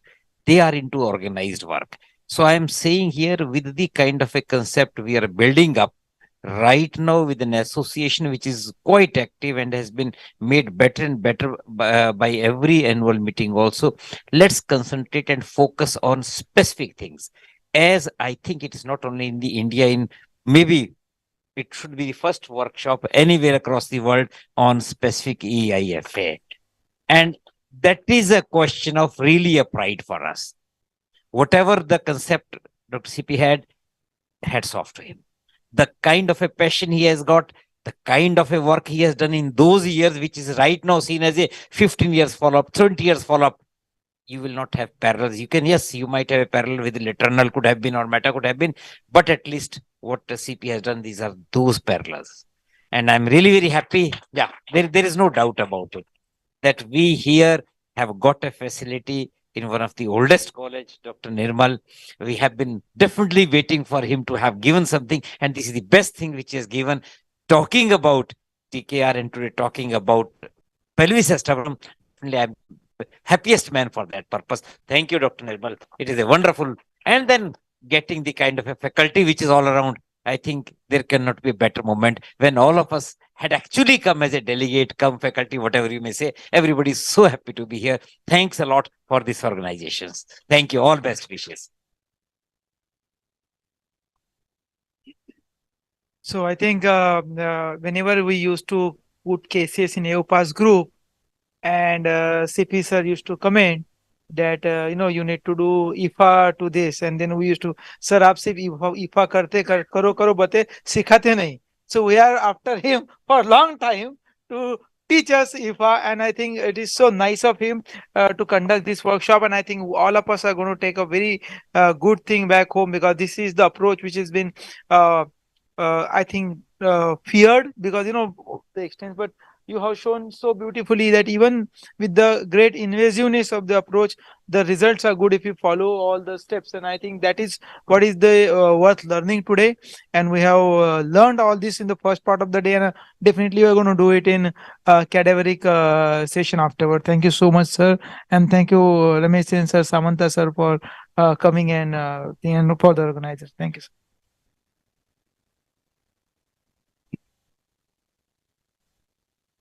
Basically, this is coming home, because most of the people might not be knowing that before coming here in SCB Medical College in 1991, I was applying for the general surgery masters. So coming here, I became the orthopedic surgeon. Whatever orthopedics I learned from this college. And when I joined here, the departmental head was Professor P.T. Rao, and Chitto sir was the RMO, and Professor Robinaran Ji was there as the RS. Nirmal Bhai was the at that time passing batch. So coming here is just like homecoming too, because I did my masters from this place. And sitting in the row, I think this is a great honor. I don't need anything, sitting in the same row with Ramesh Sen sir and Chitto sir, Nirmal Bhai. So this is the greatest honor I do have in my career. So yesterday also we participated in the totally arthroplasty. Today we are doing the pelvic acetabulum. So I think what Nirmal Bhai and the whole SCB team, they have organized this here in both the days, with all the facilities, all the instruments and everything. It was just too good. It was just too good. And talking to Chitto sir, like organizing something, one workshop only on the extended iliofemoral approach, as Ramesh Sen sir telling, this is the first kind probably in the country. Hats off to him, and only in the world. So, and I have, because what Ramesh Sen sir was telling, that in our time there was no such facility of learning. We have hit the wall, burnt our head, then learned the second thing. So now we have got the facility to learn from the masters who has taught me how to do the things. So now it is our duty to pass on the message. So take always, whenever there is a facility, please do come and learn. Thank you very much for attending all these meetings. Thank you.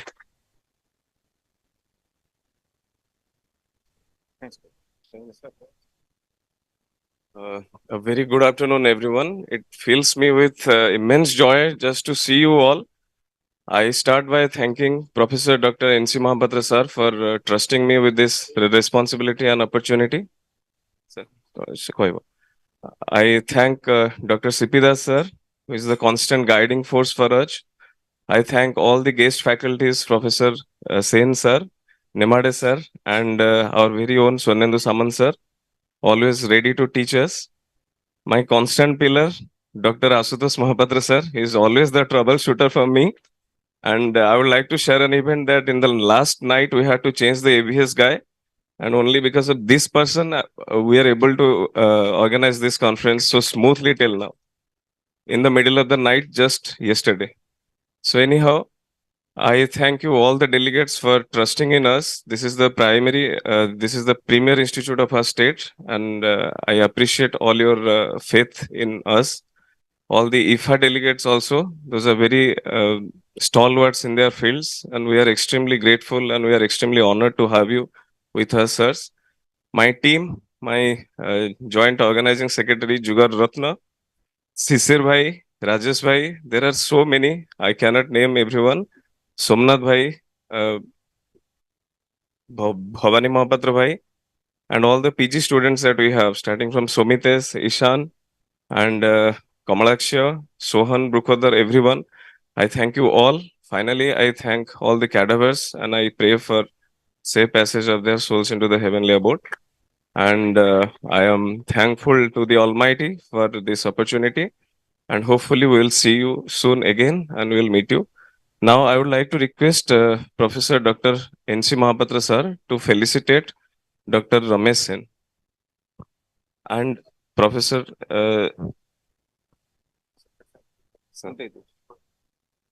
I also request Dr. Sipidas sir to felicitate Dr. Swarnendu Samant and Dr. Pradeep Nemade. Sir.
I would request everyone to come onto the dais for a group photo.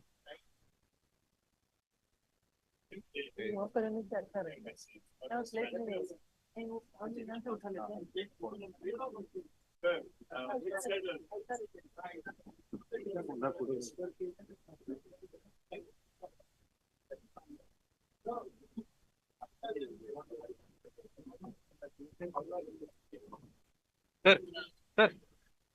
Hold your mic. इधर से वो photo ना बोल ଏଇଟା ଆସିବ ନା background ଟା ଏଇଠି ସବୁ ଠିଆ ହେଇଯିବେ ତ ସେପଟ ନେଇଯିବ ଆଉ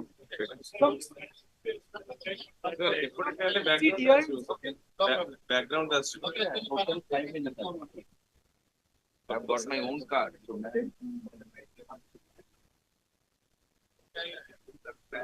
You want a space? Not possible. Not possible. ये मैं केबल क्या टूट गया था हमें कितने लोग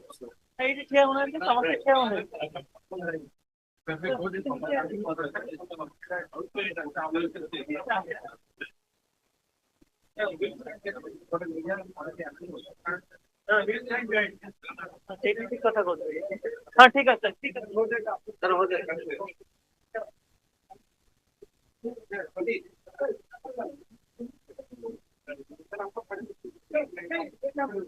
सर आ जाएगा हो जाएगा हो जाएगा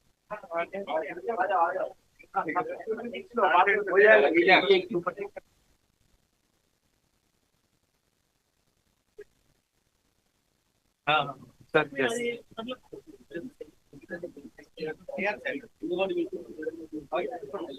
सबको आ जाए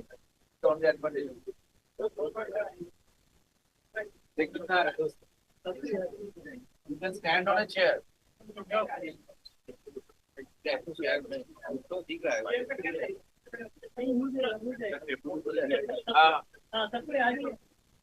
Everybody come.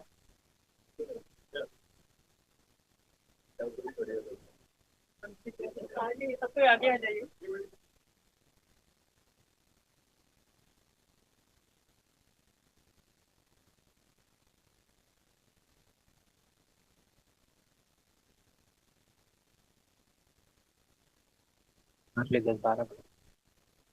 सबको स्माइल थोड़ा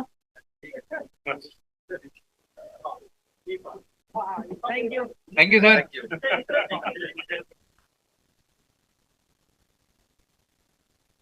देख लो सर आप ग्रुप में आप लोग सर राइट के ऊपर चले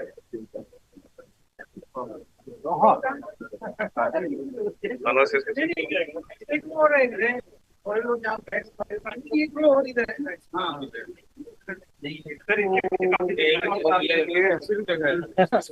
ठीक है नहीं जाएगा नहीं जाएगा सर पूरा सर जहाँ खड़े हो जाएंगे हो जाएगा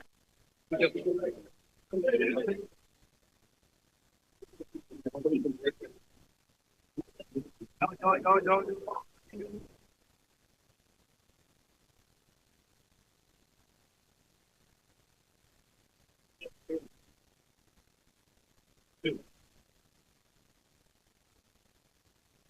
All right.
such cases offering long-term survivorship of the native hip, then in our Indian scenario, patients who are coming between 20 to 40 years, those who are suffering from massive acetabular injury, the higher complexity, I would recommend that we should have their native hip repaired than replaced. And this approach would certainly give you the opportunity to repair those hips.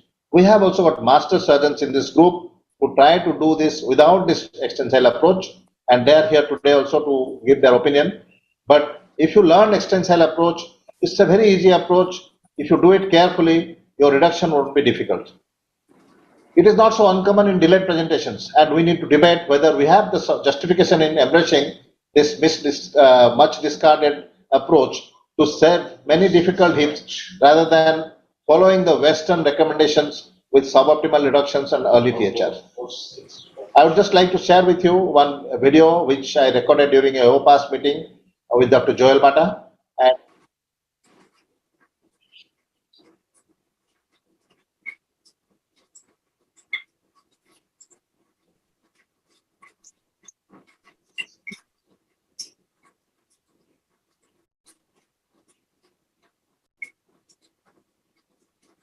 I think Mata's voice is muted. We can't hear anything. is it muted? Yeah, we can't hear. Yes. All right. Okay. So basically, what he said that you have to you cannot discard this approach because this saves a lot of your hip joints who are completely mangled by serious complex type of acetabular fractures. So I people who want to listen to his talk, and Keith Mayo has also contributed in the same meeting. We have a AOPAS webinar recorded and is available on the YouTube. Please refer to that. So the way forward this evening, we would like to exercise our opinion regarding adapting the much forgotten extended iliohumeral approach and save many young patients from early THR. This is my submission, and you may be wondering why we are doing this. This is basically, we have found excellent outcome which you would see on 23rd. We have got patients who would be presented before you, and I wish that we, some of us, adapt to this approach and try and do it so that we have a better experience, and at the end of 2 to 3 years we'll know whether we are working okay with this approach. Thank you very much. Thank you, sir, for the nice talk. Now I request Professor Ramesh Sen, sir, to give a literature review. You, Dr. CP, need to... Sir, please stop screen sharing. Dr. Dasar Sipchita, sir. Right. Yes, thank you. So, this is what Dr. CP said, is that we need to say about the approach, what has happened. He has given a brief view of the experience what people have. I'm likely to go the same way in this thing also. Now, this is the recording which Dr. CP is saying about the webinar, which was beautifully conducted by CP with his all hard effects. And in this webinar, we can see Orensky, who has an experience of this approach. Joel Mata is obviously there, and Mez is also there, who was to come. And down there is the same meeting when CP Das phoned me. I was in this meeting at this dinner table when Keith Mayo was standing, Robin Peter was there, David Stephen was there, Stephen Sims was there. They were all there at that time on the table when I got a phone from CP. I asked these very colleagues, what is your opinion? And my friend India wants to know about your opinion. And that is what Dr. CP informed, that they all said, yes, that is an approach which can be this way. So the people who actually are the most experienced people across the world, they feel that this could be a proper approach. Definitely it needs to be learned. It is not something which can be done. Then you can see Meta as the Orensky again in one of the other. So I go back to letter. Now, if you look at this book, somebody's mic is on. Please ask him to switch off. Somebody's mic is on. Other than saying other mics, please off. Yeah. So I was talking about that this is the first edition of Laternal Judet book, and if you see here down there, there are the photographs of these people who were the earlier these things, including Keith, Meta, and all those people. And when you look at this chapter of extended iliofemoral approach, you see this chapter, the dissection which has been given, but when they come down to the summary of the use of different surgical approaches, you see the space is empty there. They have not given the number, how many cases of extended iliofemoral were there. That was little surprising, but it got corrected in the second edition. This is a picture from the second edition in which they did talk about 114 surgeries by extended iliofemoral approach. They showed what were the complications, intra-articular screw placement, nerve injury, but the main was ectopic bone formation. And they say 48 people developed newer formation, heterotopic ossifications, and how they form, what was the reason. And they had 57 of them developed who were operated within 21 days also. So that's a very important thing which was said. Thereafter, Mehta had his own monogram on surgical approaches in which he gave very detailed review of and the technical steps of this approach, looking at every point of this thing. Now in 1986 and 1993, I have shown you Michael Orensky, who was with us, about this approach which he has published. Now he has published a series of 50 consecutively displaced post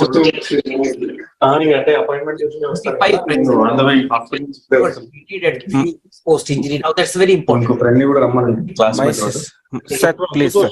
My sense, Dr. Praveen, please unmute your iPhone, please. Not unmute, mute it. Dr. Praveen, please mute your iPhone. Okay. So out of these 25 complex fractures, 15 were treated at 3 weeks post-injury, meaning that they exactly fit into what CPS said are the most difficult situations when this approach is done. And they achieved the quality of reduction anatomic in 74% of the patients. The rate of AVN was not high. Heterotopic ossification did occur in 24%, but function impairment was only in 3 cases. Again, very important perception which you have to carry, that in spite of such an extensive, it does not affect the ability of the person. HTO may be present in many of them. And overall, they had excellent and good result in 76% of the patients.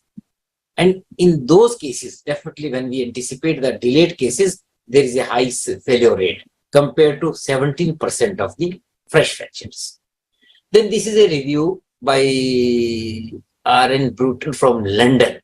Review of 40 cases, and among them 35% cases were with extensile iliofemoral approach. There were these were 7 out of those cases, 24 patients. Then there is a paper by Keith Mayo. Keith Mayo, during his open reduction of 163 fractures, he had used extended iliofemoral in 26 cases. And what he noticed, let me go into the next slide. He noted that the blood loss. Now, if you look at the extensile iliofemoral approach, blood loss mean was 6.6, which was just equivalent to ilian value. That was 6.1. It was the blood loss was, however, little more at 10 to 1780, 1080 and 1780. So blood loss was little more, though range varied a lot. Then, as far as the clinical results were concerned, they had a reasonable result. But what is down there? The complications. The paresthesia was in 9 cases, infection 5 cases. So HTO was in 35% of the cases as compared to 19% of the cochlear nagging back. So HTO is one complication where it was grade 3 in 7 and grade 4 in 2 of the cases. So this has remained one of the issues.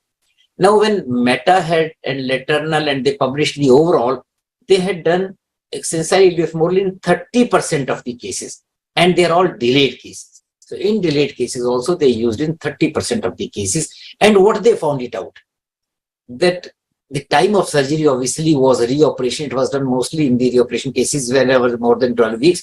And extensile iliofemoral was done less in primary, but it was in a reoperation cases. 23% of the reoperation cases, they did this thing. That's an important part.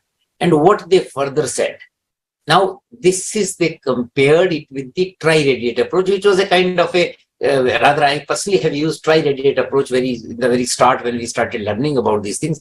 So they used it for T-shaped fracture, transverse posterior wall fractures, and both column fractures, extensile iliofemoral approach, and very few tri-radiate approach. Then this was the lateral study. To their current study of this George Alonso was they had come down to extensile iliofemoral in 14 cases and tri-radiate also in 14 cases. So they compared. The functional results, now look at it. They were almost equal cases. Functional results 12, 20, 3, 7, 2, 3, 3. So they were almost comparable. And when they looked at heterotopic ossification, you see this was same kind of a percentage which was in this thing. So tri-radiate approach is also as bad as extensile iliofemoral approach about the heterotopic ossification. Now, the same paper further goes on that both approaches provided good visualization of complex acetabular fractures, 40% this thing with the tri-radiate and about 25% with AIF is the kind of a problem which was handled. Now, this was a kind of a variety which was developed in so-called extensile Henry approach. This is a kind of a comparison with it's the same kind of an exposure, but with little variation, which also was proposed at one point of time in 1998. Subsequently, this approach was used for another indication here in pelvic and acetabular metastasis also. But they said it that this approach may not be sufficient for the tumor work because of its poor exposure of the posterior column and ischium. That is what they found it out for the tumors in the posterior side of it. Then another paper Mark really published with Olsen and Toronto. They had treated 41 cases with extended iliofemoral approach, no instance of superior gluteal nerve artery, which was actually blamed that you are likely to injure this vessel. They found only one instance of superior gluteal artery thrombosis in 41 cases. So, because once you are doing the surgery, this is the vessel which is exactly visible. You can see it pulsating, but then there is not much incidence, just one case. So that fear which is there with this approach may not really be sustainable if it is done carefully.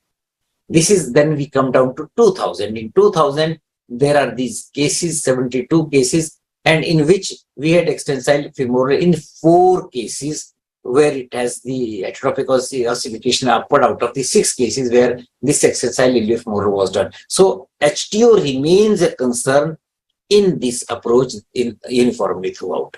But what is important is the results. That is what is said it out, that a good joint reconstruction can be achieved through modified extensile iliofemoral. So the results are likely to be very good, very anatomical with this approach. Again, then there is a T extensile, a kind of a variation in this approach also.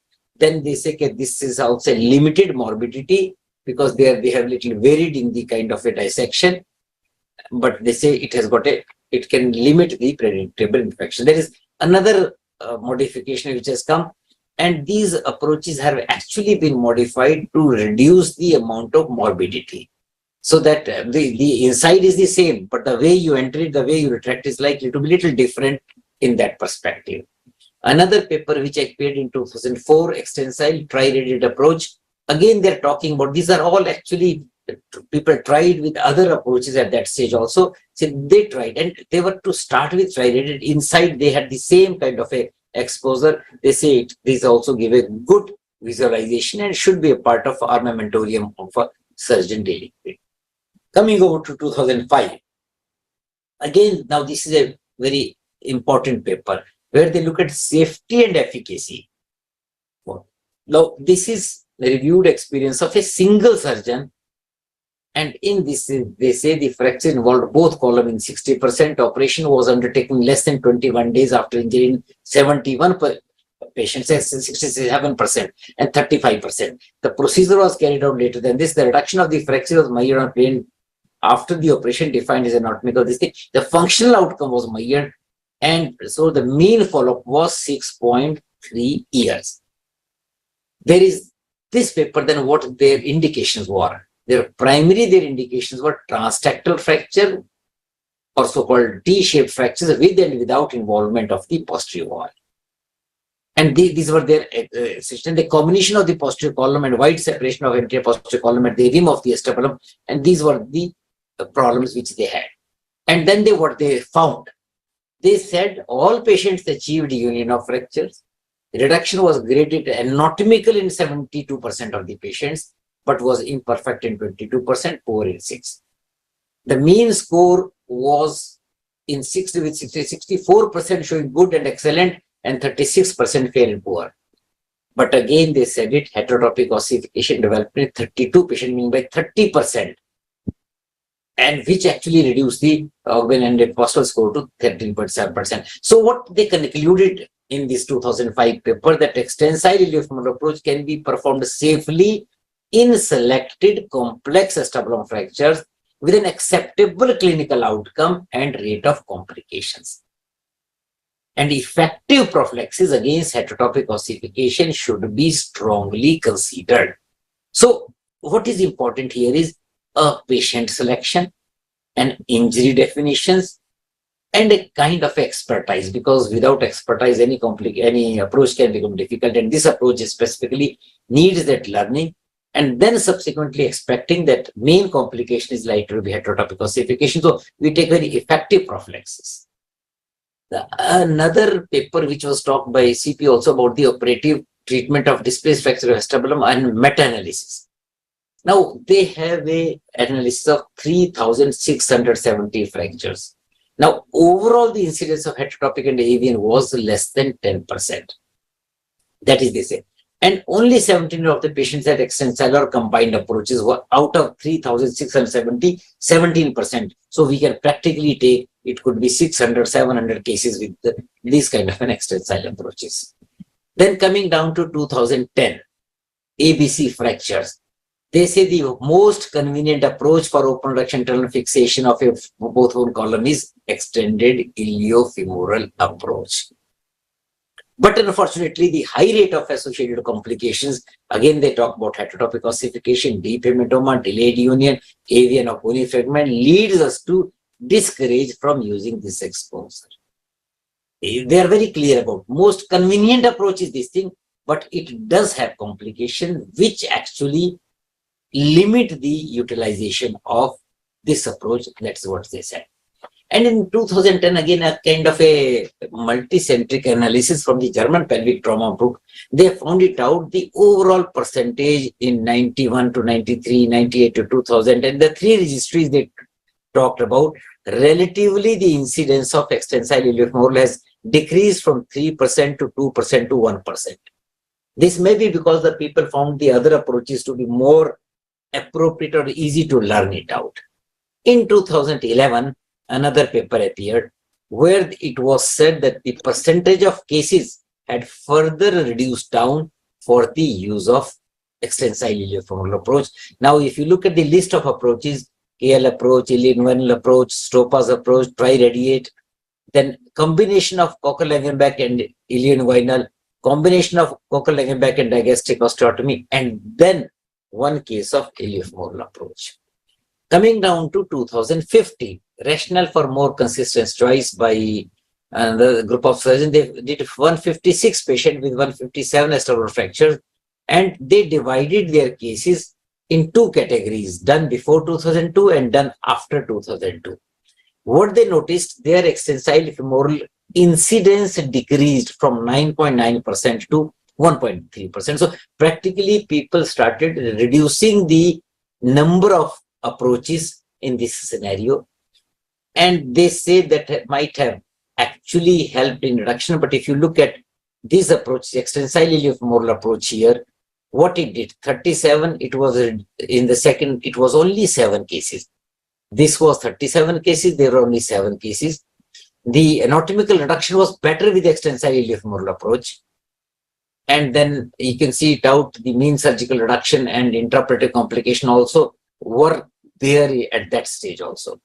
So basically, when you look at the single approach or the combination of approach, single approaches and extensile iliofemoral approach, the anatomical reduction here, they found it out 63%, it was 64 or 65%.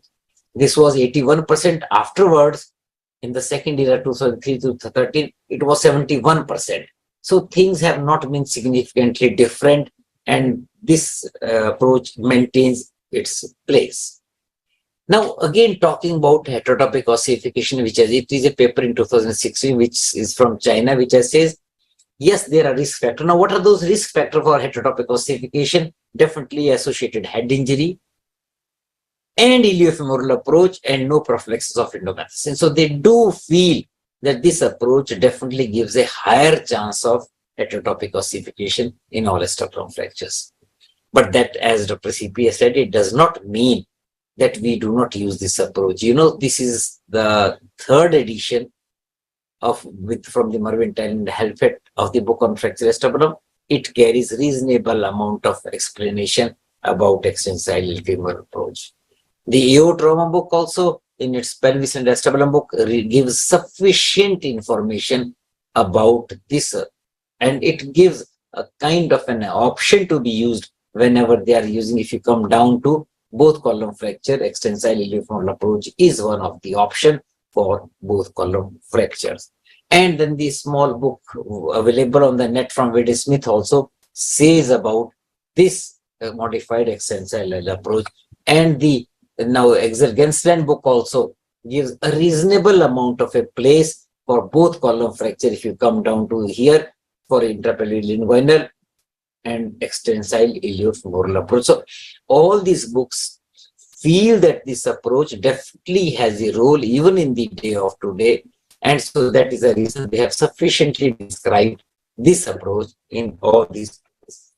So what we look at it right now, understanding all the anatomy, all these things, this approach definitely needs care, definitely needs good amount of a dissection, and surely it can be after a proper learning procedure. And I'm very happy that it is a long desire by most of us that Dr. CP with his team, Dr. Nirmal and Dr. Vishwajit, all these people have really done a very good kind of a organization to have this course done as a part of their cadaveric teaching and training program. So we are likely to get benefited for the kind of a techniques which we are likely to see and likely to learn. Thank you. Thank you, sir. Thank you for the extensive literature review in a chronological order. Now I would request Dr. Sipita, sir, to give a talk on the essential pre-op planning and surgical steps. One second. Thank you, Professor Sen, for a very elaborate discussion and presentation of the cases from different series in the last probably 30 years. And road like this, half of them park. One second. I don't know. Dr. Praveen, please mute your iPhone. Dr. Praveen. One second, please. Because I have lost my this thing. One second, please. Yeah, I think you're okay.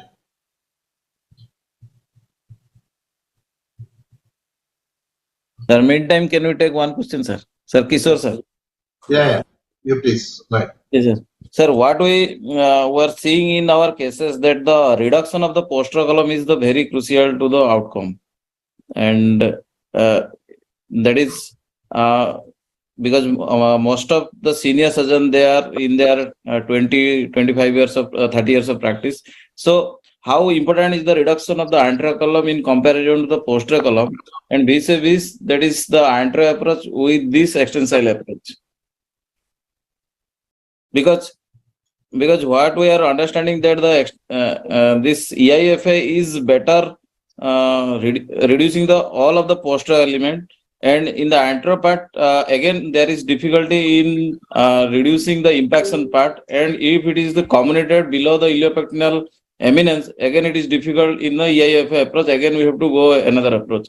So KL approach along with ilioinguinal edge sensor told is better designed with the good reduction of posterior column, and the same thing is happening with the EIFA, that is the anatomical reduction of the posterior column in EIFA. So how the statistics is? Kishore, can I answer this? Yes, sir. So you have rightly said that the any fracture beyond iliopectineal eminence, you would not be able to fix using this approach. Yes. Number one. Number two, as you said, dual approaches have really replaced this extensile approach.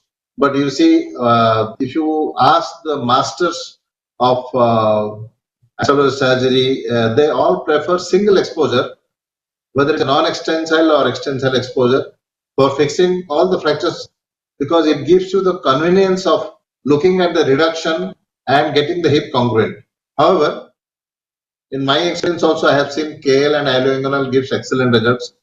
But the literature says the ilioinguinal and KL combined have 28% incidence of HO, whereas the extensile approach gets 33% HO.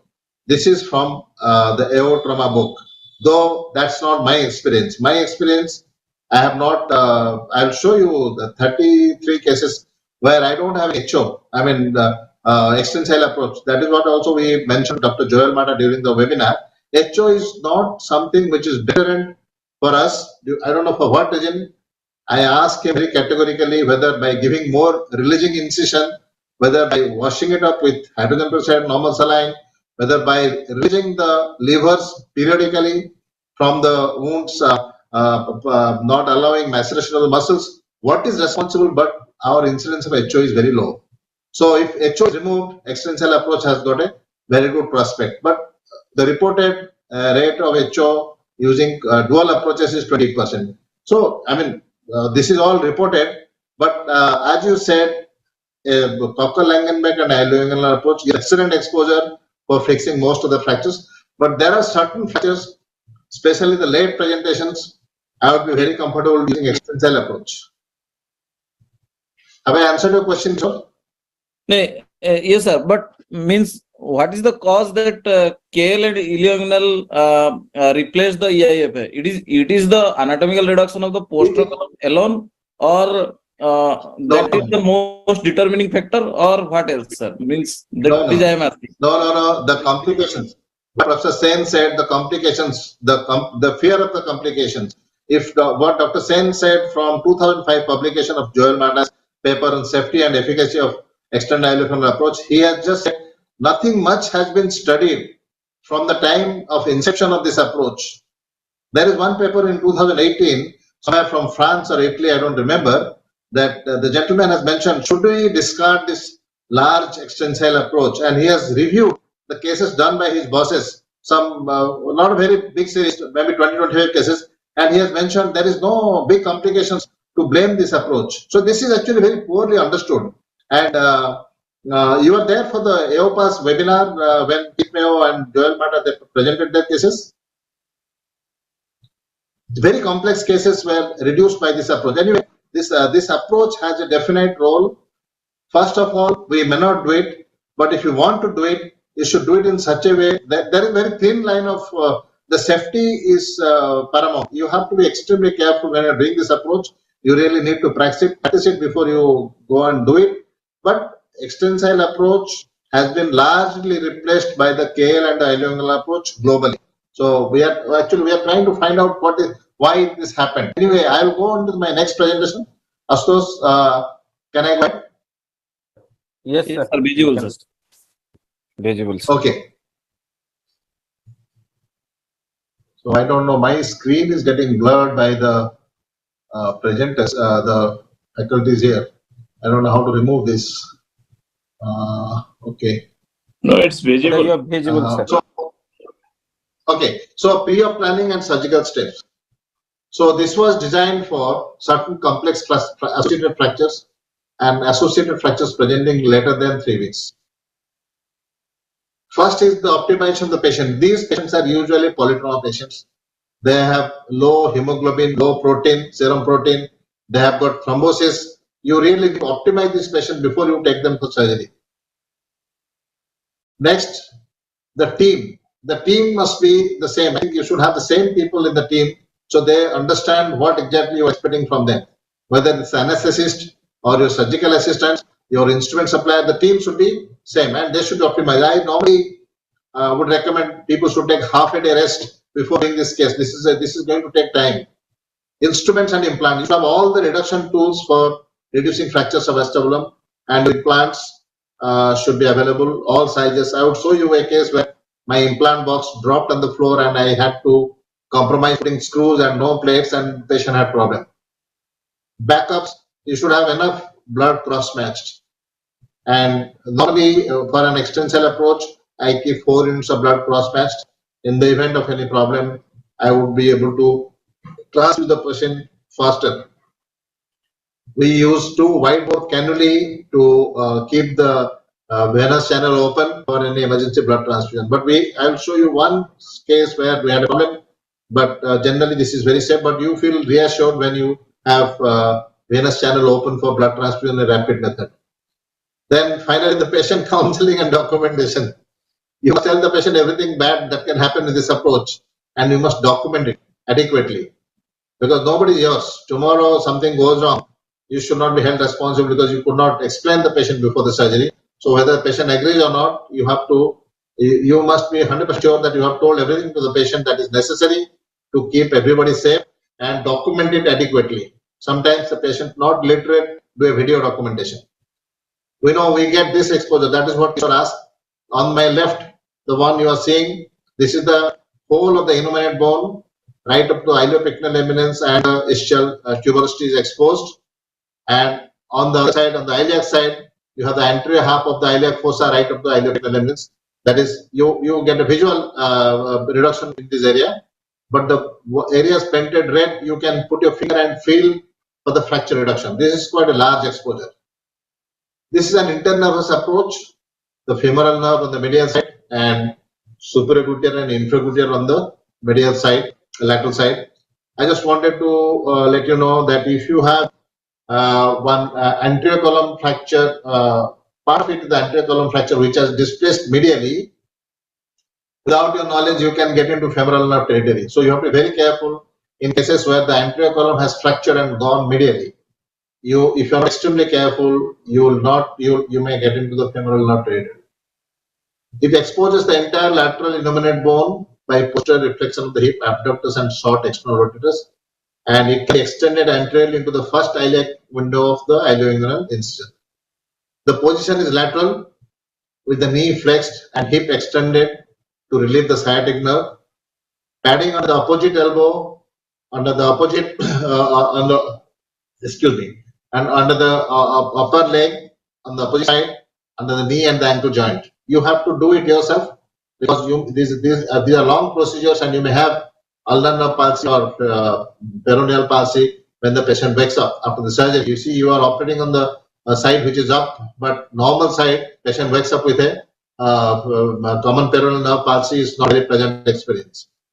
As I mentioned, you should have 2 wide bore cannulae and indwelling catheter and a urometer to know 1 hourly urine output, and the bowel preparation has to be there because your incision is very close to the anal canal, and you should not have a patient defecating on the theatre halfway through surgery. So you have to have a good bowel preparation the night before. This is we often give a central line in patients who are very sick, who already have veins damaged, and we pad them adequately on the elbow, get them in the lateral position. This is the position, but the bolster on the back in the lumbar area is not in the right place. You have to put it at higher up because that is very close to the incision site. It starts at the posterior superior iliac spine, follow the iliac crest on the outer lip of the anterior superior iliac spine, and then turns laterally parallel on the femur to the lateral aspect of the patella. So you have to focus on the lateral. This is just like a Smith-Peterson approach. You have to go aim towards the lateral part of the patella. If you put a little more lateral, you will have less of a problem with the lateral cutaneous nerve of the thigh. The steps, this is the incision from posterior superior iliac spine to anterior superior iliac spine, then to anterolateral aspect of the thigh between the sartorius and TFL.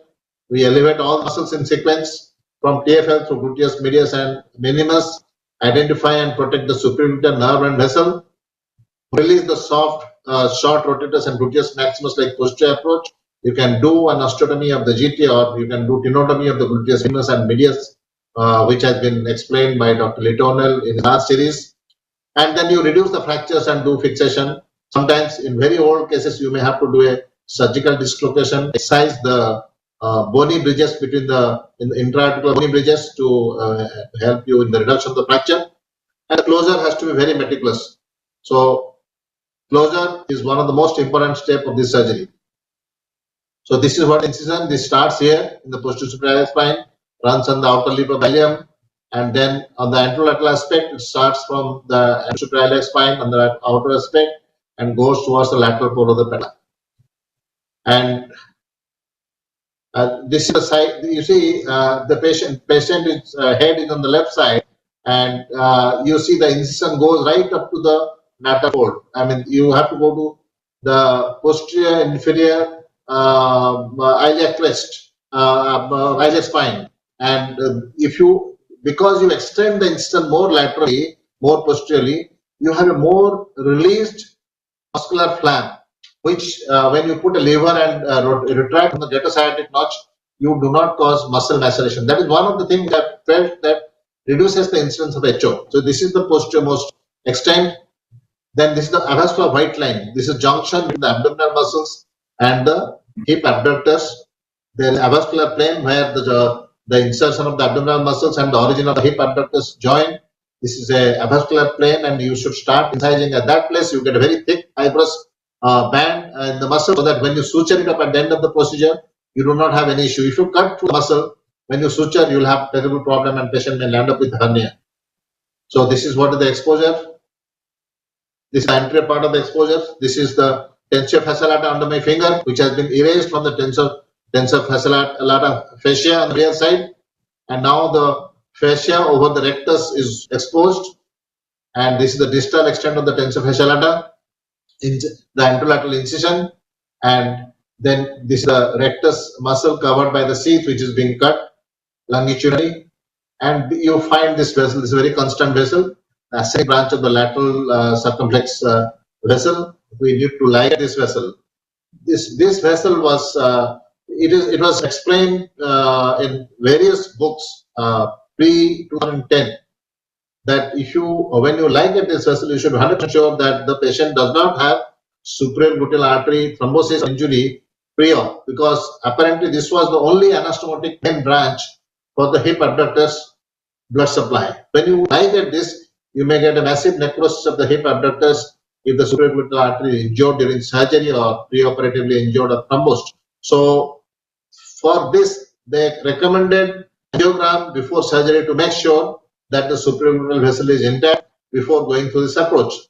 As Dr. Mark Raleigh, Professor Sen mentioned, he did angiography in 40 cases, and he did not find any problem with any of the superior gluteal vessel, and he abandoned this angiography when doing this approach. Subsequently, it was seen in a canine study that even if you ligate the superior gluteal artery and this lateral circumflex vessel, still there are anastomotic branches and there would not be any necrosis of the abductor muscles. So, but this is one vessel. Once you ligate this, you can reflect the tensor fasciae lata muscle posteriorly and laterally. So you need to ligate this securely. Sometimes during the surgery, because of hypotensive anesthesia, this vessel may not look very big and you may not just cauterize.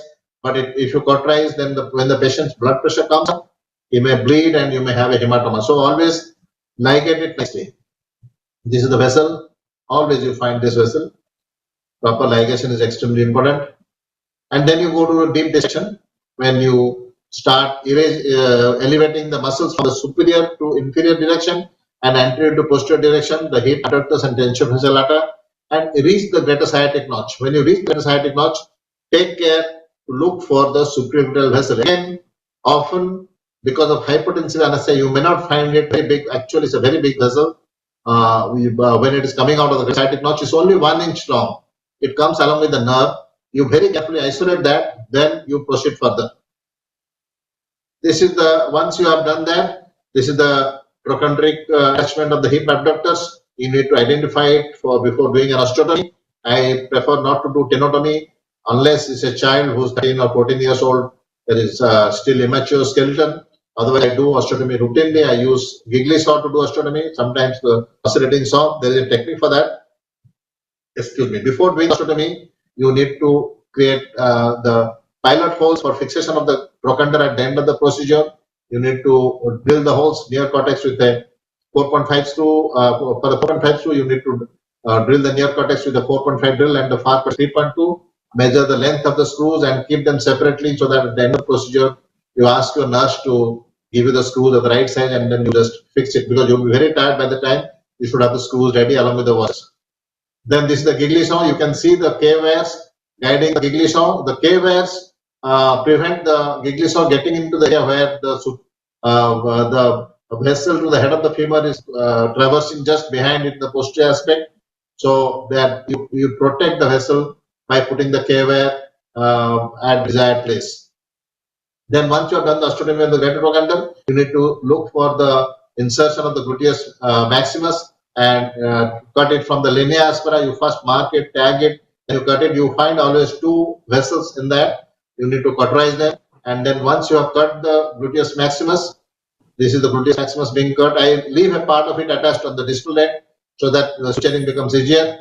Then you identify the sciatic nerve which is lying on the belly of the quadratus femoris, and then you go and cut the tendons of the short external rotatus and the operator internus, tag them and cut about half an inch away from the site of insertion because they are very close to the vessel coursing to the head of the femur. Then you need to identify the piriformis and then cut it at the tendinous junction. Again, you have to stay away from the insertion when you are cutting. When you are suturing back, you suture only the piriformis, don't suture the rotatus because you may stretch or kink the vessel supplying the head of the femur. This is the exposure you get at the end of it, the complete lateral aspect of the inguinal bone, and then you debride and then you start your fixation. This is for a leg case. I'll just show you something. People blame the approach for rupture of the supraglottal vessel. I feel if you have a fracture which is coming exactly where the supraglottal vessel is coming, you go by any approach, Cocker-Langenbeck, you will probably injure the vessel, more chances, and you will probably not be able to control it easily. But if you're going through this approach, you have less chance of injuring the vessel because you see the vessel. Only thing, if you injure this vessel, you risk the hip abductus. But the chance of injury to supraglottal vessel through this approach is less than Cocker-Langenbeck approach if you have a fracture exactly at the point when the supraglottal artery is coming out. This is the, you see, this is the spike, bony spike of a malunited fracture in the posterior column, and you see how close it is to supraglottal vessel. It's really sharp. It cut my gloves. See, this is very sharp. If you dissect it through the Cocker-Langenbeck approach, this is only 22 days old fracture, completely united. You see the supraglottal vessel is very close to that. So you really need to identify the supraglottal vessel and then deal with the rest of it at the same point. Then you divide the fracture planes because they get filled with them. See, one is in Cocker-Langenbeck and iliofemoral. If you can explore all the planes of the fracture before you bring them together, especially in the 2-year-old ABC fractures or T fractures, then it's worth. If you're not able to debride all the fracture planes and you try to force it together, you really don't. The X-ray looks anatomical reduction, but doesn't because you really need to remove the granulation tissue from the fracture planes, and to do that you need to expose. Number two, when the fracture is fresh, when you put traction, it gets reduced. But the moment they become sticky, when you force them to reduction, they really reduce macroscopically. But really, there will be some malalignment because you have not, you won't be able to mobilize the fragments well to get the reduction right. This is one case where I had to go into the iliac fossa at the same time and recording, please. He's there. Okay. He's behind you. Of course. Picture pen. Okay.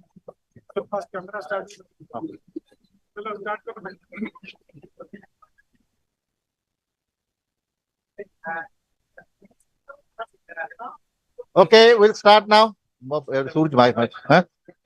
So, patient for extended iliofemoral approach, patient is a floppy lateral. No, hello. Yeah, no. Thank you, Sujit. So, what the patient needs to be in a floppy lateral position. His knee to be padded on the other side for preventing common peroneal nerve palsy. His ulnar nerve, both hands should be padded. Head should be padded. The ankle joint on the other side should be padded because you can have pressure sore. It's a long procedure. He should have a support in the front.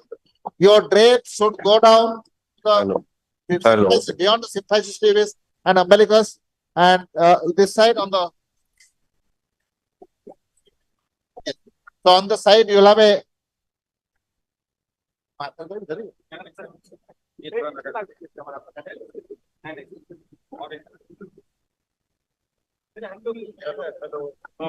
okay.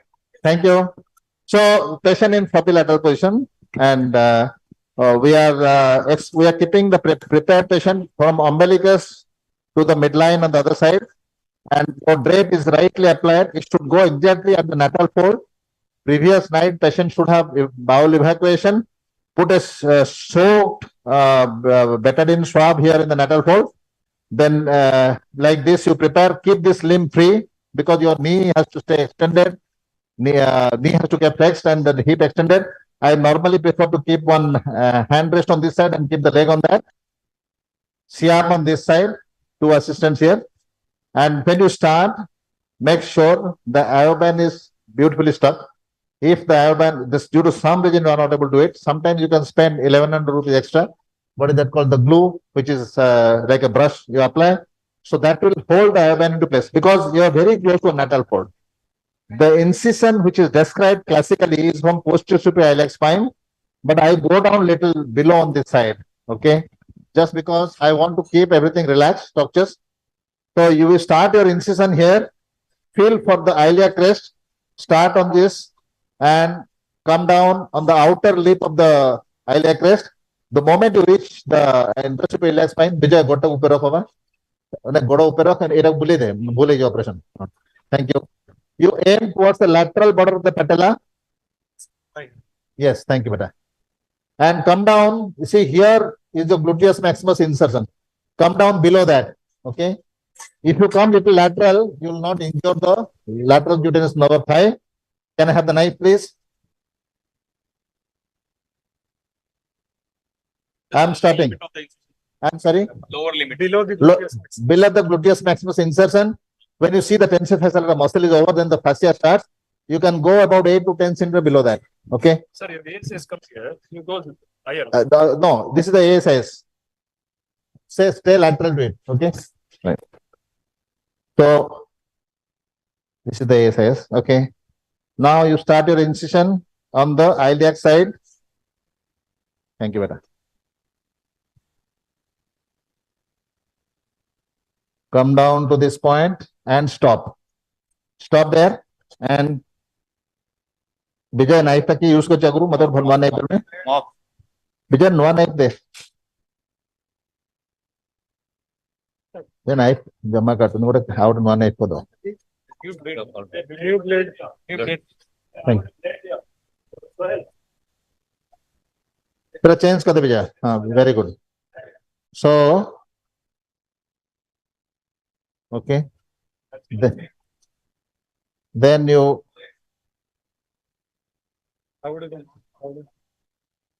claw retractor अच्छी दिविजय दे सारूंगो claw retractor अच्छा हमारा okay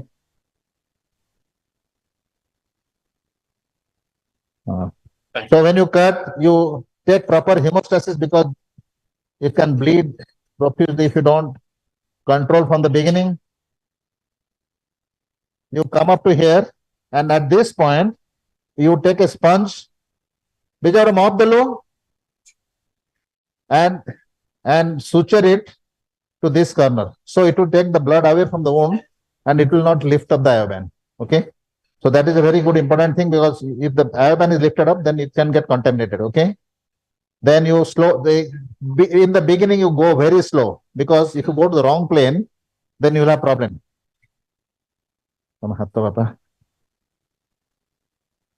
Dissect directly onto the iliac crest and find the white. No, stay on the outer lip. Now the self-retaining retractor.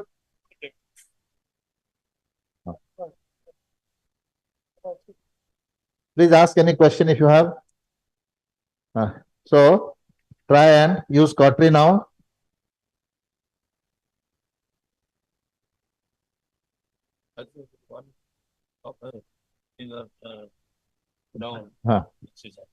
I mean, I give little extra just to make sure that we have a relaxed posterior flap. Thank you, Sujit. Eta logic out of khol diyantu. Very good. So once you have done that, thank you, beta. Okay, you are almost into the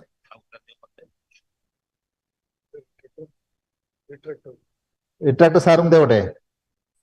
This is the abdominal part, abdominal muscle. So carefully dissect it and give me a bristo. Vijay, what a periosteum elevator there? There. And you see the plane where you want to put your, this is the hip abductors, okay? So if you don't cut in the right plane, you really can get into problem with the closure. Now, it also okay, 1 second, please. Okay. Mother, knife there. Knife there. Thank you, beta. So, retract also get it. Also get it, retract going.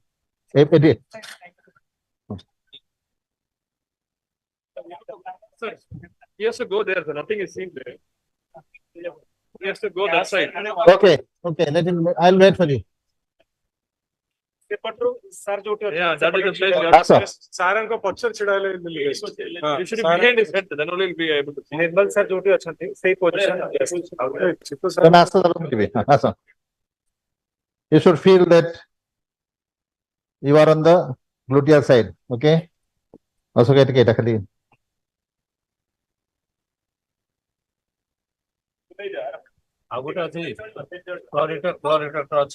Button khale amar eta. We are little lower than our expected desired plane. Okay. Once you have reached the iliac crest outer lip, follow it.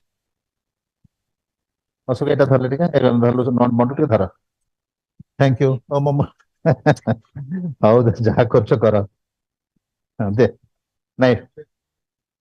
Thank you, beta. So you need to get into this plane. Get a spike here, please. Somebody could get a spike. Spike. One spike. Narrow spike, please. Okay. Thank you. So just for this, don't use this in surgery, but for convenience, I'm giving it to Dr. Das. Now this is the plane, avascular white line. This is the plane. You need to cut that in the middle, because if you cut in this side, you will not be able to suture it back. Bijan, chota knife there, number 15 bed. Thank you. Very good. So now you need to cut it in the middle of the fascia.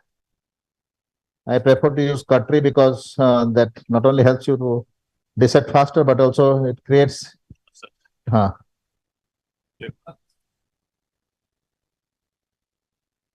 Swap karo pile got swap diya. Thank you. Actually, Nirmal, we can use cadavers. In the cadaver, we can use this cautery also. Next time we'll use it, depending on what they have used for the cadaver preservation. नहीं कौचे तुम बहुत काम कमी जो पड़ा बिजा दे मते ऑस्टोडोम दे narrow ऑस्टोडोम.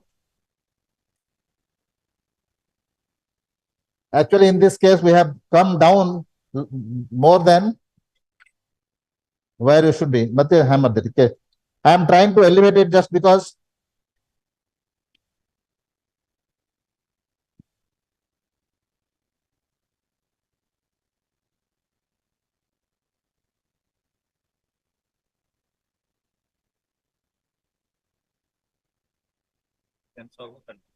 कौन कह रहा है? हाँ. Want to get retracted here? 8. Put out a no blade there. There. Blade the picture. Blade. Knife. Knife the play. Now you need to cut this on the outer lip of the crest. Okay, you have already got the flap. So don't pull it now. Just hold it there in place. Mantu tampatike. Okay. See, I'm not able to elevate the flap here because we are on the fascia is very thin and we are not able to get a proper model. Vijay, peristimulator. So now you need to go down distal and posterior. Stay subperiosteal. Stay on the bone in a malunited fracture. Yes. And yes, along the muscle fiber. On the malunited bone, you use the corporate to do this because you can't do it with a plain instrument. Okay. And then get a sponge in the fossa. Now. Sponge. Okay. Now you leave on this side. Relax. Good. Because if you go by installments, you will have less blood loss. Otherwise, the whole place will be bloody. Ready? Go to and okay. Knife, Vijay. Thank you. Now I'm pointing. I'm so sorry. Now we are pointing towards the lateral border of patella. Vijay, knife pe kati de. Tato kahi che knife pe kahi de chumate. Aron knife pe de ta cartoon jama. Se knife pe blade change kada nol diya niya ka. Kehi bhi kati periwene. Huh? Kaun kala? Mo dekhi pauni jama pile. Mo dekhi no dekhi pale fascia ta kar devi. Bhul haba. Na asubidha haba na. Mato ta Alice de Vijay. Alice. Vertical lateral ko that knife. We need to, they say I have already got the fascia. It's not nice. Okay. So here you need to dissect little bit up to the deep fascia. This is wrong. This me digging into that fossa fascia is not right. However, you need to reflect this little bit. And since I have got this one, I will go with this one. You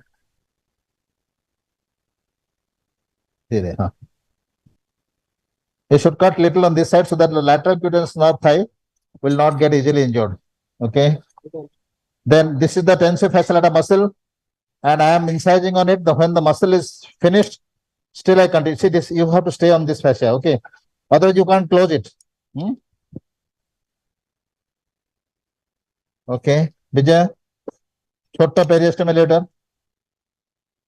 Take the fascia with you, Mantu. Ade. Vijay, mate de. Theoretical tano ni ramar kike ye. Try to tease away this muscle from the fascia. This is a very important step. You try to release this tensor fasciolata muscle from its medial fascia, which you have cut. Aste Vijay. And slowly get into the space. Knife, Vijay.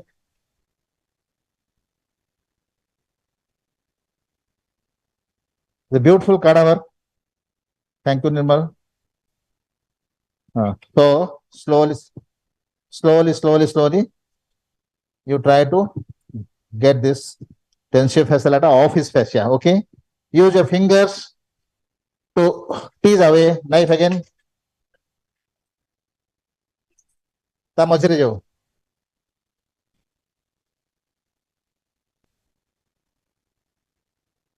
Okay.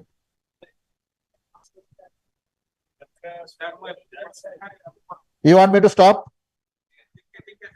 Oh. तमे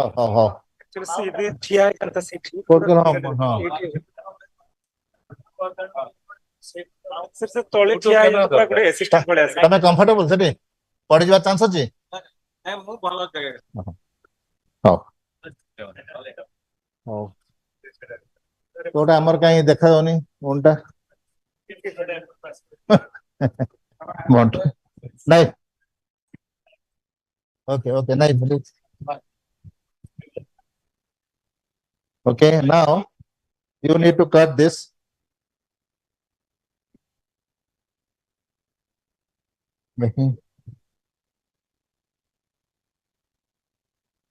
This is the corner at the ASIS. We don't have any business beyond that. See, with the number 15 blade, you slowly reflect this. Take little time. Don't be in a hurry.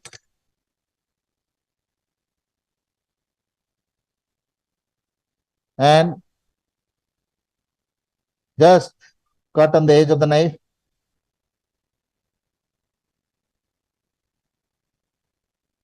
Okay. Then use your finger. You can go to see now. This is in the femoral compartment area. So we have to come to this side. Slowly you do that. Now on the can I table that I'm bully patient go. No, tame experiment. Aso. ଆମ camera ବାଲା ବେଶୀ ଜୁମ କରିଦେଲେ ପିଲା ଜାଣିପାରିବେନି କଣ ହଉଛି ବୋଲି ଟିକେ ଏପଟକୁ ବୁଲିଲା ପିଲେ ମଣ୍ଟୁ ଟିକେ ତାକୁ ଅପର ପାର୍ଟ ବଡି ଆଚ୍ଛା ମୋର ରକା ପଶି ହଉଛି ବନ୍ଦ ମୁଁ ଦେଖିପାରୁନି ମାନେ ମୁଁ ଦେଖିପାରୁନି ଏପଟୁ ମାନେ ମତେ କଣ ଠିଆ ହେବାକୁ ଦେଲ ଫୁଟ ଫୁଟ ଦେଲ ନାଇଁ ଲମ୍ବା ଇନସନ୍ ଦେଇଛି ବାବା ଦେଇଛି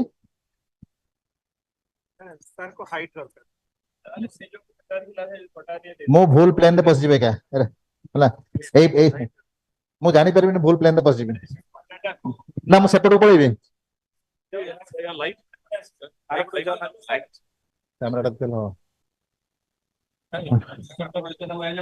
ଟିକେ ଆସୋସ ମତେ ଟିକେ ଗୋଟେ ଷ୍ଟୁଲ ଦେଲ ଗୋଟେ ଛୋଟ ଫଟା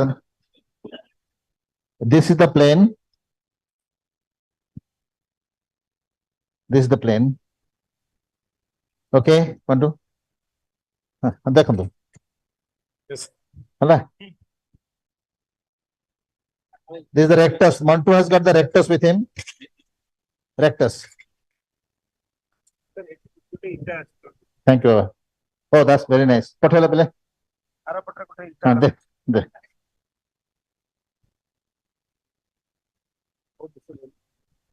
Just to add height. Okay. Gota hegala ho.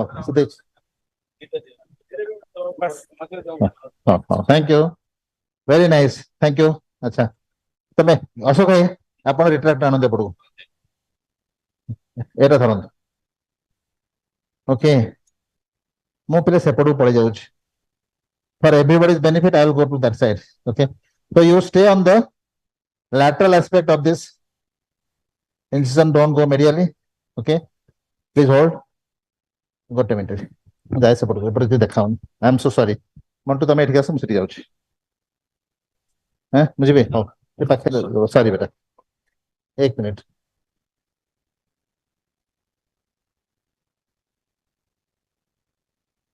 thank you oh you already have a pata on this side very nice दिया मत नाइफ दे भैया एक मिनट सुजीत अशोक एटे छाड़ लेना नहीं नहीं मु देखी परनी बाबा है ना you please retract this one नहीं you please retract because the muscle will get damaged Mother diya pile knife diya. This is the lateral cutaneous nerve of fibers muscle. You can see the nerve. Okay.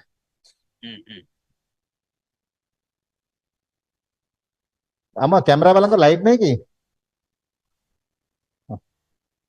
इन धरते की धरो हैं. Sorry बेटा. This is the tensor fasciata and this is rectus. Now once you lift this one. This is now vastus because we have taken the rectus on this side. Okay. Mother coinchi diya place scissors. This is the fascia over the vastus lateralis. It is called unnamed fascia. In 1999, David Alfred said this fascia has no name. But I saw it recently in the book they have given a name. So we could have added our name there. But what is the name? It's an add out Spanish name. So recently I found they have given a name. So this is the fascia, you got this is the lateral cutaneous nerve of thigh. You may have to sacrifice for the approach because you have to take this flap to the other side. So you tell the patient before surgery, he may have deficit of the lateral cutaneous nerve of thigh. Take it written down by the patient. He understands. Then don't pull the vessel. I have to dissect the vessel now, please. Now, mop the pile. अच्छा मतलब बीजा forceps दे और pair of scissors they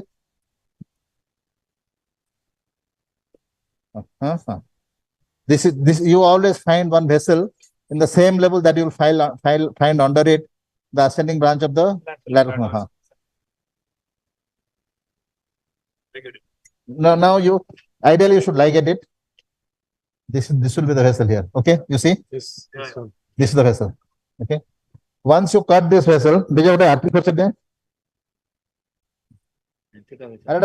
visible once you cut this vessel, you ligate it with suture and then you cut.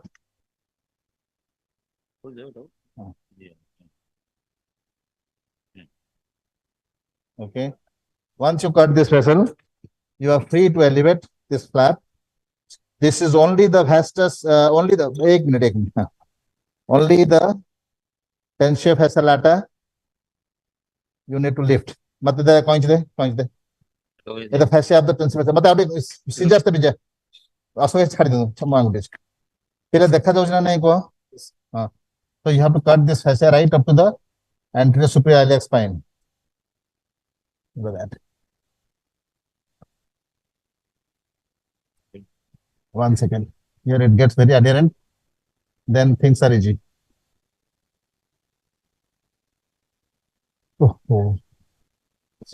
Knife there. Knife there. Then you go over the. Now it is easy. Now you go over the vastus lateralis. Okay. Photo knife. Photo knife. Thank you, beta. मतलब first step there. हाँ. असो के अपन हाथ तो अच्छी. Be careful. अपन हाथ तो कर दियो. By chance बाजियो. मेरा okay, you really need to carefully elevate it. The more clean the dissection you do, less chance of HO. You see, today we saw 9 patients, very complex fracture, no HO. Okay, so for Indian patient, we don't have HO. That's all I can say.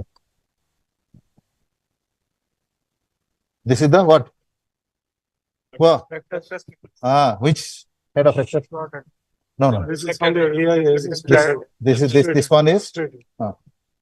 So feel for the anterior iliac spine and then see the deflected head. No, don't cut that one. Give me a knife which cuts, Vijaya. हाँ मेरा एटा जाऊँ चुम्मा tensor Fisher आड़े तोलेगा तापरे medially I have pulled the rectus. Okay, now part of the rectus. Knife there. One more blade, please.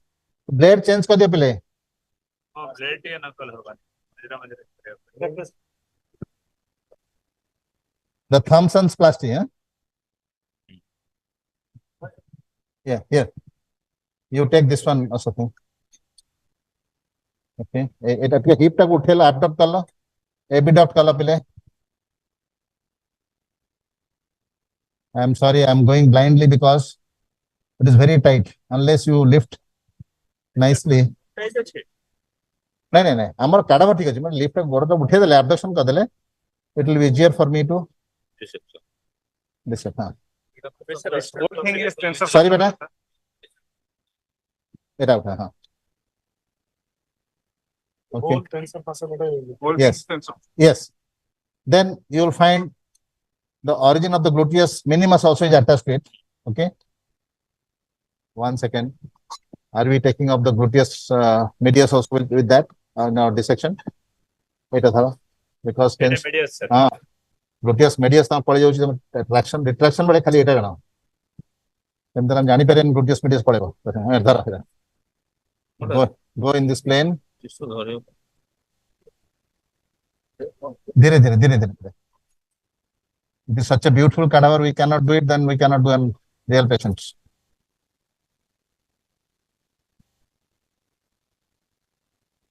This is the gluteus medius and minimus. Okay.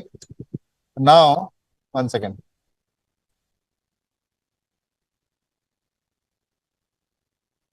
Gently traction.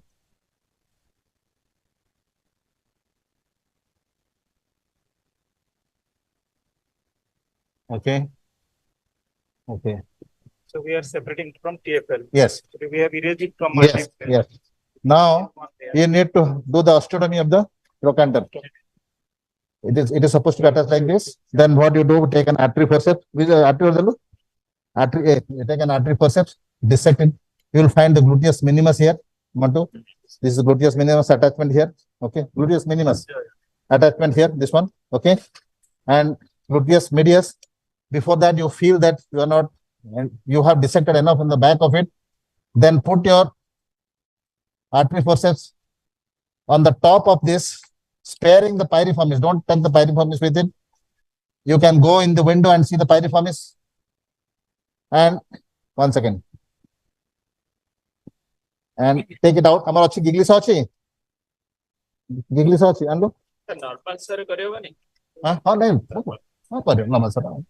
Okay. बत्तन तो osteotomy कथा. Okay. Feel for that. Take the giggly wire. Actually. Where do you put the two K-wires? K-wires, you put it from there. Okay. About 1.5 centimeter depth. Around the crest. Ready, Adala? Very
from here.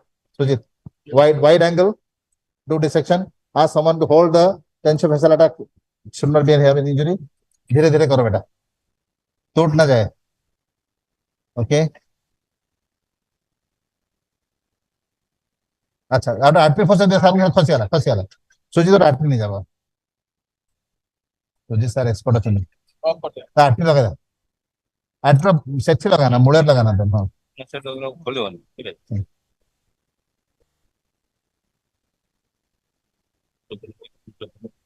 Raghav pro English हो. Raghav pro English हो. तब कोई pro English हो तो काट को. Use पर आप यूज पर गोटे तळे गोटे ऊपर আছে না তেনো যাওনি. রাইট বলে. Okay, give me osteotome. Pure osteotome. No problem. Don't worry. Give me the saw. You have to give it marking there or Marking. Got marking. or you take at a continuous sheet with lateral. That's what lateral is. No. We don't do it here. We do a complete total osteotomy. Okay. Thank you. So, one thing, when you put the K-ware, take the CR, bring the CR from that point and see end on view and see the depth to which you have gone. The depth should be at least 1.5 centimeter. Otherwise, ठीक है, तुम coach तमे देखो on the field क्या करियो.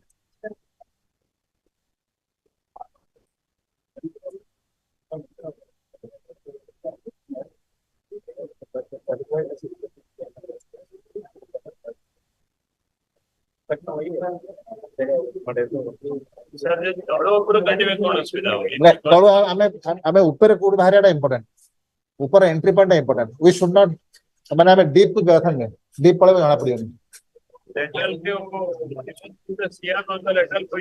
हाँ नहीं तलू गले मतलब control level knife knife please Vijay knife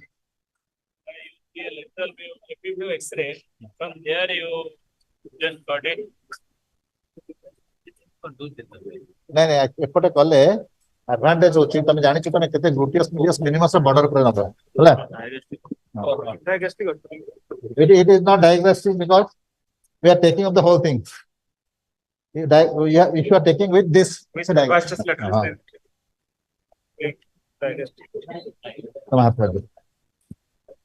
okay now no don't be careful with this structure because it can break now give me the काट देबा मते टिके ओटे असो एटा पूरा केयरफुल हमरो ये मते नाइफ दियो छोटो फोर्सेप दियो नाइफ एक मिनट हां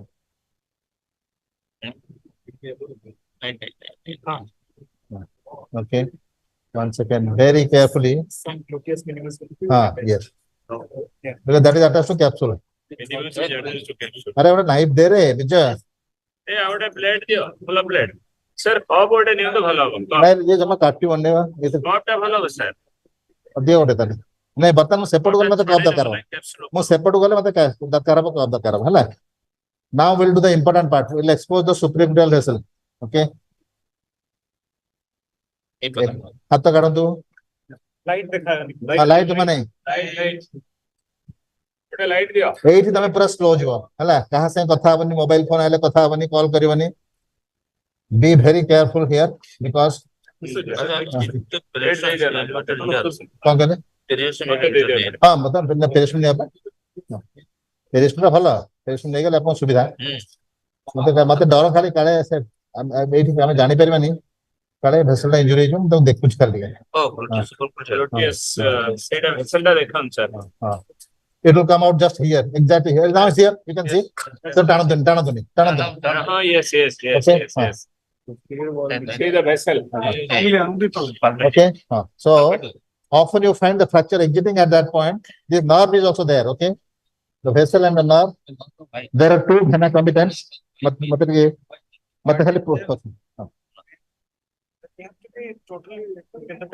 yes actually though it is not described, I find the ligament sort of thing holding the supraepithelial at that point, and you have to just erase that ligament. Whether it's a periosteum or something, very thickened man. Number two, you need to do a research in your institute.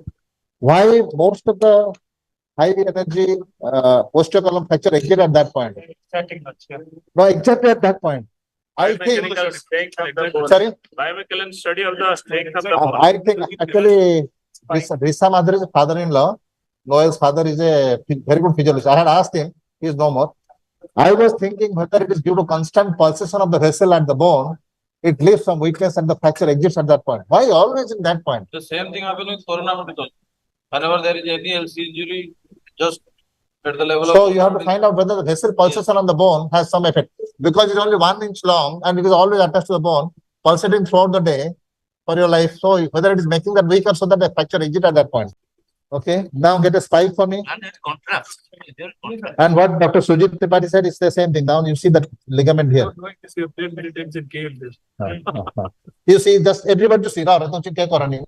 You see, this is what I mean to say. This is attached to the bone all the time. This one.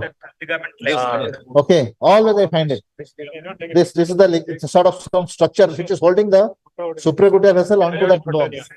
Okay. So this is ଆମେ କରିଦବା ଗୋଟେ ତମେ କେବେ exactly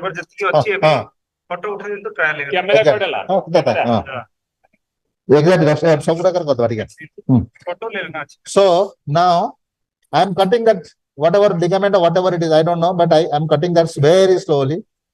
And if it is attached to malunited fractures, I use low intensity cautery that is safer than knife. You see, if you cut this structure, nothing will happen. Okay. Okay. So now, once you have cut this, you can mobilize it. Okay. I have seen once you have cut that, you can mobilize. Suppose if the supraclavicular get injured, and like it. You can like it. Only in this approach, you comfortably. If you cannot, suppose it retracts. Before you like it, it will contract. If it retracts, then take an osteotome and break it and open it with bone spreader and cut it. Life saving. Yeah. Okay. So, Vijay knife. Yes, yes, yes. At the angle. Okay. Sir, it is above the shading, right? Exactly. At the upper part. Upper part of the shading. Yeah, we put our finger here. When you put a plate in KL approach to here, you lift that vessel and put a slide a plate onto that. So now you are comfortable. What you see that ligament when you cut, it gives such a beautiful clearance. Now everything is clear here. You don't have to worry. Okay. Then tell your assist. See, now it is so clear. There is nothing to worry about it. Now you do take a 3.5 periosteum elevator and erase it carefully. And this extra incision helps me here. Okay. Yes. And then you get, suppose in the real life, you will not use a lever, but you use something which is going to blunt and it's going to hold it like that. Okay. Yes. Okay. So now, yeah, you put a spike, sir, and hold it. Now give me that knife, Vijay. And you dissect it carefully from the capsule, because this is not an injured cadaver. You see the gluteus minimus is very good here. You can dissect it out very carefully. In the acetabular fracture, the gluteus minimus will be necrotic, and you'll have to wait for then you will go to osteotomy. This is the piriformis tendon. Don't cut now. Okay. Now we'll go to the posterior aspect. Okay. Carefully. And our suture ଅଛି ପିଲେ ଏଟା ଆସିଗଲା ଆଇଆ କେ suture okay yes, this is the gluteus maximus, and you put your finger, you find such a thick structure going down so much. It's really thick. If you don't put a finger, you will cut incomplete. Okay. Sorry? No, revision THR you may have to release. He may be knowing better. I don't release. But revision, see, if you're exposed. A lot of people regular THR they release. No, regular नहीं करना चाहिए. Yeah, no, unless you release, if it is old osteoarthritis, etc., it will very tight. Otherwise, I don't. Okay, so this is what it is. So we need to cut that. Know the lower limit. Okay, mark it. Bija pen de. Eight thera ba. Pile dekho eight vessel dira thi bandi hala. So you mark it like this. Cut in the tendinous part. I mean, I leave a cough towards the end of it. But then cut you. So you cut with the cautery always. Go to the depth. Okay. Now see, I have still left some part of it. Okay. Vessels. Now there are two vessels in that. In the tendon, you have two nutrient vessels there. Okay. So you have now the sciatic nerve before you here. It is sitting on the quadrilateral. I will come to the other side now. Quadratus muscle is sitting there. Okay, now I will go to that side. Other kind knife Vijay. So Nirbhay, you wanted to know where this muscle after being released, where it floats. You have the answer now. So the whole thing is attached to the overlying fascia. Okay. fascia and soft tissue. Now you need to identify this structure. This is the piriforms. I will come to that side. Thank you. Excuse me. What 10 minutes on? You have a very good balancing act here. તમે એમ develop કરો છો તમારો brain ગુમ જાણી પાડું છે. Thank you. Thank you. So this will get retracted with the. This will get retracted with the muscle. Knife.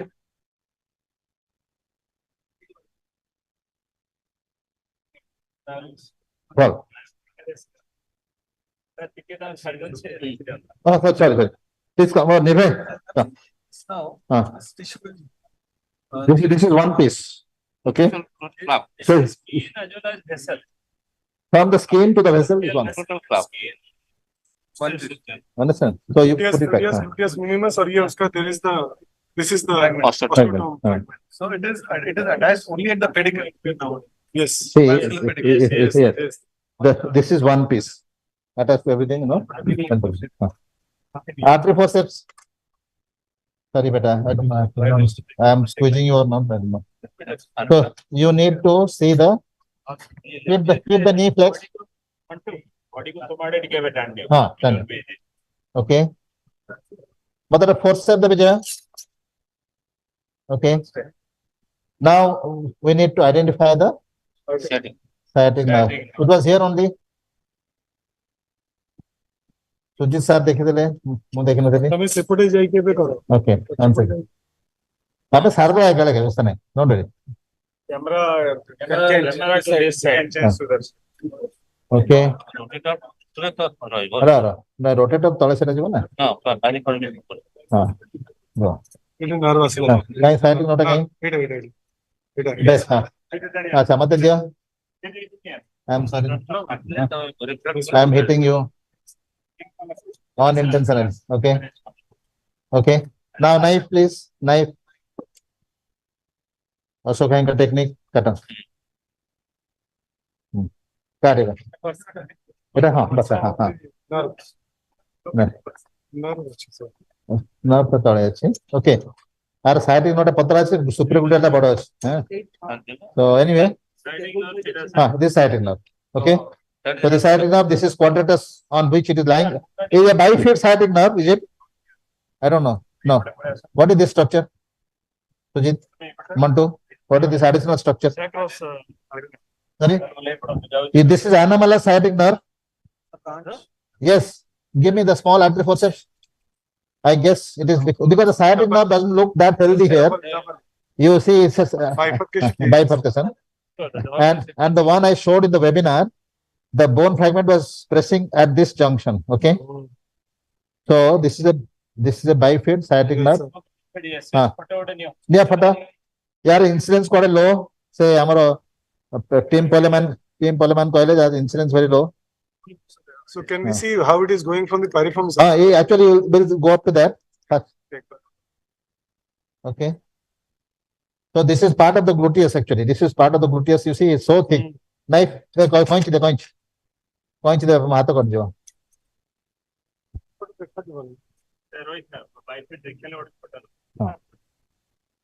Okay. This is the part of the.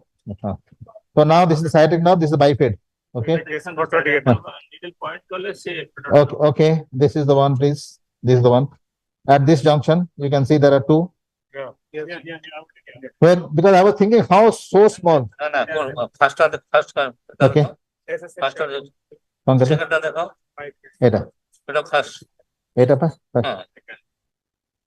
Okay. Very interesting finding. Somebody was asking me, and we find it now. Yes, sir. 12%. I have seen that, sir. I thought I saved and I left it. The other one was been injured. That day I went and dissected cadaver. Yes. You knew about this one also. I know. Yeah. Okay. We can go ahead. Okay. Now we need to dissect this part and find the piriform is under which this will be coming. Is the piriform? Yes, it comes in between. Sometimes uska upar bhi. So this will explore whether how it is coming from the piriform. So this is how it is coming. Oh, sorry, beta. Okay, I'll just. Oh, sorry. Okay. There. There, what a forceps there. This is the piriformis. This is the piriformis. You need to dissect. So it is below piriformis. Yes, and piriformis. Want to go from ischial, cut the cord. From the ischial side, Ischial. not from the femoral side. I'll tell. This is the piriformis, which is inserted at a point very close to the medial circumference vessel, piercing the capsule. So you don't go near that. You tag it for lateral suturing, and then cut this one. Okay. 1 minute. Then, but a छोटा knife दे दीजिए. You may find inferior gluteal vessels here. Don't bother so much about it. If you see so many vessels, you take care, then you can't do the surgery. So that's not very important. We'll see that. Sorry. Okay. Now we need to take out the Jamila. You need to find the without artery for day. Can I? This is the quadratus. You say quadratus direction is like this. Okay. So you see first find out where is the quadratus, and the sciatic nerve would be lying on it. This is the upper end of the quadratus. Okay. This is the upper end of the quadratus. Very good. Collect the tension. This is the upper end of the quadratus. Okay. And in this corridor, between the gemini and the corridor, the vessel traverses. It comes from the profunda and it comes from the obturator externus and enters this corridor and comes here and goes in front of the three small rotators, internus and the gemini. I prefer to leave. I don't know what it is. This is what I suspect actually. This, you see, there is a structure. I don't know what it is. It may be the vessel. Okay. I prefer to leave the inferior gemellus part of it attached to the quadratus so that I don't accidentally got. What is this structure? Record kara. Sujit sir. No, this is this. We normally see a branch that goes to the quadratus femoris. I think that's a better. No, this is not piriformis. This is a vessel. See this. No. This is at not always there. This is at the upper border of the quadratus femoris. Okay. So I don't know whether this has got some communication with the vessel which is coming to the head of the femur. But anyway, this I don't want to unnecessarily cut that vessel. Now we need to take the internus and the gemini, inferior gemellus lower half and the upper half and cut. I do not, yes, 1.5 centimeter away from. I do not reattach this because it can pull and cause kinking of the vessel. Okay. Piriformis alone. Piriformis, yes. Okay. Now, away from the insertion. Okay. What Dr. Sujit wrote it, so you know the length and you know. How to get the knife? Suture kada? It internal south as in gemellus. Sir, Batan Tame capsule to Ampochugarani, we are in the posterior column. Now, the forceps there, knife there, and the spike. You put the sciatic nerve retractor here only. Okay. There is a bursa here. The bursa gives you access to the lesser sciatic notch. Okay. And the pudendal nerve and vessel, you see here, it probably comes in and goes out here. So you have to be very careful on only this point because you can have pudendal nerve issue. Okay. Which are chota spike there.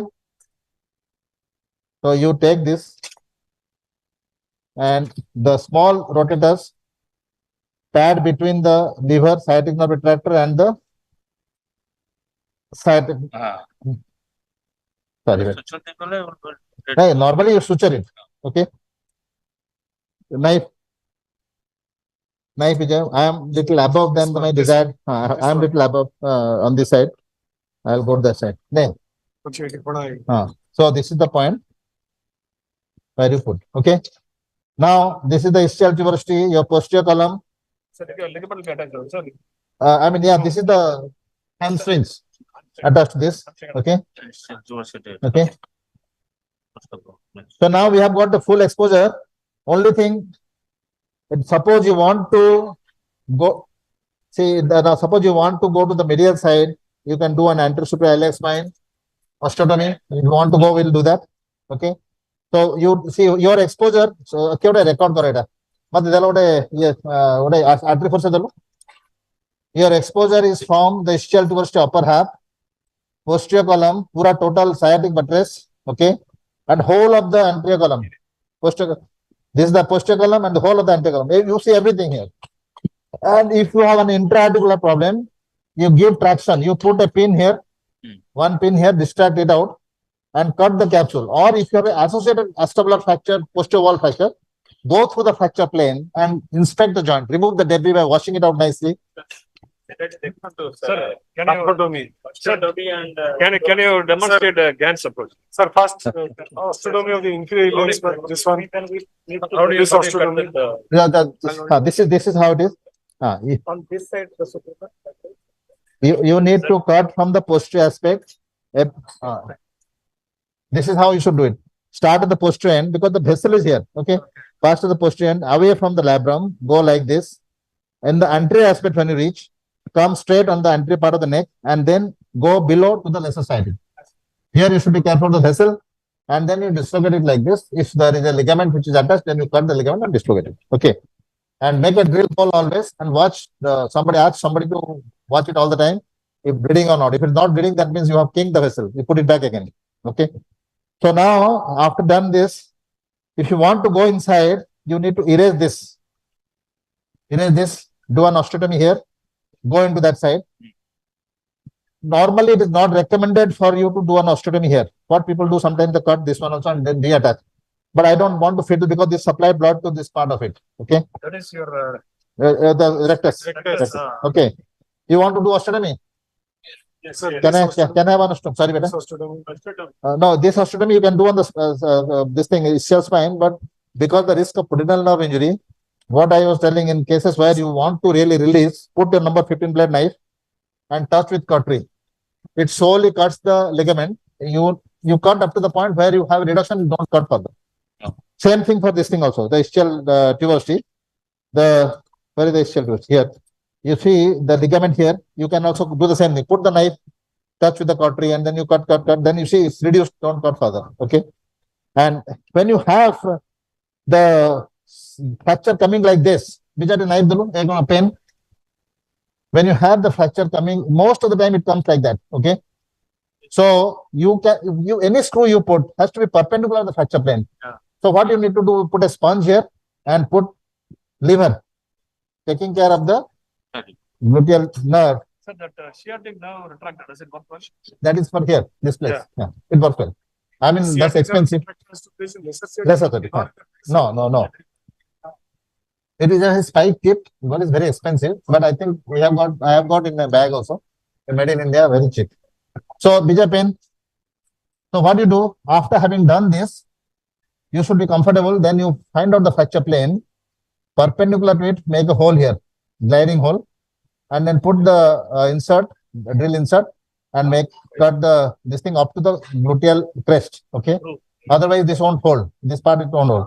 Measure it, and then with a washer you put a screw. This will be solidly united. Suppose this is slightly bigger, then I put a screw from the front, like a LC screw. Okay. Gliding hole here, and then we put the. So this is how it is. Then we'll do an osteotomy of the ASIS. Osteotomy. Sorry, beta. छोटा fragment exactly. ठीक है ना? Then till now everything is okay. Now we need to identify the attachment of the sartorius. Take care of that, and then make drill holes and make holes for fixation holes. Then you do one osteotomy here. Vijay, the osteotomy. Osteotomy, please. छोटा. Thank you, madam. Don't just. Yeah.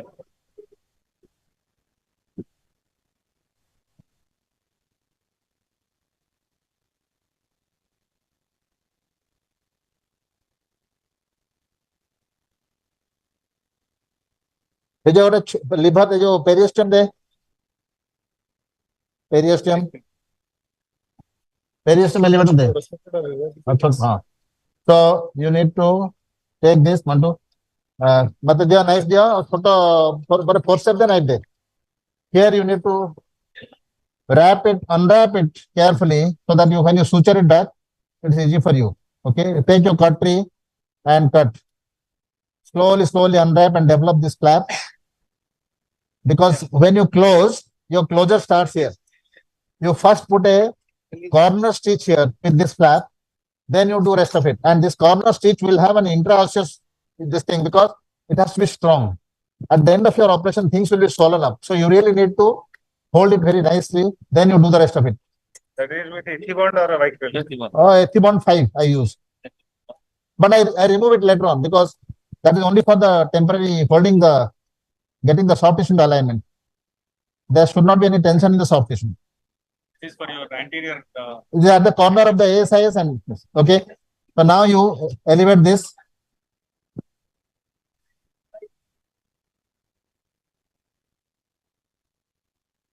Okay. This is the inferior iliac spine. Yes, I am not doing the anterior superior beta. नहीं तो हमने ऑस्ट्रोडोम में किसको किया? ASIS. ASIS है ना? ये क्या है? ये कुछ नहीं है. ये AIS. This is anterior inferior ना? Yes sir. Oh. We have to do this osteotomy. Yes. Give me that. Thank you. This I think we have done the ASIS na? Sir, this is the AIS. How about the osteotomy demo? We did the anterior inferior one. Which you should not have done. Vijay, nice. Yeah.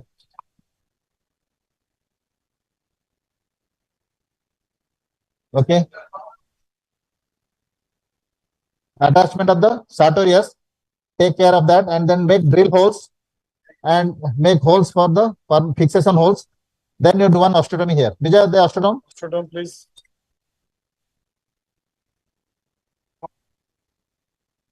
Direction will be like this. When you are especially standing on the outer side, you don't dig into the iliac fossa.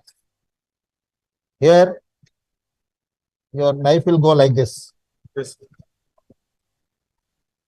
Towards the iliac blade. Towards the iliac blade, yes.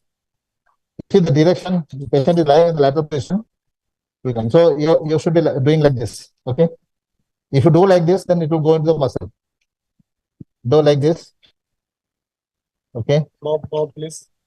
Yeah, I mean, floppy lateral through, तो तुम्हें चाहिए एपट support कर परियो. कितना है? Okay. So once you have done this, go to the front. एठी कौन लागी चाहिए करो. मतलब knife they Vijay.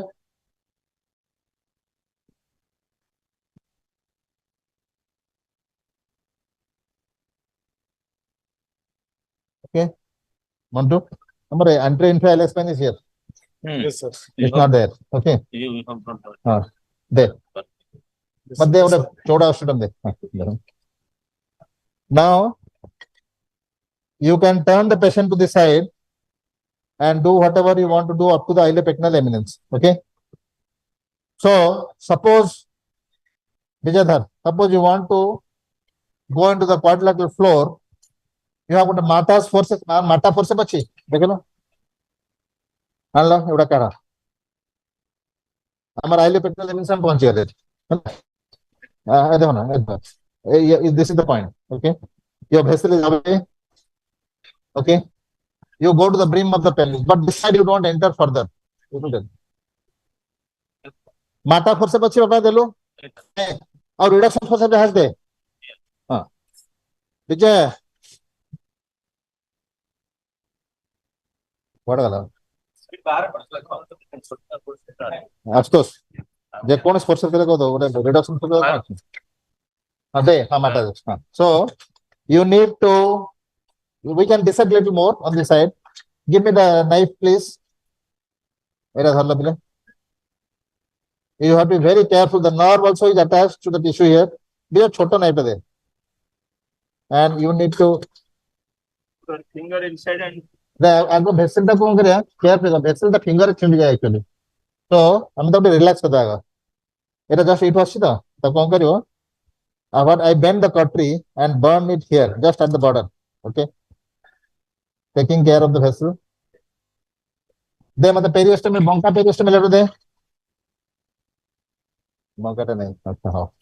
Then you need to elevate little bit on this side. Now you are okay. Okay, and here also. and you can put your finger and feel the quadrilateral plate. Is there a risk of damaging the supraorbital vessel by doing this on the side? I mean, you have to hit 100% careful.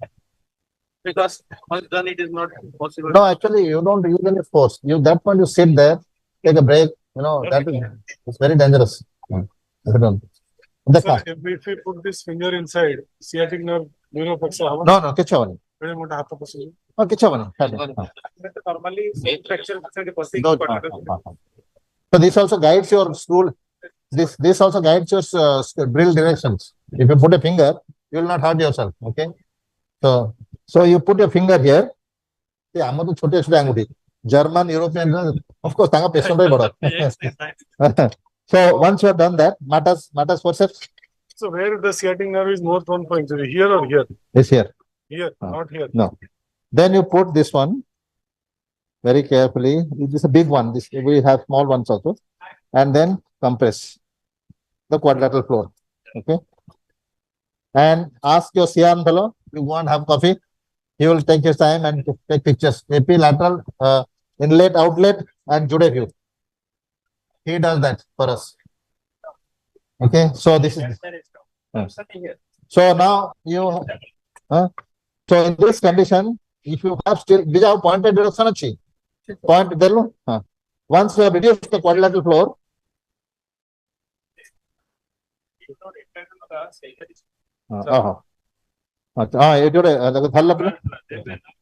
Then if you want to hold, if you want to hold, bija hold karu. What delu kona hold kare mein thi? Spike to delu. Spike to de. Mallet de. Make a hole.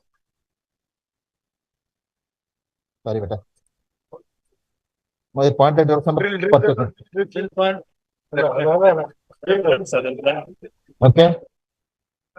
Make a hole here and take your forceps and suppose you can't do a hole, you just, but it's not, you won't be able to expose this all the time. So once you hold this, you can do, okay. Okay, so then you hold it, and then if you have a very displaced fragment, old one, put 2 screws and put the young blood and then manipulate and reduce it. Then put this screw. Once you put this screw, the anatomy is restored. If you have a segmental fracture here, what you do, you keep this spike reduced, then put the segmental into place. If it falls back to place, you know that your reconstruction is good. And then after that, you remove your instrument and then put your finger and feel there is not a small step. If there is no step, you're happy, and then you do the rest of it. Sorry, normally in posterior, your plate, you bend the, normally the exit is very awkward if you go here. The plate, actually, we do in many places where they have no plate bender. Oh, okay. So somebody is not there, so I do it with some. So this is the plate, posterior column plate. You put posterior wall plate. Here or you bring it here? No, I put it. First, you put the posterior column. Then I put the posterior wall. You saw the posterior column plate. I should put it, but when you put, make sure you don't go beyond this because the sciatic nerve will come out. Okay. Till here. So. But but when you get the screw here, you get a 56 screw in this skill. Long screw. Long screw. नहीं कल है beautiful body one of the best body, superb body. This one also is good. Is better than this. Better than this. You are self. Beautiful. You always get the best. So then you do this, and if you want to do an arthrotomy, only this. Sir, no, what I'm asking is, sir, if I put this screw only, only one screw will come 50 size. Yeah. I always keep it here. You don't put this screw or no. You put it right. That screw you'll have to put. One of the screw is that is the most important screw. Yeah. Okay. Then you say you don't go beyond this, right? No, I mean that is the plate is on this side. Your column plate you should not come below this. Okay. Beyond this side because the nerve is very close. Yes, If it irritates, then you have problem. Okay. No, Plate And you posterior anterior screw, how do you do that? Sorry, posterior. This is the one I said no. You put a sponge here. You put a sponge here for the sciatic for the supragluteal. Do this and hold it reduced. Set a guiding hole.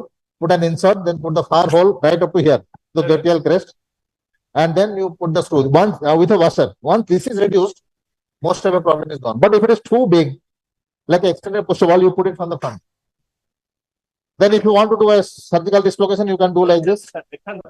Sir, how to put this anterior screw? Sir, it will not develop the plane between the TFL and approximate. What will happen? It will do a traumatic osteotomy from anterior side. Very good question. Asutosachi. Asadi. Because everything is like posterior. Astos, Tama Manechi, Ame, most of them, 1 minute. He is asking a question. If you don't take the TFL off the gluteus, can you do it? We tried doing that because it's more biological. Okay. Manechi, before opening, we first open the gliding hole. So see the arm, make gliding holes, make the trochanteric osteotomy pilot holes are made. The problem was later on finding it to put the screw. At the end of the operation, when you are already tired, when you put it back and you want to put the screws, because you have to fix the trochanter. No, that is not possible. What Kishore was asking me. Actually, when it is attached, now you imagine how your exit point will not be visible because you are cutting just. You can take the help of CR. It is just clearly visible. Just give me 20 seconds. We used to put sutures also. The second thing is because ABC drugs are opens like this. Okay. So how you confirm that it is reduced anteriorly from So this is what it is. You put the finger. always Yeah. And confirm the CR like Mehul said, you should see the lines are all right. If not, then you have to do what you have gone down. Okay. So in T type, any extra precaution take for T or T type, you put a dislocation T type, not reduce it, but redislocate it, see the joint and fix the anterior screw on the region. or you see that and then fix it. Yes. You make an osteotomy and see. Sorry? How you see the joint, you make an osteotomy and see. No osteotomy, you will do capsulotomy. Okay. Sir, how to put this through from here? From here, LC screw. Enter column screw. You once it is reduced, you put a 4, suppose you want to put 3.5 screws, make a 3.5 drill hole right up to here. Okay.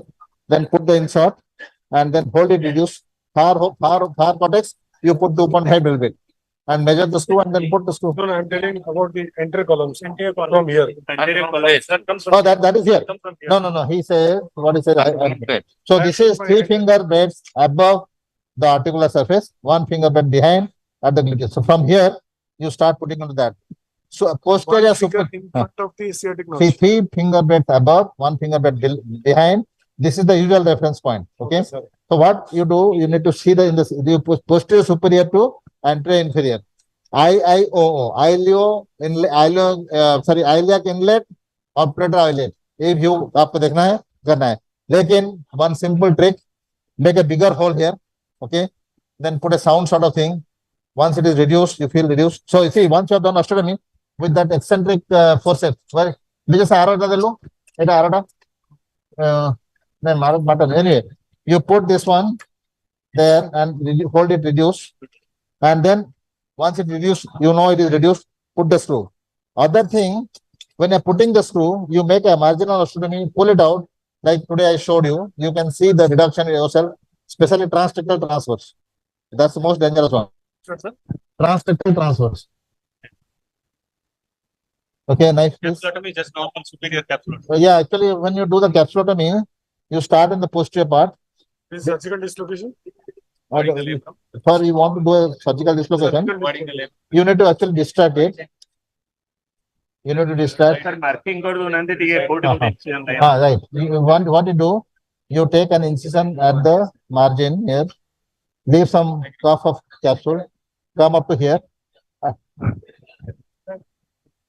like this, come up to here, make an incision in the front and rotate the hip and go along the intertrochanteric line towards the lesser sciatic notch. Okay.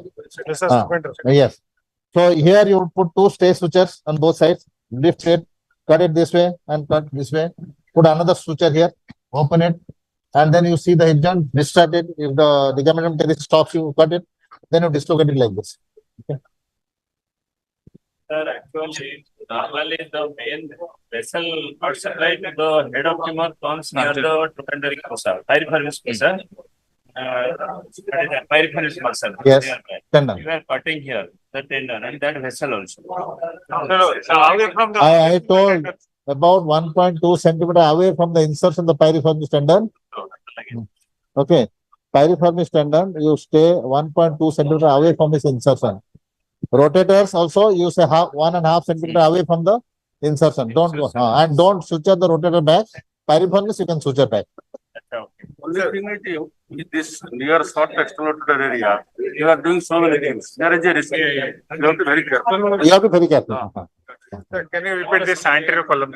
Screw fixation that you do. So give me. Put a K1 here. See, you can put a LC screw here. See the anterior iliac spine, little below and medial to it, the direction of the screw, aiming towards the sciatic notch. Okay. The plate will be here. So you in the C-arm, there will be a teardrop. Just inferior and medial to that, you start the entry point. Okay, that you travel through the most thickest part of the bone, strongest part, come at the sciatic notch. How do you never get the skin necrosis? Safe it. One patient, it was sutured like complex sutures. So you take the entire muscle as a bulk. Yes. One single shot. Yes. That's a power. How do you erase underside of this body? There's nothing attached. When the cautery. When the cautery slowly, because the vessel is there. Slowly. You have to be very careful the vessel concept also na. Yes. So we just hold it. You have to put the plate, posture. Posture plate. Hey, people. Posture plate. Can I take a break? Chito. Can I take a break? Yes, sir. Sure. It's ischium to. Posture plate Posture plate एक पद actually also नहीं. Posture plate eight रहेगा. Posture column plate eight रहेगा. हाँ, ये उठे हम दियो. Posture column plate. Posture wall plate ये उठे रहेगा. Thank you. We explain this intermuscular plane in this interior aspect. This interior intermuscular plane. With this is sartorius, this is rectus state. Yes. This is the reflected head. The straight head will be here. This one. This one will be the straight head. Okay. This has come this way. This is a reflected head. This is inserted to capsule. Another is there is posture laterally, so for the locus medius on the sartorius. Okay, fine. Richard sir. Sir, Richard. Can I take it? हो गया करो. ये जो dislocation है. अरे नहीं खाना. नहीं. Oh. I have to go and try this. Okay. Flight living, taking your permission. Thank you for coming. Thank you. CP, living. Thank you. Very good academic show. Thank you so much. Thank you for coming.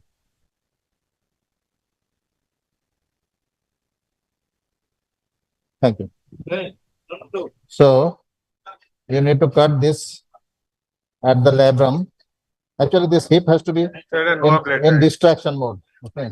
Unless you have distraction. I'll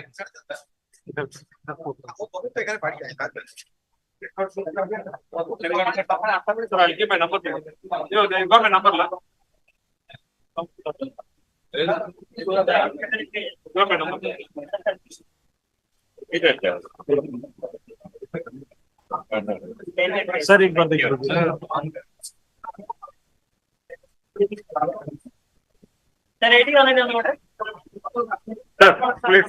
अरे मैंने कहा वहां तो देखा इधर का दिखा.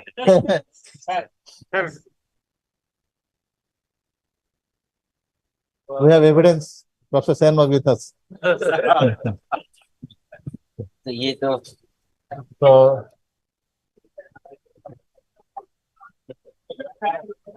I'm able to see the Supreme Court is so thick. Yeah. Can you show that? Such a big one. It was just coming Yes, here. yes. Yeah, we Exactly here. we always find something. Yes. Structure is attached that. Yes. Vessels. But it will be attached to the muscles. Okay. It is attached to the muscles. No relation. My only concern is all this is real perfectly, sir. You saw today. You saw today.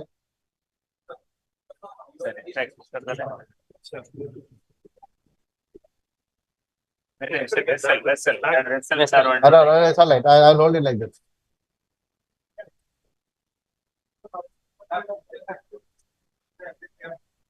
You take a loop and tag it. It's a very, very big vessel, sir. I never thought so big. Very big vessel. Very big vessel. Put a loop or something. White pen. Put a white pen. Bija, what active person the law? ये ठीक है. ठीक है. Very big one, sir. And in KL, he'll be scared whether he gets injured and running away.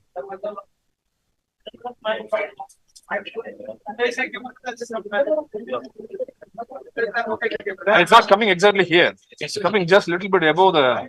यही benefit होता है when you are looking at it. It's so that you are comfortable in putting a retractor, but it's allowed to go to that side. Yes. So whenever your spike of the bone is coming, then it's a risk. Because then it's actually affecting that. Sir, here you do an inferior spine, no? You do a in-out intake. You take it and go out. Yes. That is like this. Like this. Otherwise, how do you take from here? You take a screw from anterior from here. That is perfect. Yes. We do hope. You just walk out. You knock this out and take it in, out, and in. So you have demonstrated 4 screw output. Yes. One is like One is posterior LC2 corridor. LC2 corridor. One is like posterior corridor. If you are reaching this area, from there to this area. Exactly. Yes. In this case,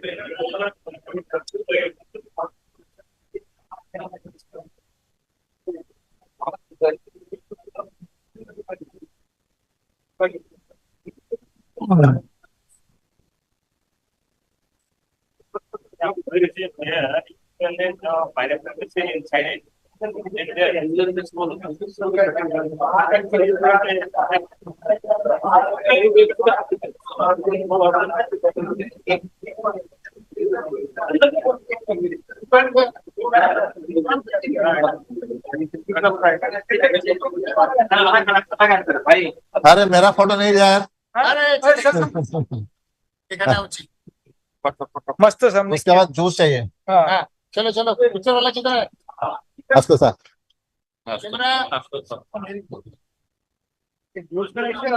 smile करे कोई वो energy नहीं. मेरे को नहीं लगता.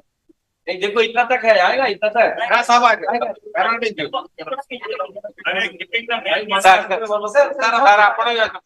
Please come. आप आइए. Please come. Nirmal, run. Sir, very nice. And then mask खोल के इधर भाई मास्क खोल के बोलो भाई मास्क.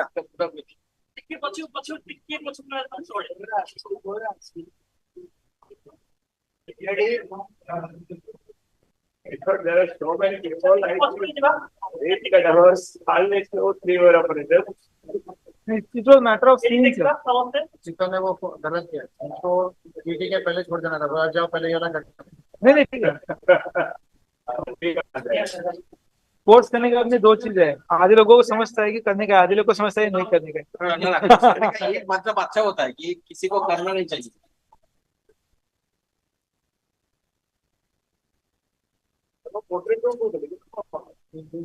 मैं ऐसे तो हम लोग ऐसे तो कोर्स करते हैं ना, उसके बाद लोग बोलते हैं कुछ डेलीगेट सर इतना तो चीज समझ गया कि मैं करने नहीं वाला. I'm feeling dizzy. I need a chair. Sir.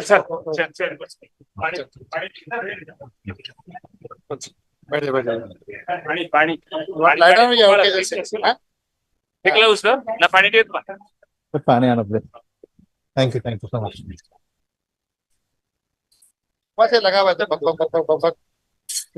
Close कर दो sir. Thank you very much. Second course नहीं होने वाला है, मैं समझ गया. सेकंड कोर्स नहीं होगा. सेकंड कोर्स में लेक्चर किसी और को दे दो, तुम खाली डेमोन्स्ट्रेशन. अब कुछ नहीं है. Thank you. Sudhir, many thanks. सुना ना? लगिला. सर समझते काढावर फोटो पॉइंट क्लियर. कैडाबल तो मित्र बढ़िया थिला. हां नहीं एक्चुअली ଆମ कैडाबर एस्टेबुलम फ्रैक्चर भी थिला. उसी में एक्चुअली वो जो कर रहे हैं ना उसमें एस्टेबुलम फ्रैक्चर भी है। हाँ ये लोगों ने फ्रैक्चर कर दिया है। In Lucknow, who does that with the fracture? He simulates and put the compresses the pelvis, gets fracture for the course. क्या नाम है उसका? हमारा ग्रुप का है। नहीं सीनियर आदमी। ओ मकड़, हरीश मकड़। हाँ हरीश मकड़। से और कंप्रेसर है पेल्विस को फ्रैक्चर कर दो, एक्सरे कर दो तो करी फिक्स करो। सीएम नंबर 8 नहीं, सीएम मतलब और मजा आता है। अरे भाई जैसी को अच्छी पेंटिंग तो बहुत नहीं। It was really nice. Thank you. मस्त। And I'm gonna do it. Before you say, I'm gonna do it. you should. देखो क्या है बॉडी पे किया है। पता है। ये एक मात्र आदमी है जो किया है एक्चुअली। अरे अच्छा है। See basically you have to do it first. Forget about it. कुछ नहीं है। It's much better than doing all these high tech things. अब प्रदीप इतना करेगा मैं बता रहा हूँ आज ये उसका सीरीज बहुत लंबा हो जाएगा, सबसे लंबा हो जाएगा। इसका नहीं होगा लंबा क्योंकि ये इसके पास अल्टरनेटिव बहुत ज्यादा है। नहीं ये करेगा टाइम पे अल्टरनेटिव नहीं था। मैं बता रहा हूँ ना ये क्यों करेगा ना, अभी उसको मजा आ जाएगा। वो बोलेगा कि मैं और कुछ नहीं करना है, बैठ के करना है। मेरे को ओले रूट अप्रोच भी करने हैं। ओले रूट डिजिटल फिंगर। मैं तब से देख रहा हूँ पेशेंट इंडिकेशन में कोई ऐसा नहीं आ रहा है। उसमें किसमें करेगा वो ना? डिजिटल फिंगर बहुत गंदा रहता है ना। कौन सा वाला में? बहुत ही गंदा, बहुत ही गंदा। इंट्राआर्टिकुलर स्टार्टिकुलर। हाँ C3.33 3.3 या एक स्पेशल नाम क्यों देने का है? क्या इंट्राआर्टिकुलर स्टार्टिकुलर EIO है। नाम देने का जरूरत नहीं है। जैसे TKR होता है ना वैसे अप्रोच का नहीं, वो अलग है। वो टार्पो श्वास बकलर उसी में करना because you can see everything even of us. नहीं ओले रूट अप्रोच इज श्वास बकलर को ऐसा लेने का ऐसा और LT ऑस्टो में